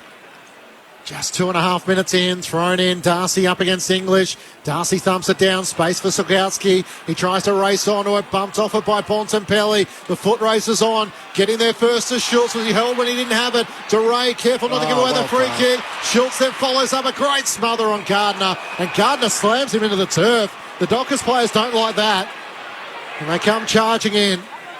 And lucky Schultz, he's a tough small forward. He slowly gets to his feet and throw in the right forward pocket. Outstanding by Lockie Schultz. Just the pressure there to smother, retain the ball inside Fremantle's forward 50. He stopped and appealed for the free kick and then still recovered and got the smother away. English down for Bontempelli. Kick on the outside of his left boot, a turnover. Mark taken by Clark. 53 metres out from the attacking goal for the Dockers. Marks his chances. Geordie Clark. On the run, he's a good kick. Does he have the legs from here? Will he just chip it to the top of the goal square? Sarong offers a lead, ignores that, arcs out to the right, wheels around, 55 out, drives it long into the pocket. Darcy coming in from the side, close to the line, knocked through. Minor score. Back to within one kick. Dogs by 5 points, 4 minutes played, third term. If the person on the mark is outside 50, you shouldn't get your 30 seconds. No. Agree. Bailey Dale looks to bring the ball back into play. He's right on the edge of the defensive goal square, so as soon as he steps off, he's called to play on. Drives along towards half-back. Norton's the target in front. Pearce couldn't complete the mark. Norton slaps it on. Further up the wing, Clark's first onto it for the Dockers. Hand pass to Sarong. Tackled by Bailey Smith. Gets the hand pass out to Henry. Kicks up towards Jackson. Can't complete the mark. He's first back onto it though. Can't quite link up with Swakowski. O'Donnell gets a hand pass forward to Poulter. To Waitman. To Bontempelli. Charge through traffic. Gets it back to Poulter. Hurries a kick down the wing. Cox dropped the mark. Norton slaps it away from Ryan. Sliding in. Young can't gather. Here's a chance for Lobb. Gets a hand pass forward to Hannon. Taps it to his own advantage. Through a couple of Fremantle defenders. Just kept it going. Hand pass to Ugelhagen. Hit the fat part of the footy. And it flares straight out on the full. 8 rows back and it's caught in the crowd. It was a good build-up. Just a bit of an anticlimax at the end. That was a great build-up by the Dogs. But, gee. Not even sure he hit the fat part. No, I think he hit the other skinny side. Yeah. From a banana to a check side. Here goes Young in the back pocket for the Dockers. Long kick. Jackson launching at it. Doesn't take the mark off the side of the pack. Coming through, Schultz out of play. Lauren Borden.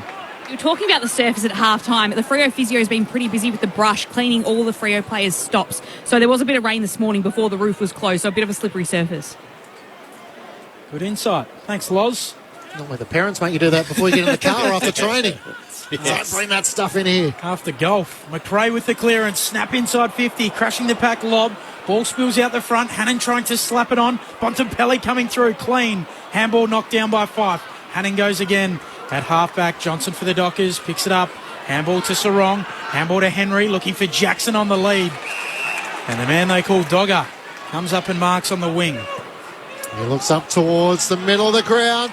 Risky kick looking for Fife. Coming the opposite direction was Bontempelli. Big ball to be won. Clark. The passage was cleared in the end by Ryan, and he's off and racing. Gets the half forward, kicks towards Darcy. It's over his head. Amos came charging out. In the end, it's Dale who clears to the Dogs. Up to Bontempelli at halfback. Hand pass over the top to Treloar. Looks inside 50. Norton and Pearce. It clears the two. Norton races back after it. Ryan gets there to lay a crucial tackle. Just as Norton was about to get boot to ball. Pearce with a hand pass back to Ryan. They work their way out of traffic there. Hand pass to Cox. All the way back to Walker in the defensive goal square. Kicks to O'Meara. And the Dockers are out of defence. And now it opens up down the city wing for the Dockers. Tracy accepts it gleefully. Handball to Aish running by. Aish will drive it long. Fife tracking it back. He marks 40 out. Running back with the flight. The dual Brownlow medalist claims it. 30-degree angle left of centre. It's great work by the Fremantle defenders. It looked like Aaron Norton was just going to run into that open goal. Luke Ryan continued the chase. Affected the tackle, and then it was bouncing around in there. They just didn't have options coming out of defence. They were nice and patient and waited and waited and waited, and that's the reason why Nat Fife's having this shot at goal. 31-year-old back from injury this year. The kick, not his best. It goes towards the goal square. Gardner goes up. Loose footy, top of the attacking goal square. And the players pile on. Ball up. 12 out from the attacking goal for the Dockers. Dogs by 5. Tossed in the air. Darcy tries to palm it down. Schultz is on the move. Comes back to Darcy. Hand pass away, and there's nowhere to go. McRae lays the tackle, and Caleb Sarong gets back to his feet. Just 15 metres out from Fremantle's goal. Darcy tries to take it to the ruck. Tapped away from him by Bontempelli. He's got his big frame over the footy. Now Sarong has a go. He can't burst clear, and the umpire will ball it up once more. Still just 15 metres out from Fremantle's goal. Bulldogs leading by 5 points. Tossed in the air. English rises up. Darcy almost crumbed it. He kicked forward. It's not 15. O'Donnell has it on his chest. Fife lays a tackle on him. And it's all in this little proximity, 15 metres out from the Dockers' goal. Up it goes, Darcy in English. Darcy misses it, bounces off him, trying to come through his 5. There's nowhere to go. A ball up again. Darcy trying to take it out of the ruck, loses it, soccering it on O'Meara. Amos can't gather. Left back pocket, the Dogs are there through Treloar, nowhere to go, so dumps it on the boot. Clearing kick, Scott will mark. And the Dogs with it at centre half back. 5 points. Here's the Bulldogs lead, 9 minutes into the third. Oh, Anthony Scott kick, missed Bontempelli. Now he's got the pressure of Henry. They wrestle tight against the boundary. And eventually it rolls across. Just neither side looking like they're at the peak of their powers today, are they? No. Scott had Vandermeer running far side. He should have just taken the really brave kick, put it out in front of him, but took the easy one and even mucked that one up. It's been close for most of the afternoon. The biggest lead was 18 points. The Dogs got out to with the first 3 goals of the match, and arm wrestle since then.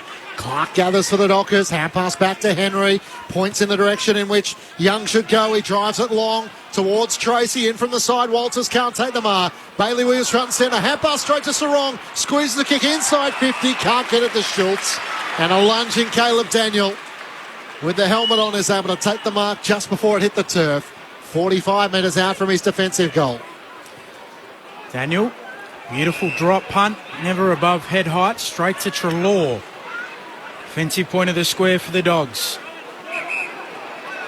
Yet to have a goal in this second half. Treloar for a leading lob. He marks.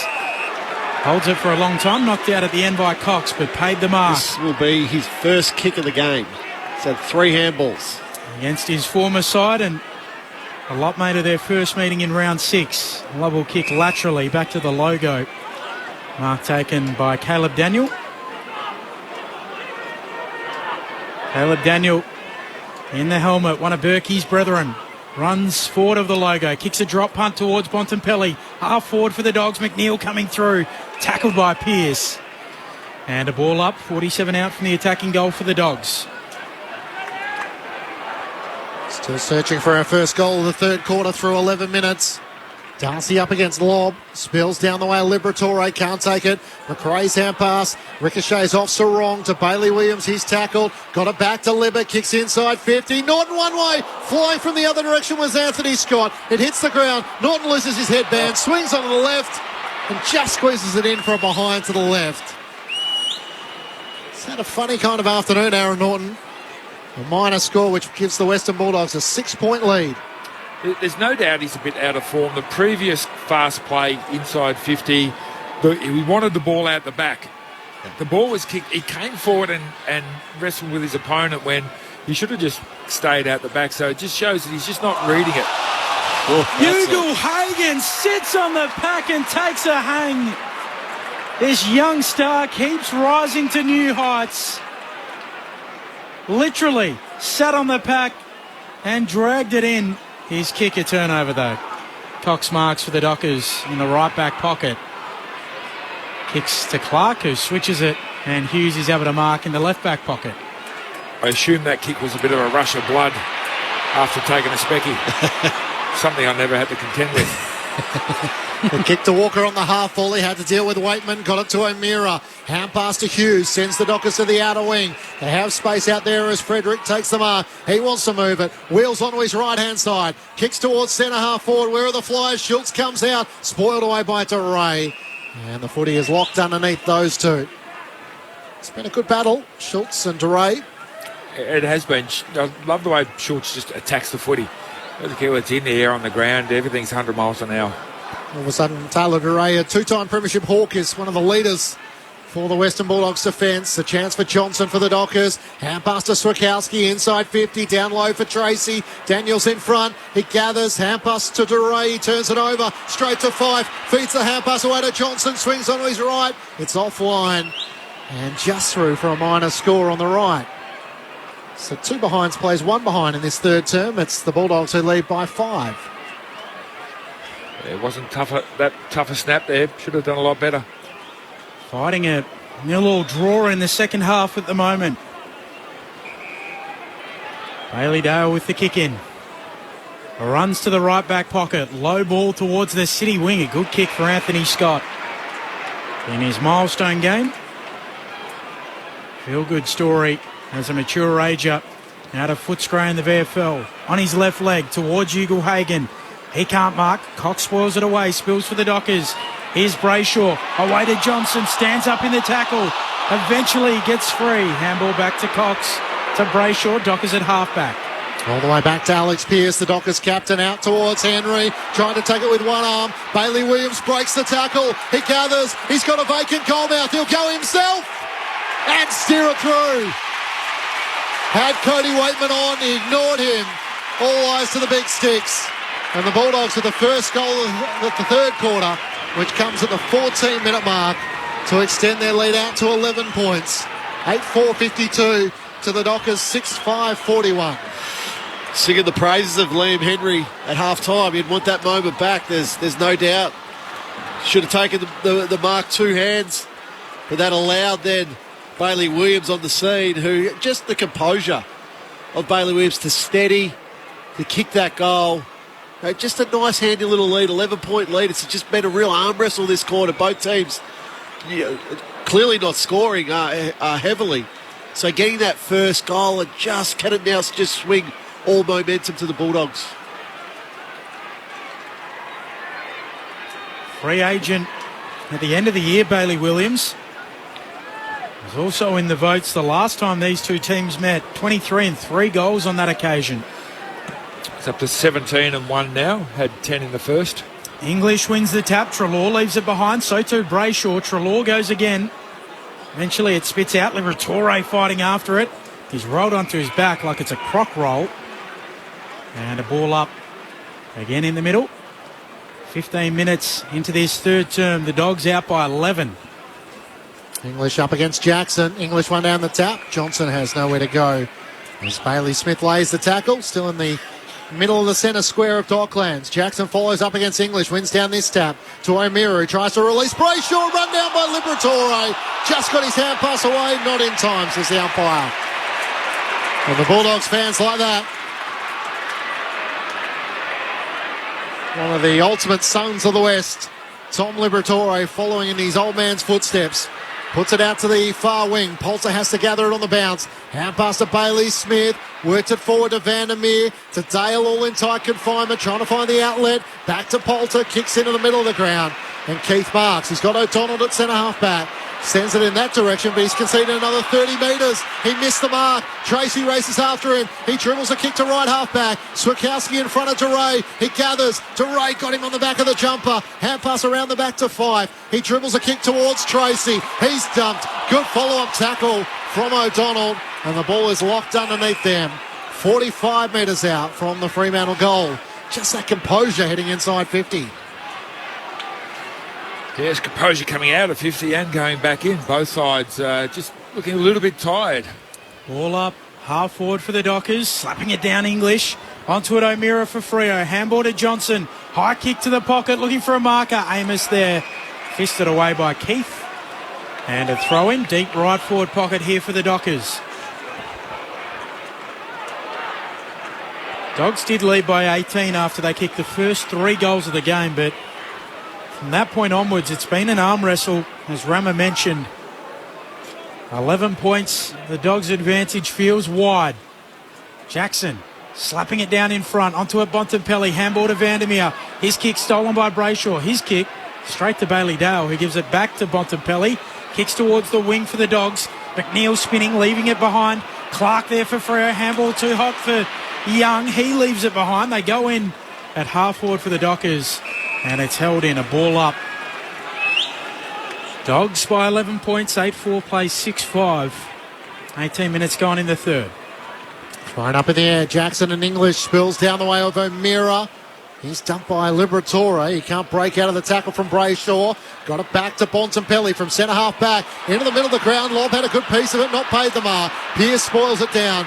Spills the way of Ryan. Gets the hand passed away. Shout onto the broadcast wing. Links up with Walker. Gestures for someone to lead into the pocket. He kicks for Walters. He can't take the mark.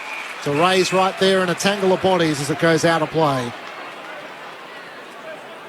Bulldogs leading by 11 points. They have the only goal so far of this third quarter.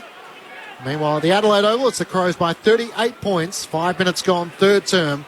Adelaide 14-5-89 to the North Melbourne side 8-3-51. English tapping it to Treloar, kicks towards the wing. Norton marks. Dogs with it. Onto his left. Looking for Ugle-Hagan close to the boundary line. The kick doesn't find him. It tumbles out. End over end, a throw in between wing and half forward for the Dogs. Got to go to Poulter inside forward 50. Goes wide to the half forward flank, misses the kick altogether. Ball should be in the Western Bulldogs forward line now. Dogs have kicked the last 3 goals of the game. 2 before half-time. The only goal of this second half. English following up. Trying to get it moving forward inside 50. Picking it up there. Clark for the Dockers. Handball away to Sarong. Handball misses the target. O'Meara going after it. Liberatore picks it up for the Dogs. Hooks a kick inside 50 towards a leading target of Lobb. Bounces off his chest. Let him mop up Cox. Handball to Henry. Handball away to Hughes. And now Henry runs into trouble. Sidesteps Norton. Kicks a shocker out of bounds on the full. And he's had a couple of moments. He'd probably rather airbrush from history in this third term. Liam Henry having a good day overall, though. Dogs leading by 11 points and with it at left half forward. 26 disposals, leading possession getter on the ground, but need to use it a bit better than that. McRae sends it inside 50. Ugle-Hagan, huge mark. Fly from behind, comes down with a footy. Over the top of Hughes and Darcy. This kid is something to get excited about, and even a smile on his face as he gets the footy returned to him. 7 marks of the match and a chance to go back and kick his 4th goal. What I've loved about his work this year is that it's been so much more consistent than in any previous year, and he's been doing it sort of relatively without the acclaim, and that's the best possible scenario for the Bulldogs. 45-degree angle, 35 metres out. Ugle-Hagan has his 4th. And the Bulldogs skip out to an 17-point advantage.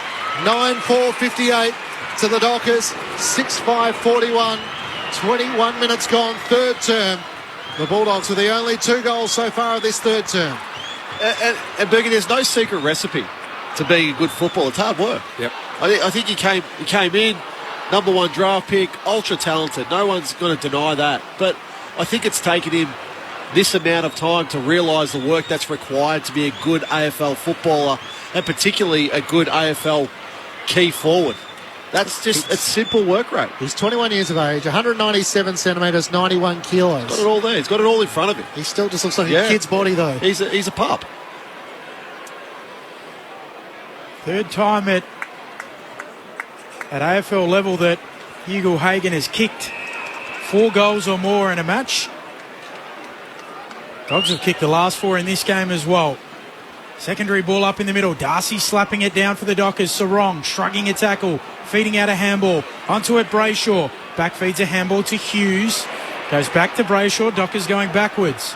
Now at halfback. Cox sells some candy. Just gets the handball away. Clark drives a kick long. Deep towards Jackson. Spoils from behind. Switkowski. Handball to Frederick. Right forward pocket. Zigging. Zagging. Steadying. Snapping. Kicking it out on the full.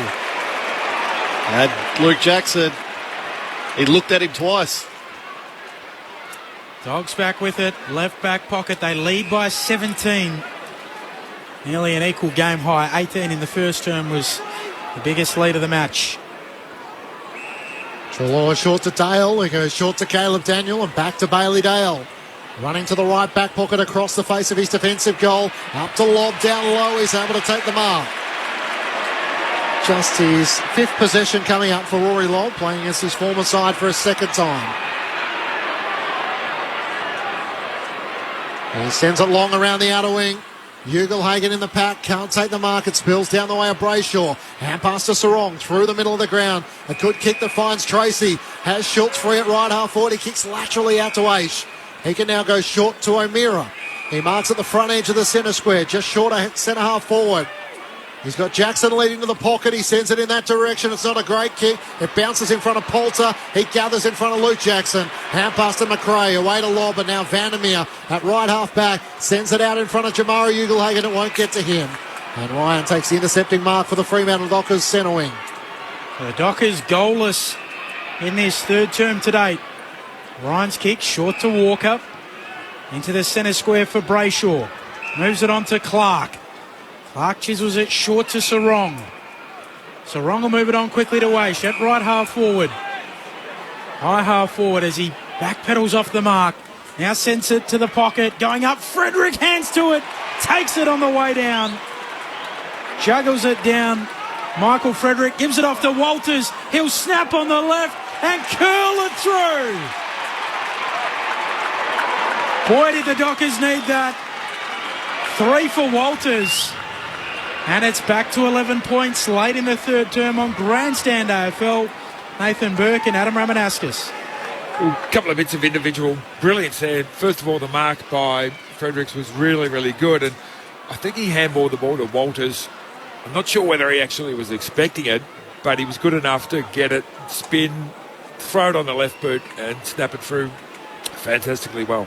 I think he definitely was asking for it, Oh, Runner. yeah, no doubt. Give it to me, give it to me, give it to Small me. forward. Give it to me, give it to me. I just wonder whether that's the right decision given some of their execution inside their forward 50, but it worked on this occasion. Well, they needed it. Like, you know, taking them 24 minutes in this quarter to kick a goal. Their last goal was the 21-minute mark of the second quarter. So, you know, virtually a quarter of football has gone since Fremantle kicked their last goal. Michael Walters up to 24 goals for the season, the 32-year-old. He's back in the middle of the ground. Sarong gets the clearance. Can they get something going here, the Dockers? Hand pass to Darcy. Works it out to Walker. He's kicked down low for Schultz, and he had the fingers underneath. No in the eyes of the umpire. Tackle by Dale. Got it to Henry. Centering ball for Brayshaw. Bailey Smith sides in front. Can't complete the mark. Brayshaw, tough as they come, bounces into him. It spills the way of Young. He looks inside 50. Jackson the target. Can't take the mark against Keith. It pinballs off Jackson. Poulter now has it. Jackson has him. And the umpire will ball it up left forward pocket for the Dockers. Got to be careful here, the Bulldogs, because there's still 3 minutes to go. Dockers have got their pressure game upped, and that's when they kick goals. So they could go in front at three-quarter time. English taps it down, going after it, Fife though. Young picks it up, handball back to Fife, dumps it on the right boot, kicks towards goal. Schultz tracking it back, can't quite mark it. It tumbles out, throw in right forward pocket for the Dockers. It's just that inconsistency of Freo to apply pressure for the whole quarter. They do it in spurts. When they have a spurt and they're on and they're up and about, that's when they look like scoring. Worth mentioning, both teams have only kicked goals in runs today too, so generally when they've had their moments, Darcy lays it down to the back, trying to swoop through his Schultz, flicks it out towards Aish, and another ball up. 30 out from the attacking goal for the Dockers. Closing stages of the third term. And they find another. English easily wins the tap to Bontempelli. No one around him. Snaps it out. Mark taken by Pearce in the middle for the Dockers. Norton was terrible then. Pearce just read it 3 seconds quicker than him. Around the back to Ryan. He just bombs it as long as he can. Where are the Flyers? Jackson in front. English is underneath it. But it's Alex Keith who was flying in from the side and almost took out his own teammate, Tim English, who was able to hang on to the mark. Just 15 metres out from his defensive goal. He stepped off his line, so call to play on.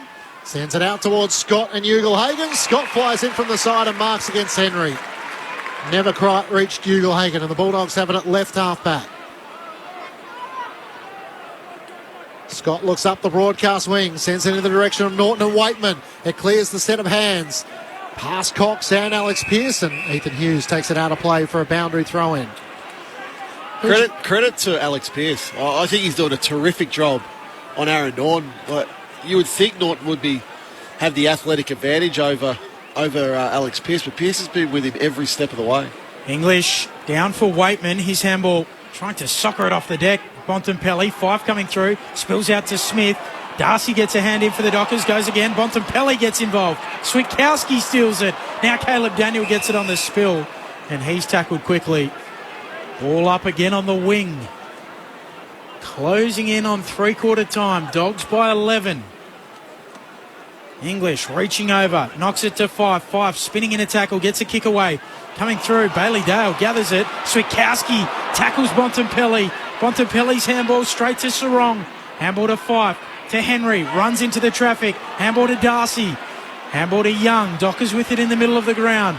Henry's handball over the top to Brayshaw. Handball to Pearce. Handball to the run of Cox, who will drill it long. looking for Jackson. Nearly, not quite. Handball away from Schultz. He gets it at ground level. And quickly we'll get a ball up. 15 out from the attacking goal for the Dockers. He's had a nearly game, Luke Jackson. He's only had 7 possessions for the game, but there's probably been 3 or 4 marks where he's just bobbled it at the last moment. Darcy wins down the tap to 5, spinning through traffic, can't get boots a ball, and he's holding the ball. They've had 15-7, 15-9 inside 50s in this third quarter, the Dockers, but their ball movement, just a lot of possessions and then a lot of long bombs. 53 kicks, 61 handballs, Clinchy. Just simply over handballing. Big kick towards Walker, who flies. In from the side was Young. Bontempelli's down, slow to rise. Cox knocked it on. Your problem, Hughes. He can't break away from Hannon and Lobb, and the umpire will ball it up. Like possession this quarter, Fremantle 114, Western Bulldogs 76. But 2 goals, 1 to Western Bulldogs, 1 goal, 2 to Freo. Darcy wins down the tap. Brayshaw tries to volley it forward. It's out on the full, though. Good idea, but not all that effective. And a free kick going the way of Bailey Smith at left half back. His time is just about out in this third term. Bailey Smith long towards Norton, wrestling with Alex Pearce. It gets to the back. Walker's onto it, arches the back, gets away from the tackler. Half past to Fife.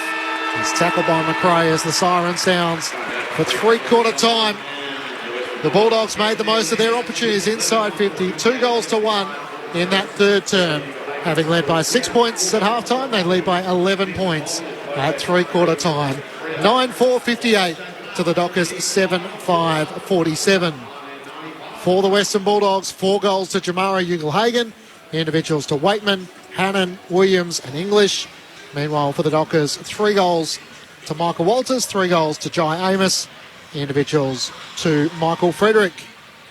The Bulldogs leading by 11 points at three-quarter time. Meanwhile, at the Adelaide Oval, 4 goals to none. Adelaide's way in the third term has the Crows out by 51 points. They're past the ton and they're not even at three-quarter time. 16-6, 102 to North Melbourne, 8-3-51.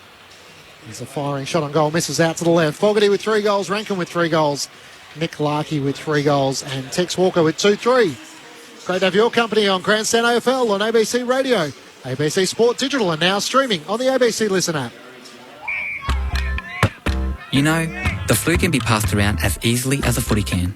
But unlike a footy, when the flu's passed around, it can make some of us mob very sick and be really dangerous for everyone in our communities. That's why it's good for all us mob to get protected with a free flu vaccination. Talk to your health worker about getting vaccinated today or visit health.gov.au/flu. And let's give flu the boot. Grandstand AFL.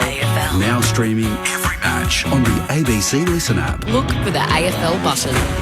All the way back to Alex Pearce, the Dockers captain, out towards Henry, trying to take it with one arm. Bailey Williams breaks the tackle. He gathers. He's got a vacant goal mouth. He'll go himself and steer it through. McRae sends it inside 50. Ugle-Hagan, huge mark. Flying from behind, comes down with a footy. Over the top of Hughes and Darcy. 45-degree angle, 35 metres out. Ugle-Hagan has his fourth. Now sends it to the pocket, going up. Frederick hands to it, takes it on the way down. Juggles it down. Michael Frederick gives it off to Walters. He'll snap on the left and curl it through.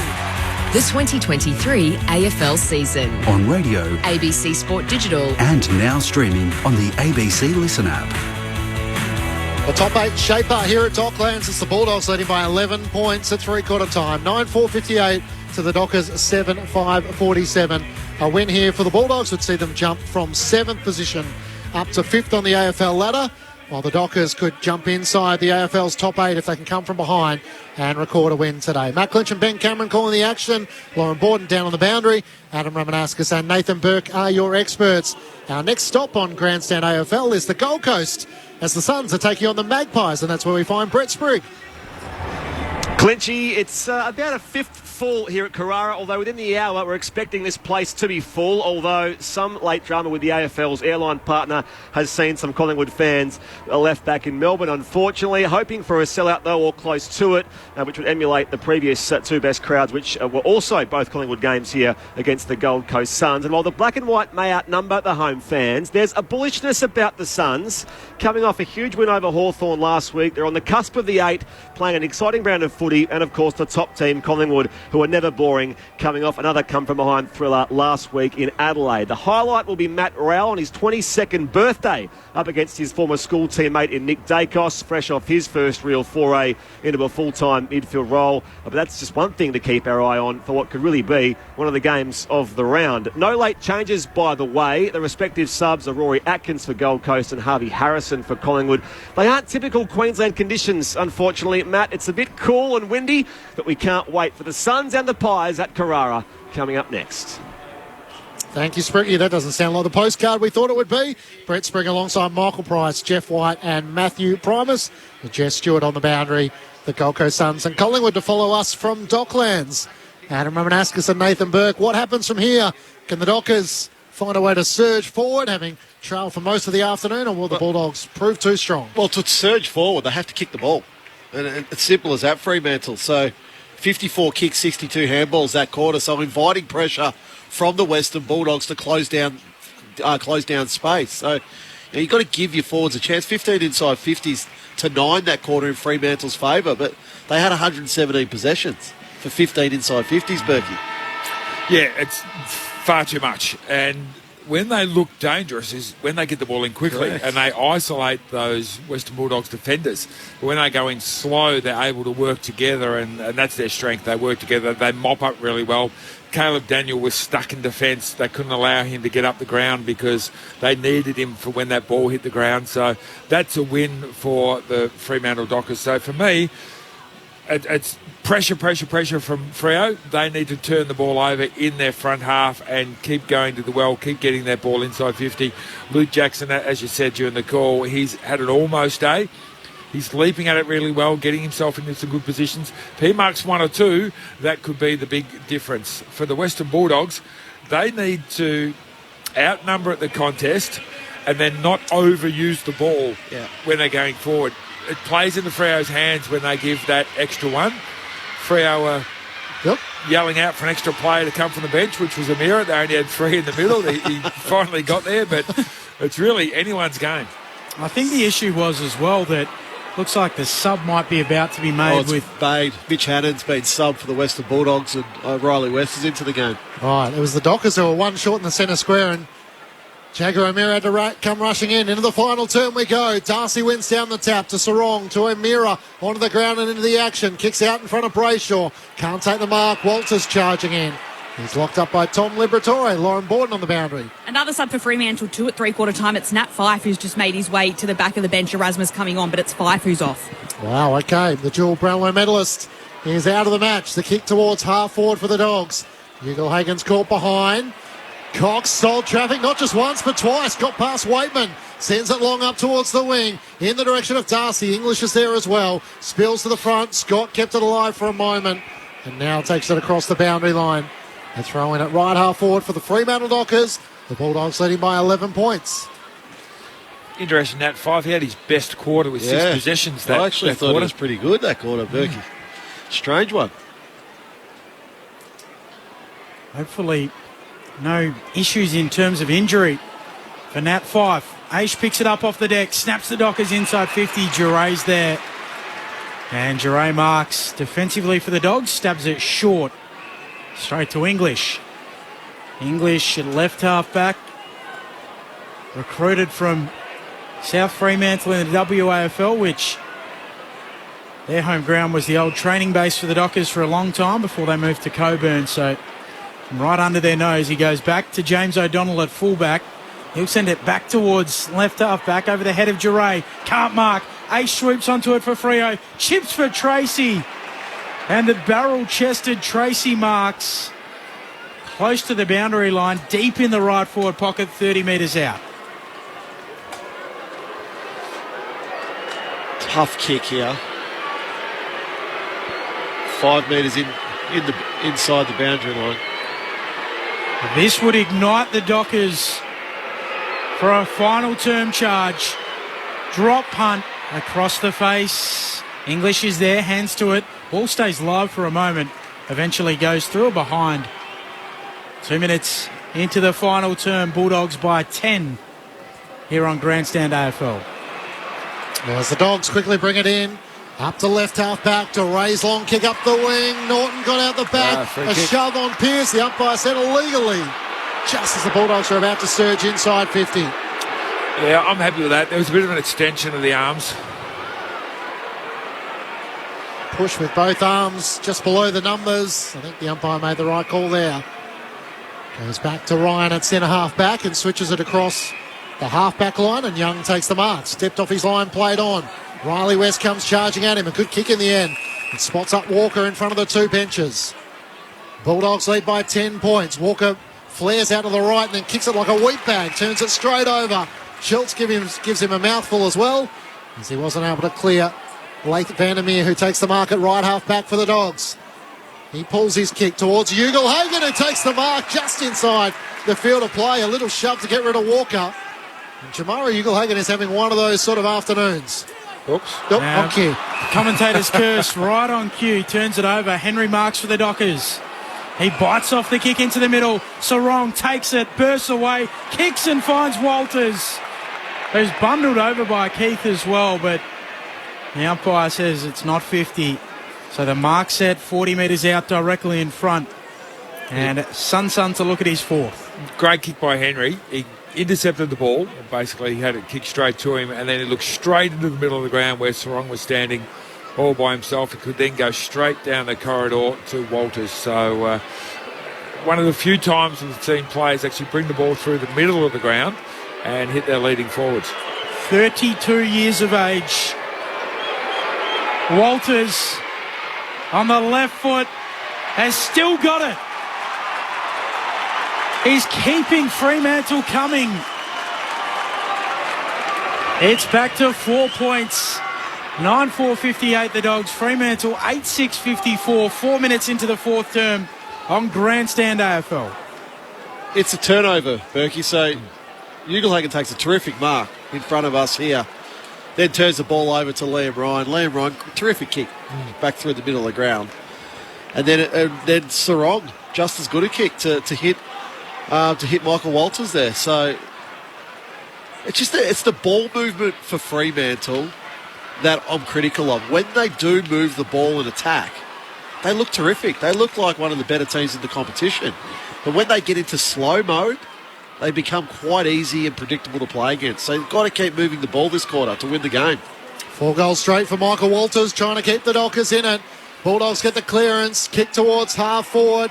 A chance for Trelaw. Squeezes a kick into the pocket. Foot races on. Getting back is Brennan Cox. Waitman lays the tackle. Spills to Walker. He got around the lob. Haish tries to break his way through. Retreats back by hand to Cox. Feeds it back to Hughes. Little sidestep away from Waitman and back to Cox. Sends it up towards right half back. Johnson got a good block that allowed him to mark uncontested. And Schultz just stood in the right place at the right time. Matt Johnson has it at left half back for the Dockers.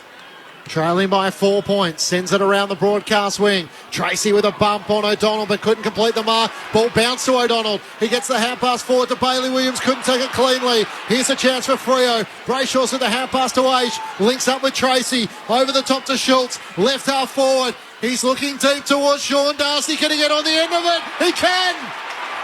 He positions himself in front of Jai Amos, and he's a hard obstacle to pass.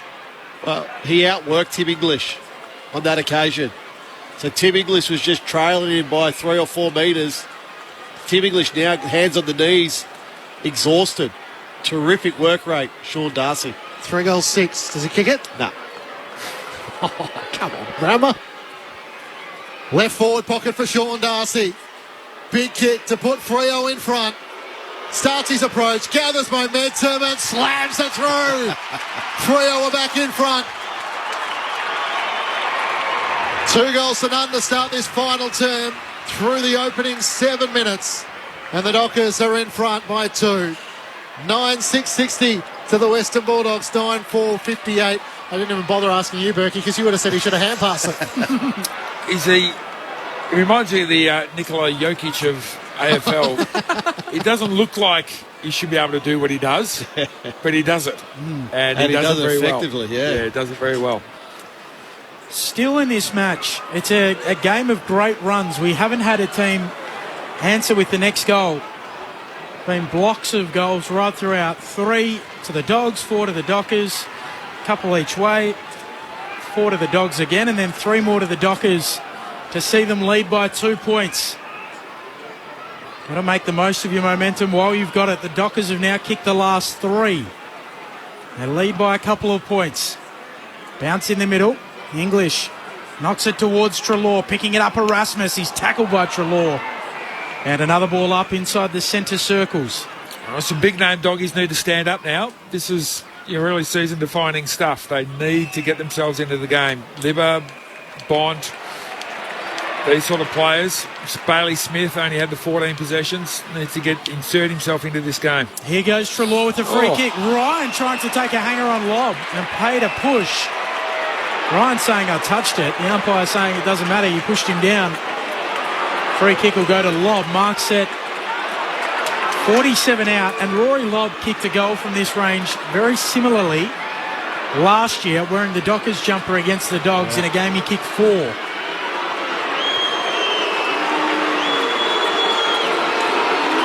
Against his former side, highly publicised move. Rory Lobb launches. Rory Lobb delivers. You bet he'll enjoy that. Dogs back in front. 4 points to the good. 10-4-64 plays 9-6-60. On Grandstand AFL, Adam Ramanauskas and Nathan Burke. Oh, I'm just watching Luke Ryan's reaction to the free kick against. It's a free kick. You didn't take the mark. You jumped on someone's back on their shoulders. So Rory Lobb's still got to... If Luke Ryan takes that mark, it's probably mark of the year, but he doesn't. So it's simply a free kick. 5th lead change of the match. Of course, Rory Lobb gets involved.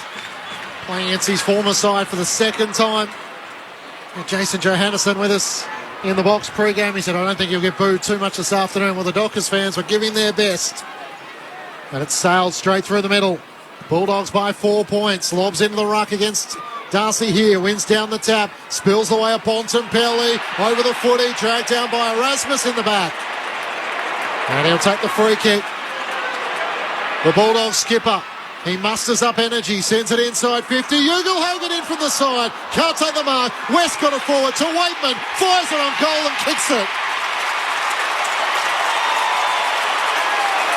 And they all come to Riley West with a quick as a flash hand pass that opened up the passage to goal for Cody Waitman to kick his second. And the Bulldogs put on 2 quick ones to lead by 10 points. 11-4-70 to the Dockers, 9-6-60. 10 minutes gone, final term on ABC Sport. Riley West is one that he's earned his spot in the team every single week. There's no easy ride for the young fella whatsoever. He's in, he's out, he's a sub, but that was an absolutely textbook piece of front and centre roving. He was the one moving. Lovely quick handball out to Waitman on the forward side of the pack and a goal, but it was the Bont in the middle, winning the hard footy, getting himself a free kick, driving it forward. Really important. That bounce in the middle. And still both of these teams getting runs on.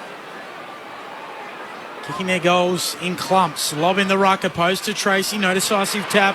Liberatore picks it up. Skies a high kick to half forward. Young juggling it. Can't mark for Freo. West emerges with it. Kicks towards Norton. Norton sticks it. Rids himself of Cox. And with sticky fingers drags it in. 20 out. Slightest of angles. The clearance from Bontempelli, goal. Clearance from Liberatore. Should be a goal. We asked for the big names to stand up, and they have. He's kicking. Sometimes an issue. Norton comes in. and drives it through the heart of the goals and breaks the heart of Fremantle fans. It's 16 points, 12-4-76, plays 9-6-60, 12 minutes into the fourth. Lauren Borden before Adam Ramanauskas and Nathan Berg. Every Fremantle player on the bench just dropped their head when Norton took that mark, including that Fife, who Fremantle has said has just been managed out of the game. So he's not injured, but they're managing his time. Yeah, well, managing his time, he was probably their most effective player in the first quarter, and they're getting beaten around clearances this quarter, 5-2 in the Bulldogs' favour. The stat sheet's got to be very kind to Brennan Cox today. He's had 27 possessions and 10 marks. But I reckon he's had 6 goals kicked on him as a key defender. That's Norton there. It was a simple one-on-one contest with Norton. Just too good. So just peeling off and I think he's too aggressive in his positioning. Too assertive, isn't he? All of a sudden, the Dogs have kicked 3 goals in 4 minutes. Back in the middle, Johnson races after it. McRae after him. And he and Bontempelli lock the ball up. Just the Bulldogs' side of the centre circles. And Lob versus Tracy is working for the Bulldogs. We've got to get Darcy back in there. And Lob, having kicked a goal, has his tail up. He wins down the tap to Liberatore. The ball isn't coming clear, and the umpire will have to ball it up. Libba slowly gets to his feet. Lob and Tracy spills down the way of Sarong. Liberatore's right onto him, trying to push the ball forward for the Dogs. Sarong's hand pass to Johnson. Back to Hughes. Inside the defensive 50. He chips it out to Henry, who marks it right half back. He looks further up the outer wing. Walters is on a long lead. He marks hard against the boundary line. Walters kicked 4 today. Wheels this time and sends it in the Jackson direction. Just nudged underneath the football by Keith, and the Dogs are there. Handball from McRae to Bontempelli. His kick into the muck. The Dockers come up with it. Young, handball to Hughes, spins straight into McNeil. Sits on his backside, gets a handball out. Oh, clever little tap from West. Straight to Waitman. Kicks a turnover. Cox marks. Goes for a run for the Dockers. Kicks towards Walters. Coming through. Keith marks nearly unopposed. And sends the Dogs into the awaiting arms of Caleb Poulter on the City wing. Listed Magpie having his first game in his new colours. Through Footscray in the VFL. He looks up towards half forward, goes towards Norton and Pearce. Norton just got rid of Alex Pearce. He takes the mark on his chest and left half forward. Wheels onto the left. Ugelhagen's there. Scott as well. It's fisted through for a minor score by the Dockers defence. A 17-point lead the Western Bulldogs way at the 15-minute mark of the final term. Hit the opening 3 goals of the game, the Dogs. They led by 18 points at that stage. That's as wide as it's been. Young's kick hangs in the air, sets a task for Cox. He's up to it. Marks and then kicks out to Henry on the City wing.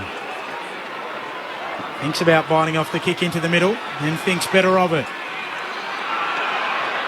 We'll go back to Ryan. Ryan at right half back. Wants to switch it. Pulls the kick to Ethan Hughes. Takes it on the half volley. Has no one on the dock side of the ground, so has to go back to Cox. Where they get themselves in trouble, Fremantle. Cox, look out, nearly run down by Ugelhagen. Just gets a kick away towards Ryan, but the Dogs are there in numbers. Coming through, Poulter, tackled by Henry. Taken down. And a ball up. City wing, Dogs by 17.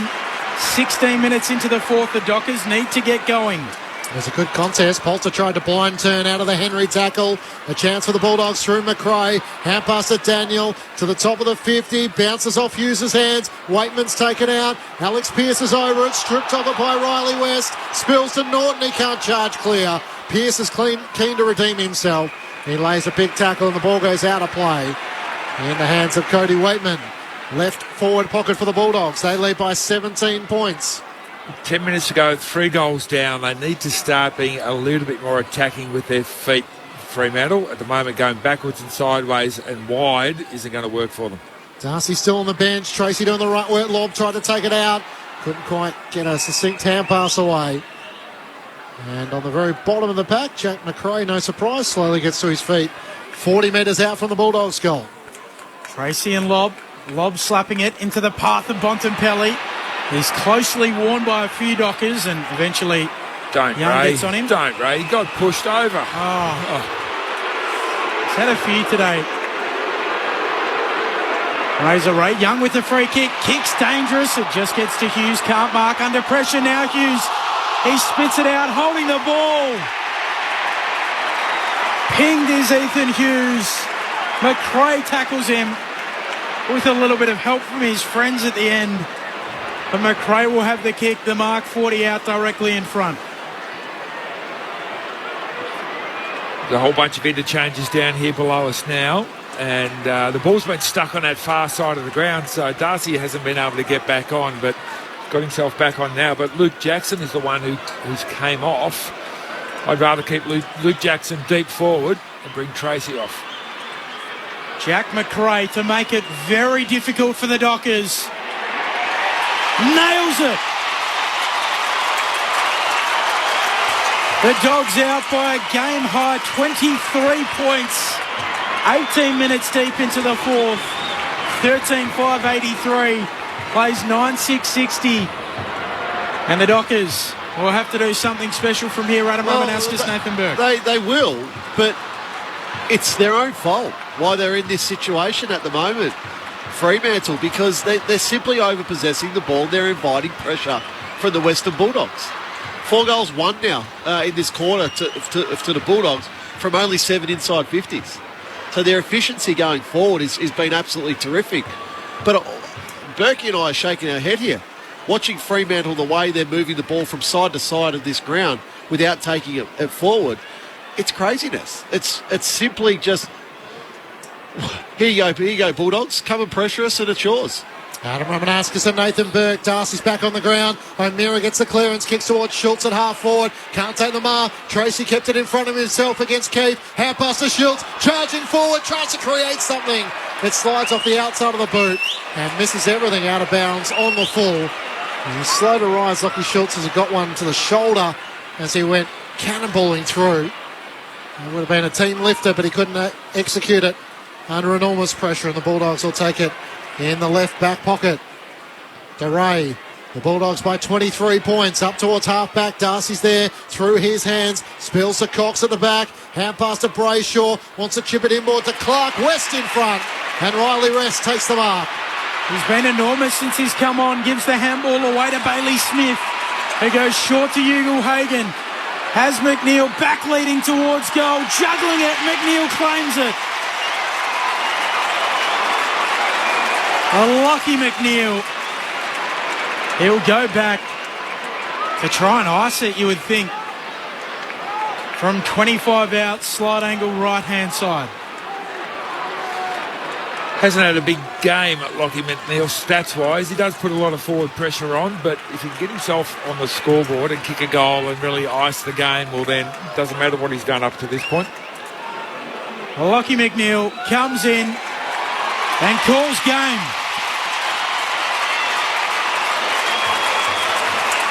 Dogs out by 29 points. 20 minutes into the final term. 14-5-89.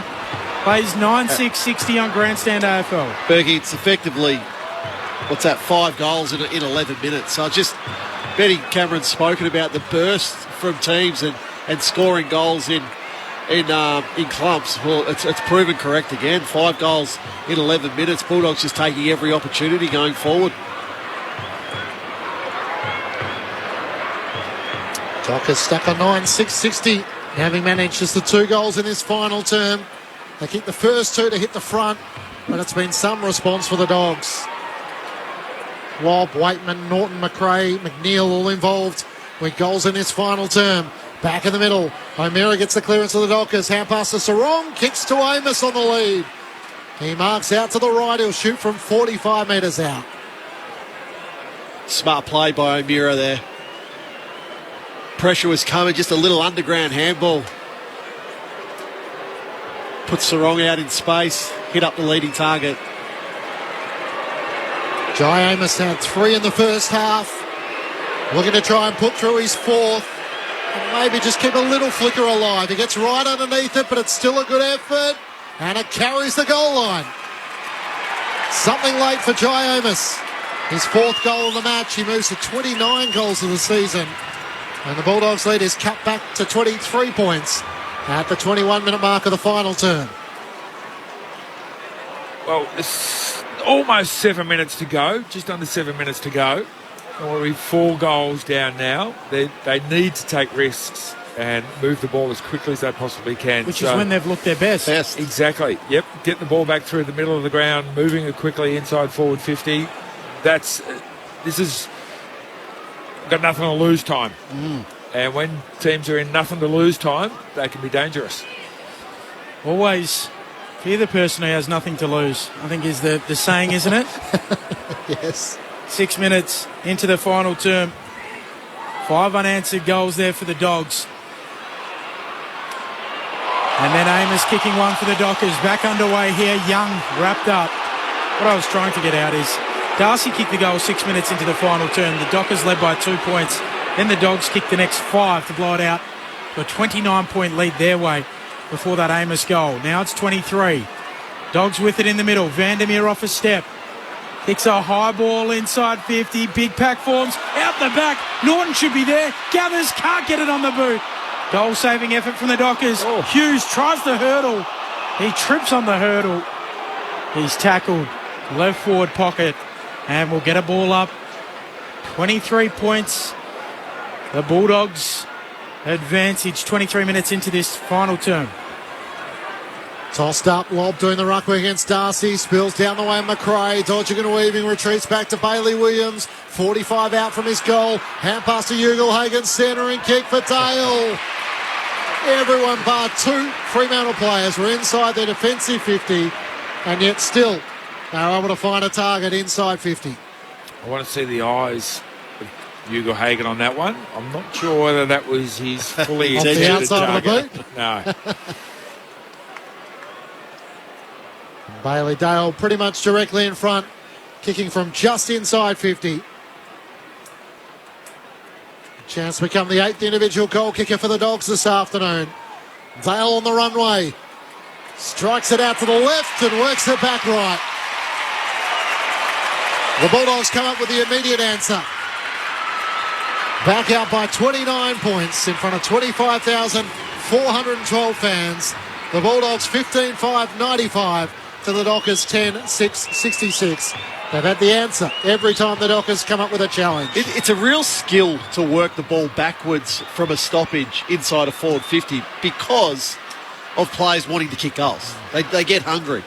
That occasion there, McRae comes from the other side, goal side of the stoppage, works his way through, and it's a couple of handballs back until they find the release, till they find the loose player. So really smart play there by the Bulldogs. First time today that either of these sides has got the instant reply after a goal.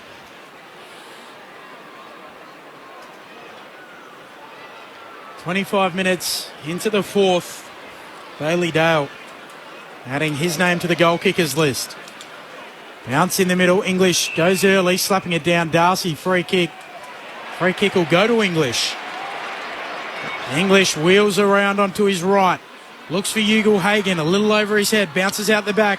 Cox shoves Lob out of the way. West soccers it to himself, tries to slap it on, but only into the lap of Ryan for the Dockers. Handball beyond defensive 50. Poulter tackled to ground. Razor Ray speeds in, says, let me have it, I'll ball it up. 55 out from the attacking goal. The Dogs by 29. Thrown up Darcy in English. Comes down the way McRae. Hand pass to Treloar. Around Johnson to Bailey Smith. Arches the back away from Sarong. From 50 to the goal mouth. Norton with a shove. Off the hands of Pearce. It's still in play. The umpire does call out Norton for the free kick. He has a habit of doing that a little bit too much. It's a poor technique of just pushing in the back. Alex Pearce short to Sarong, gets the hand pass away to Hughes, up towards Tracy. It gets to the back of the pack where Bailey Williams is onto it. Just got away from Stokowski. His hand pass, though, is out of play in front of the 2 benches. The Bulldogs by 29 points, 15-5-95 to the Dockers 10-6-66. Meanwhile, at the Adelaide Oval, a comprehensive win for the Adelaide Crows coming up. They lead the North Melbourne Footy Club by 54 points midway through the final term. And our next stop in the twilight is the Gold Coast as the Suns take on Collingwood ahead of the Bombers and Port Adelaide tonight. Darcy wins down the tap for the Dockers to Sarong, hand pass forward. Vandermeer for the Bulldogs, hand pass to Daniel, links up with McRae, back to Daniel, centering kick away to Keith. Here goes Keith on a run on his left, short for Lob. Lob gathers on the half volley, wheels around, kicks long inside 50. English through his hands. Out the back, Ryan, tackled by Norton, holding the ball. Norton drags him down, dispossesses him, and will get this set shot as a reward. Yeah, no doubt about that one. If you're not having a great game in the air as a forward, you've got to be able to put pressure on when the ball hits the ground. And Tim English is probably kicking himself. That was an uncontested mark in the end that he spilled, but great forward pressure there from Aaron Norton. Doesn't like the Dockers. Make no mistake about that. Aaron Norton comes in with the drop punt and drills it through the middle. Doubles his tally. He's got 2. The Dogs will get 4 points. They cross 100. 16-5, 101. Fremantle 10-6, 66. Dogs lead by 35 points. Third time this year they've gone past 100. Just on that, Aaron Norton was playing in the WAFL for Peel Thunder, the Freo line side in his draft year. Played most of the year and missed out on the finals when the Dockers line players came back. And I think it lives with him. I don't think he's happy with it. I interviewed him a year ago and he hadn't forgotten it. Oh, you think that's his motivation? Well, I'm just saying, I don't think he likes the Dockers. He's got on the board late with 2 final quarter goals. It's a long bow that you're drawing there, Ben Cameron. He's up to 28 goals for the season, leading the way for the Western Bulldogs, having been used in defence a couple of weeks ago against the Roos. Back in the middle. English won the clearance, but he hand passed it straight to Sarong. Hand pass to Brayshaw, back to Sarong, back to Brayshaw. Just got away from McRae. The 2 midfield dynamos combined. Sarong was shoved as he got his kick away. It's against Treloar and it should be downfield. Michael Walters rightfully wants the ball in his hands directly in front. I'm pretty sure that was as he kicked the ball, which made the kick go askew. Now Walters is going to give it off. He has 4 next to his name. He's going to give it to Sean Darcy. What do you reckon of that, Berkey? Yeah, no. Maybe Walters might not have 50 in his legs late in the game, but wouldn't be part of the game plan. Sean Darcy, who's kicked a goal so far in this final term. He starts in the middle of Docklands and now gets his rhythm going from 50. Hacks it forward out to the left. It's offline. Flying up was Tracy. Can't take the mark. Dale gets the hand pass away to DeRay. Kicks it off the outside of the boot. Straight to the boundary line. This will be insufficient intent. It'll be coming back in a Fremantle free at left half forward. And it's going to be taken by Liam Henry. Henry sets it up towards the pocket. Jackson goes up. 3 bites a mark. He's held it. He's had so many near misses in this game with marks. I reckon he held the other 2 as well, Rammer. They just weren't paid. Deep in the left forward pocket. Luke Jackson arcs out quickly, snaps it on the right and hits the inside part of the post. And that is in keeping with his day, nearly. Yep, it's a big nearly day for Luke Jackson. 34 points, the Dogs' advantage. Amazing. Caleb Sarong up to 38 possessions. A couple of minutes remaining. Liam Henry, 33. 10 clearances for Sarong. Dockers have had 90 more possessions than the Western Bulldogs today. They've been damaging, but not really on the scoreboard. As Daniel sends it up the outer wing, and the mark is taken by Scott. Marks at left half back, comes inboard and McRae marks. Is there time for another Bulldogs goal? He comes inboard to Daniel, not 15 call to play on. Hand pass back to McRae. AFL logo on the outer side, kicks up towards the lob. He sticks the knee up and marks against Cox. Wheels onto the right, bangs it towards goal and over it goes. No, a behind. Just turned and threw caution in the breeze. Thought, why not have a crack? A 35-point lead the Western Bulldogs way. The thing is, if you're 90 possessions ahead of the other team, you don't want to be -8 in inside 50s. Correct. Long kick in from Ryan. Out towards the wing. Off hands, roving at Schultz. Erasmus, nowhere to go. kicks to grass. O'Meara will track it into the pocket, gathers in the pocket for the Dockers, snaps it back, looking for Jackson. Up Jackson goes, he can't mark. Loose footy in the goal square for the Dockers. It spills out towards the pocket. Switkowski picks it up, chips it back, and Schultz marks. 35 out, slide angle right of centre. Deserves a goal, this guy. He's worked really hard all day, up and down the ground. A lot of bullocking work when the ball hits the ground, but hasn't really hit the scoreboard, so deserves one, though.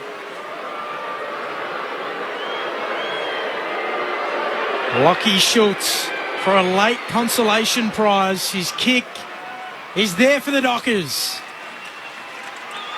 Shooter scores one late. And it's back inside 5 goals. The Bulldogs by 29 points. 16-6, 102, plays 11-7, 73. 32 and a half minutes into the fourth. Doesn't feel like a 5-goal game. No. Really doesn't. No. Probably because Freo have had so much of the ball. They haven't really been dominated around the ground. They've probably had best of the play around the ground because they've had so much of the ball. It's just that the way that they've used it, the way that they've tried to move the ball forward just hasn't been effective. Fremantle Dockers have Carlton back in Perth next week. The Western Bulldogs have got Collingwood at Docklands. That'll be a good gauge for the Dogs as to whether they are on the verge of the top 4 side. Darcy in the middle of the ground trying to get it to Brayshaw. He wrestles with Bailey Smith. The ball eventually comes clear. It was holding the ball.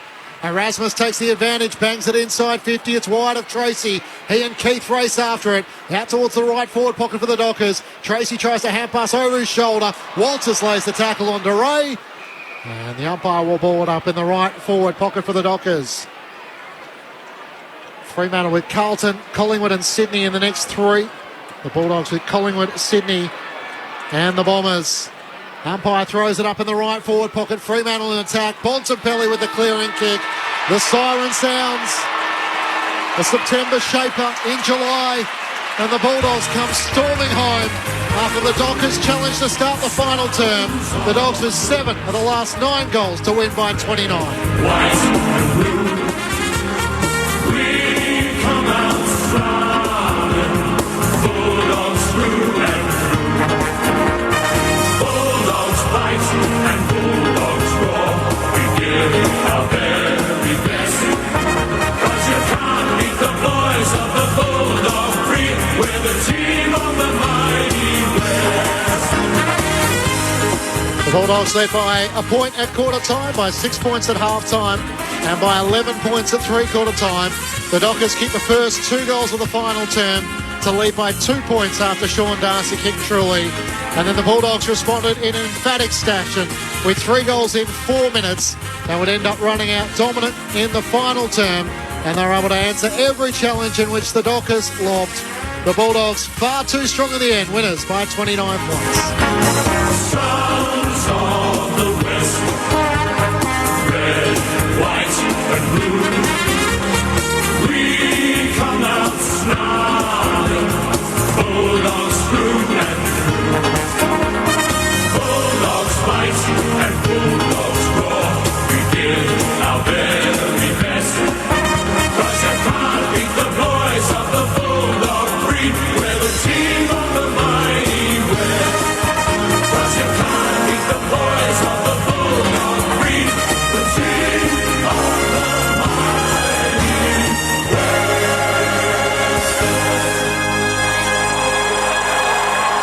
The Western Bulldogs winners by 29 points. They kicked 7 goals to 4 in the final term as they jump from 7th spot on the AFL ladder up to 5th for tonight.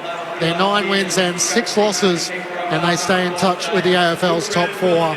While for the Fremantle Dockers, they stay in 11th position. They're 7 wins and 9 losses, and the 2023 season is starting to slip away. It's a bit of revenge for the Dogs after the elimination final in Perth last year. The Bulldogs prevail by 29 points in front of 25,412 fans in round 16. For the Dogs, 4 goals to Jamara Ugle-Hagan, 2 goals to Cody Waitman and to Aaron Norton. Individuals to Bontempelli, Lobb, McRae, Hannon, McNeil, Dale, Williams and English. Meanwhile, for the Dockers, 4 goals to Michael Walters, 4 goals to Jai Amos. Individuals to Darcy, Schultz and Frederick. The Bulldogs winners by 29 points. The thoughts of Adam Romanascus and Nathan Brown. Well, it's really the burst in that last quarter. 5 goals in 11 minutes. The game was evenly balanced. Fremantle were leading by 2 points at that moment, and then the Bulldogs they kicked 7 goals 2 in the last. 7 goals 2 in the last quarter from only 13 inside 50s. So 9 scoring shots from 13 entries. Very, very efficient football. Berkey, we're off in a couple of minutes' time, so give me a quick snapshot as to how Fremantle Dockers fans should feel after today. They have no issues getting the ball. 405 possessions, but only 46 inside 50. They win it really well, but they just don't use it effectively. That was pretty short and sharp and succinct. Yeah, that's about it. So Collingwood and the Gold Coast is our next stop on the Gold Coast, but not before we get the ABC Football of the Year votes with Adam Ramanascus. 1 to Jamara Ugle-Hagan. I thought he was the best forward on the ground, so apologies to Jai Amos there. I thought he was very good for Fremantle. 2 to Caleb Sarong, 3 to Marcus Bontempelli. The Bont gets 3 in the ABC Football of the Year. Sarong with 2, Ugle-Hagan with 1. The Bulldogs winners by 29 points. 16-6, 102 to the Dockers, 11-7, 73. Where would you say the Bulldogs sit in sort of the premiership contenders in your eyes, Berkey? Their best, like that last quarter, is very, very good. It's just their inconsistency at the moment. They needed that. Collingwood, Sydney and Bombers in the next 3 weeks. If they drop that one, the pressure would be right on them. So still is 3 big games coming ahead, so they need to be at their best and still improving. Yeah, the Collingwood one here is here at Dockland, so that's potentially the intrigue. If they could get on a bit of a roll, maybe their best is still yet to come, but they were far too strong for the Fremantle Dockers this afternoon. Definitely haven't seen their best yet. No. So they've got Collingwood, Sydney, Bombers, Giants, Tigers, Hawthorn, West Coast, Geelong. Well, something that looks a little bit more favourable than what it did a few weeks ago. Yeah, I think the combination too of Ugle-Hagan and Norton, that's still evolving.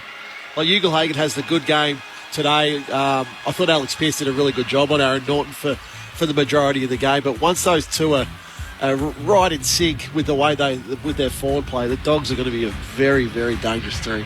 Luke from Malin says, how about Jai Amos for the Rising Star Award? Yeah. It's a heck of a year, isn't it? Making a good case for a key forward. Can't argue with that. Thanks, Luke, for your and all of your contributions throughout the afternoon. The Dockers, well, they went down by 29 points. The Western Bulldogs far too strong. 16-6, 102 to Fremantle, 11-7, 73. A 7-goal-to-4 final term. We now send you to the Gold